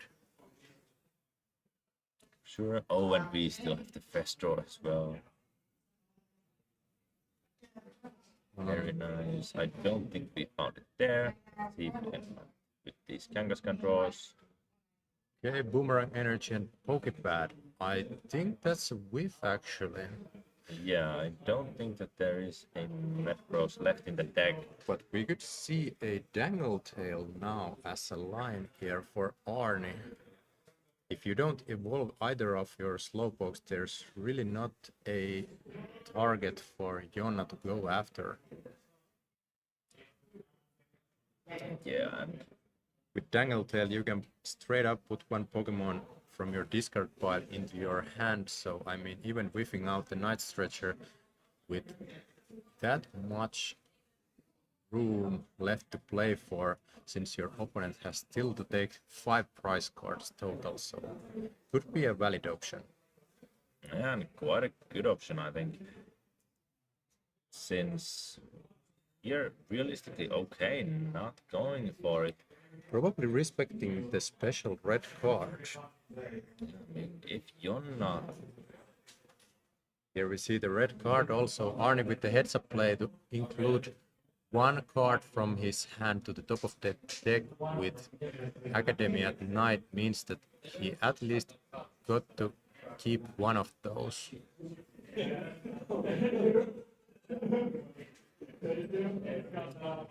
Now we see the third attachment, so this means that Jonna can start hitting up for 200 damage, but decides to go for the Undermine. Probably best to do it in that order so you can mill out some more resources before going for the knockout of this Kangaskhan. And I think this should be game the Cypher Maniac founder. You can draw those 2 cards with Kangaskhan.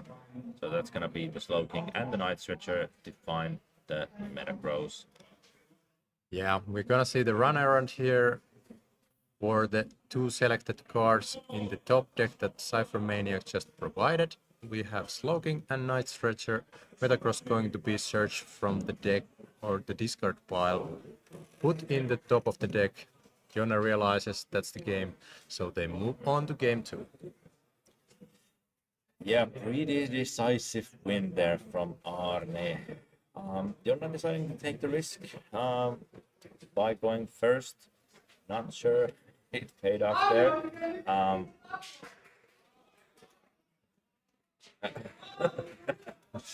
There is some cheers there for Arne. But yeah, I think going into this next game, there's really not that much strategy. Yeah, that, I'd probably like to still see the pivot for Jonna to go second and just like execute her own strategy. exactly.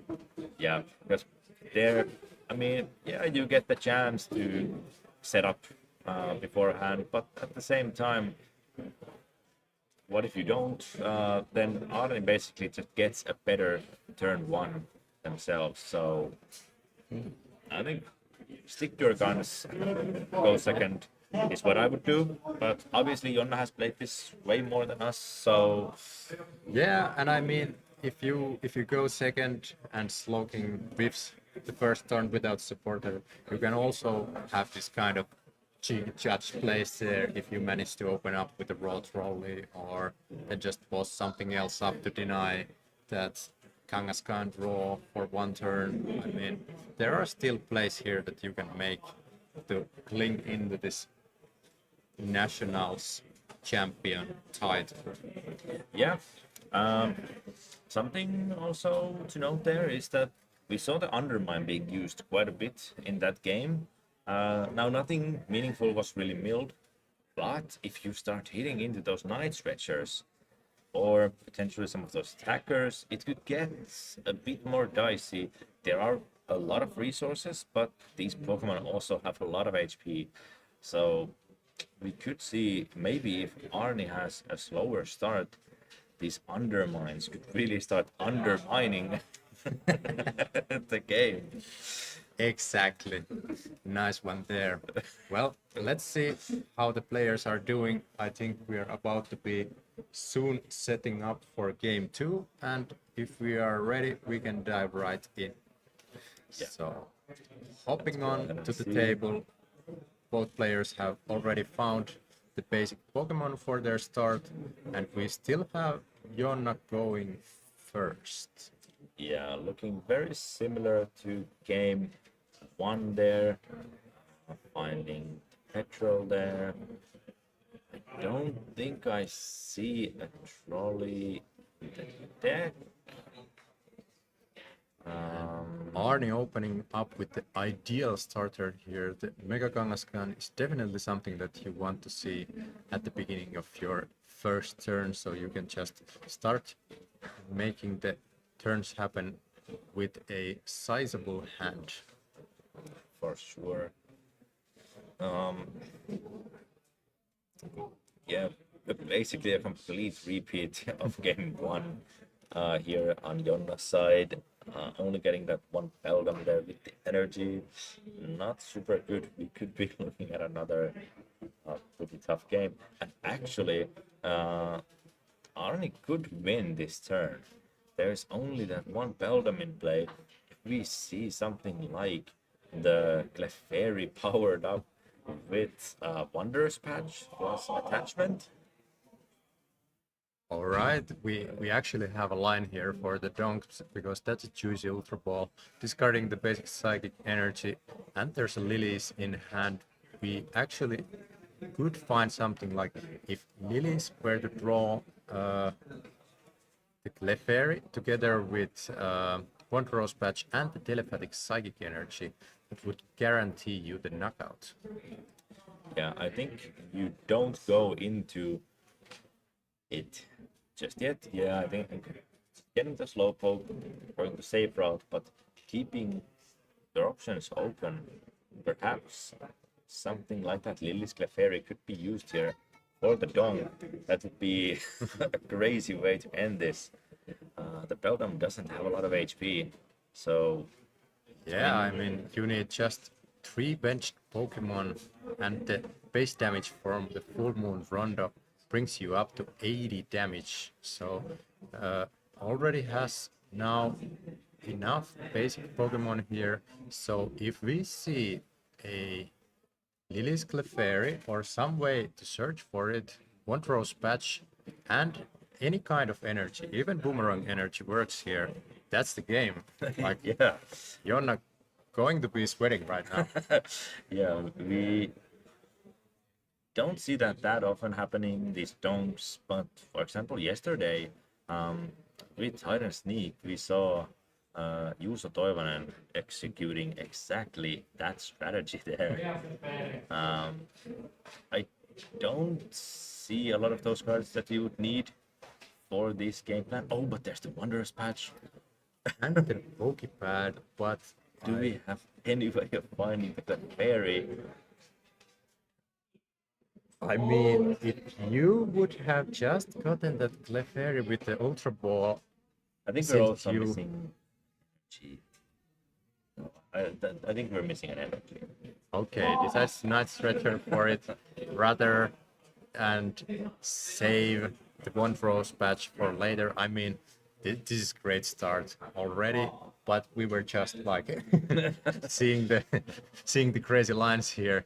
Yeah, we were looking for that highlight reel here at the end of the day.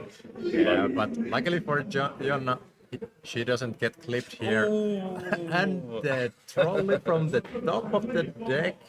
I mean, this opens up all kinds of play now. If you have any kind of support there other than Petrel here, you could like maybe go for a judge play here, which would really hinder this Arni's plan to Trifrost you the following turn. So let's see if there is Poke Gear to go with Judge or just straight up Judge here. I would love to see it after this one. You can always search the evolutions Pokemon after the Judge with the Genesec's ability. Yeah, we could even see, even if we only have Petrol, something like searching that Gravity Mountain could make it more difficult to get the Trifrost play. You need that stadium, and Arnie did play that stadium down quite happily. Perhaps that could signal the fact that there is another stadium in hand, but I think in a matchup so difficult as this one is, maybe you just have to take your chances.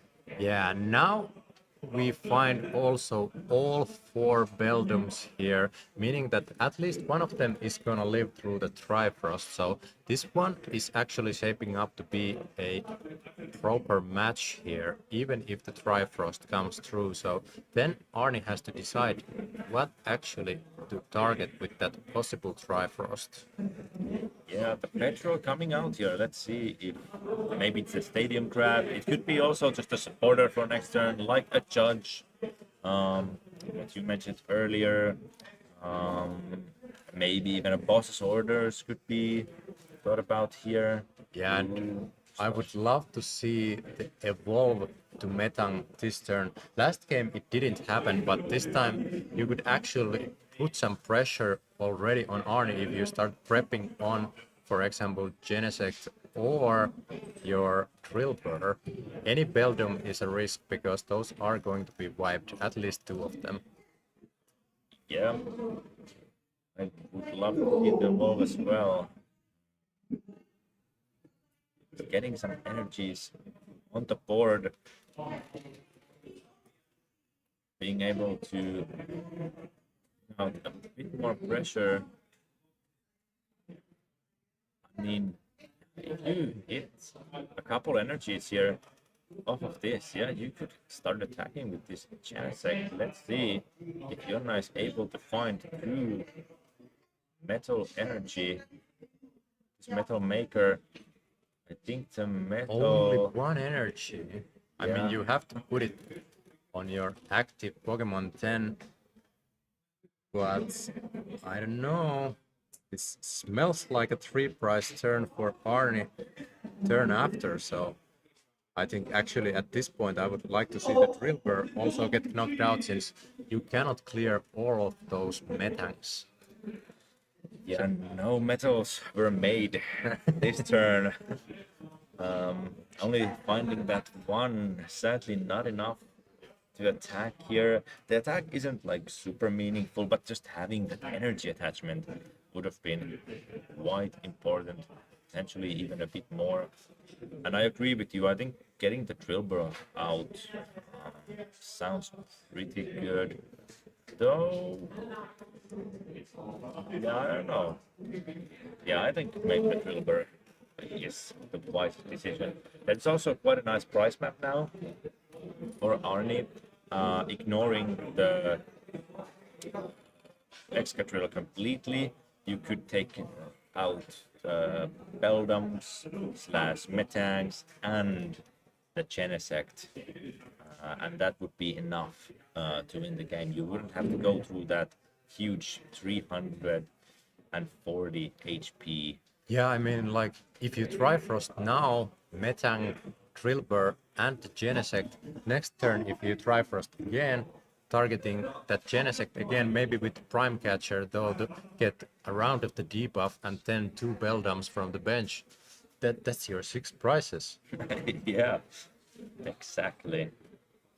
You could also just take 3 prizes now, and then perhaps you can Trifrost again and set up the Excadrill also to be KO'd. So there's multiple ways for Arnie to navigate this matchup. I think once again looking quite difficult for Jonna, but I'm sure she has a plan. I mean, you don't really make it to the finals of the nationals twice in a row without a plan. Oh, and the Lucky Helmet also, this preps up nicely for a possible special red card that would come on the following turn if now you are basically entering the range of it and having that wide target on your back. Yeah, the boomerang energy also attached to this Slowking. Very nice. And yeah, looks like Arnie was on the same page as us. Are getting down that Metang, Beldam, and Drillbur. So no Excadrill coming this following turn. And even if those Beldams are able to evolve into Metangs, they could also be knocked out once again with this Trifrost. Such a strong attack. We've talked about it many times throughout the weekend.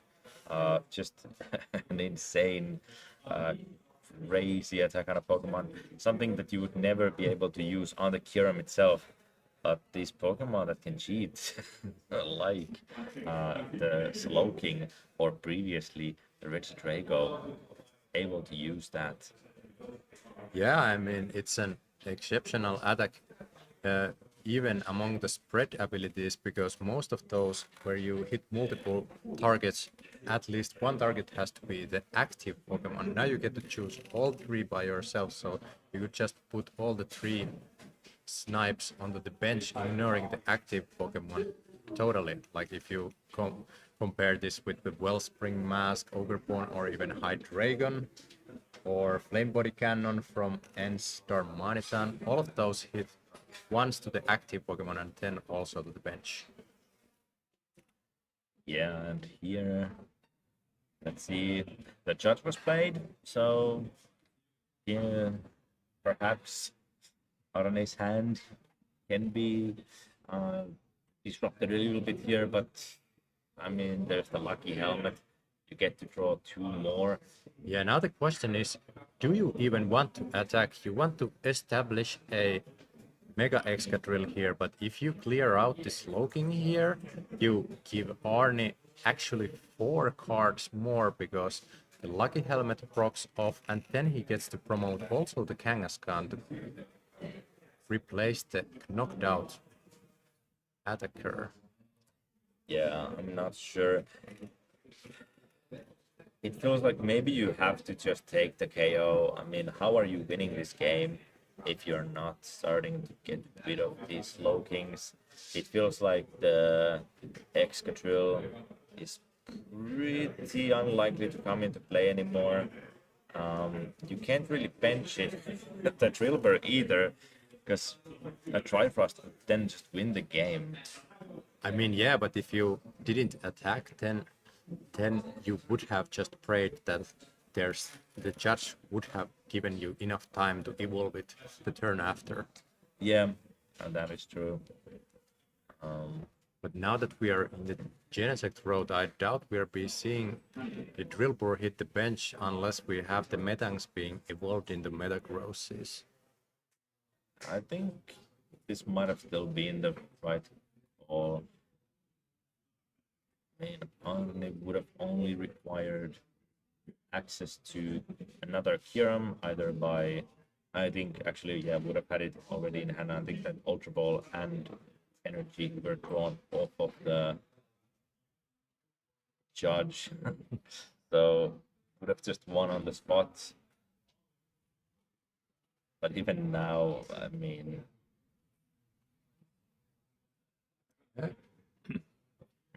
This is going to be a lot of cards drawn now by Arni. Lily is in the 6 and he still has Pheasant Deputy and Kangaskhan to go with it. That's 11 cards already and he only needs one Pros patch and one Pokemon. yeah, it could be a lot of Pokemon, something like the Metagross could be good here. You could take out the Genesect, but ideally here you would get that Kiram. Just go for that Trifrost, get rid of those Metangs, also damage the Genesect a bit, and then you should basically have this game. And here we saw the Metagross and one Pros patch. At least there's going to be some kind of knockout during Arni's this turn. And great heads up play also way back in the first turn decided to use actually the Night Stretcher instead of the one Pros patch. Now has access to more one Pros patches and drew into it. Yes, very clean play from Arne. Let's see, does he decide to go for that Metagross or maybe eyeing up a Kiram play? There is the Pokepad. I know there is still a Kiram left in the deck. Looks like the Kiram will be searched out here. Yes, the Trifrost does make sense. Those Metangs can evolve into Metagrosses. You don't want to see that. You would still be most likely completely fine. But here, especially with the Boomerang energy, discarding that Psychic energy doesn't really hinder you that much. So going for the Kiram play makes sense here in my book. Looks like Arni agrees. Yeah, I think this might be just a nail onto the coffin. Taking out both the Metangs, meaning that there is no energy acceleration anymore for this game, and this Genesect is hanging by a thin line here. So one prize card left for Arni. I think we need to see a miracle here to go to the third game. Yeah, I think there would have to be honestly some sort of a penalty or something like that in order for Arni to lose this game. You can see just how commanding this can be. The Shaman not being in the deck.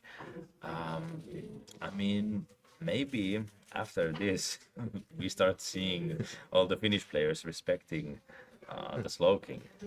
Yeah, I mean, after people slot in Shaman, no king rules forever.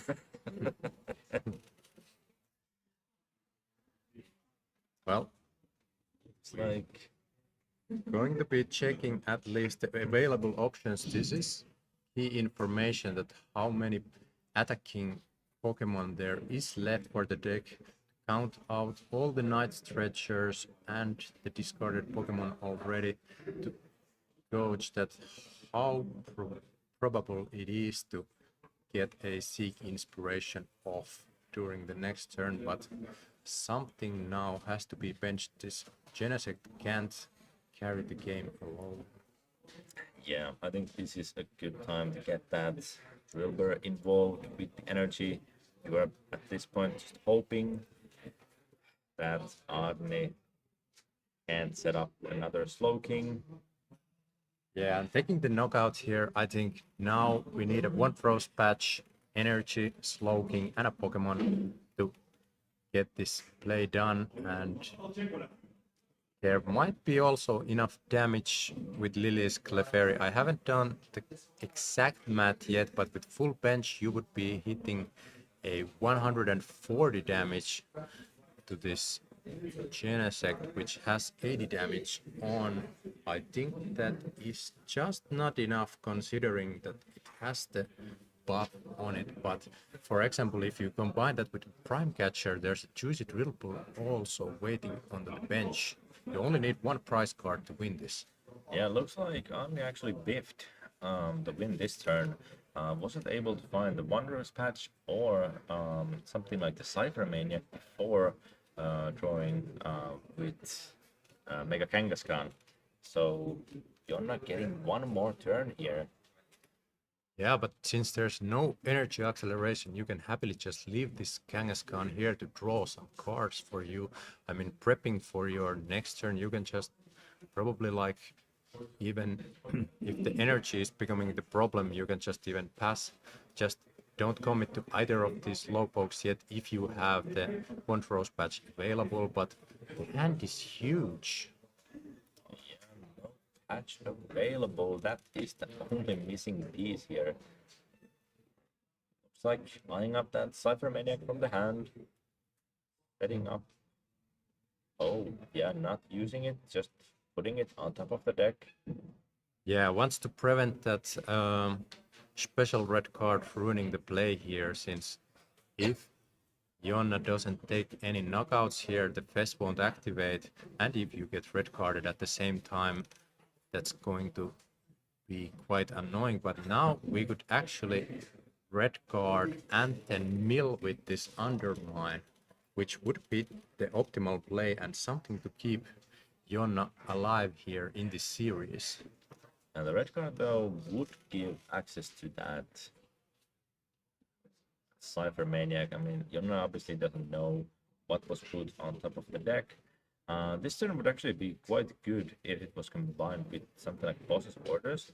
Bossing up the Slowpoke and just attacking it with Undermine would mill the card put on top, which would be the Cypher Maniac, and could even get rid of something else like a Night Stretcher or maybe one of those patches. Could be quite good. So yeah, Jonna, you know, still keeping on, not letting this awful situation get the best of her. Yeah, I think we counted her out too quickly. There's still some moves to be made here. If we get to disrupt this huge hand from Arnie and start milling some key components, there might just not be enough gas to get this over. Yeah, and I mean, even something interesting could be something like maybe you get to heal the Genesect with an Ice Cream. Then even if you attack into this Kangaskhan, if you mill the Prime Catcher, Genesect could be safe on the bench. There are no Boss's Orders in these Cloaking decks, at least not in Arnie's 60. Unfortunately, no boss found here for Jonna. And no special red card either. We just see an attack for milling 2 cards from the top of the deck. Well, there's the Cypher Maniac and 1 energy, but now you don't need the Wanderer's Patch. You can just put 1 energy on top. I think Prime Catcher is needed here.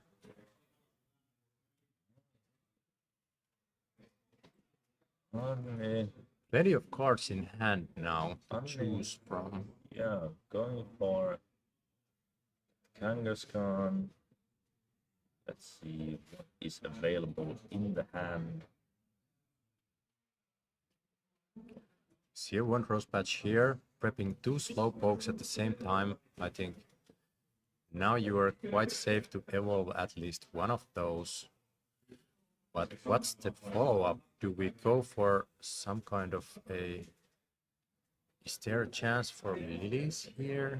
Would you even consider it?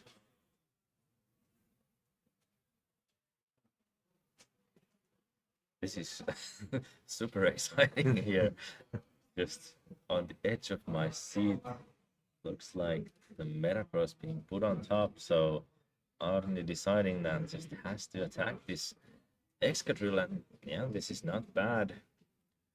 I mean, 300 damage is a lot.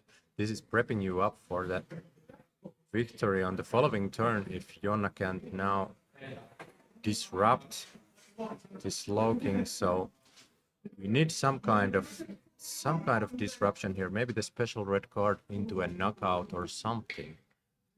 Yeah, I think that almost has to be the only way here. Arne very smartly here, deciding that just getting more damage on the board is the safest route to victory here. Yeah, and this means that no undermine can be played, because if you undermine, you won't be taking the knockout. And if you don't knock the Slow King out, Arne has everything he wants to just take the last prizes on the following turn. Yeah, Like he had to start pressing for the gas, because undermine will slowly burn all of your resources away. don't know if we have any hand disruption available, something like a judge or a red card. Just the attachment and the knockout on this Slow King. But I think Arne promoting Latias instead of Kangaskhan. Is he that sure of his victory already? I think he should have the he's win in playing hand. fast. I think there's no way he doesn't have it if he doesn't promote the Kangaskhan here. I think there is another Metacross there. Retreat. And do we see this? And here we have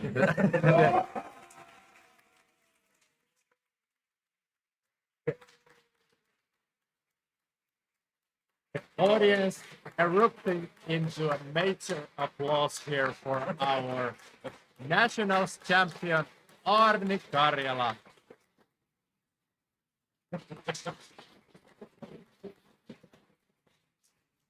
Very decisively navigating that matchup. I think, yeah, taking down the defending champion. Well played, Jonna, as well. Very difficult matchup there. Tried our best, but I think Slow King was too much. Slow King was the king of this tournament. yeah, there's something unavoidable here in life, death and taxes, and this time it was the shaming tax. It wasn't being paid, so here we have the results here. Yeah, and with that, I think we are closing down this tournament. It's been great to be here with all of you. I hope you've enjoyed. Thank you to all the staff here, the stream crew, everyone, and of course the viewers, the chat, Yeah, my co-caster. thank you also on my behalf on following this tournament. I think it was a great run. We've casted like 12 BO3s in a row together for these 2 days here, and hope you had fun here. We'll be probably moving on to the physical prize ceremony here, so that won't be streamed, but I think that's it for us. Here is the king of the day. Yeah, I think we have to close it down on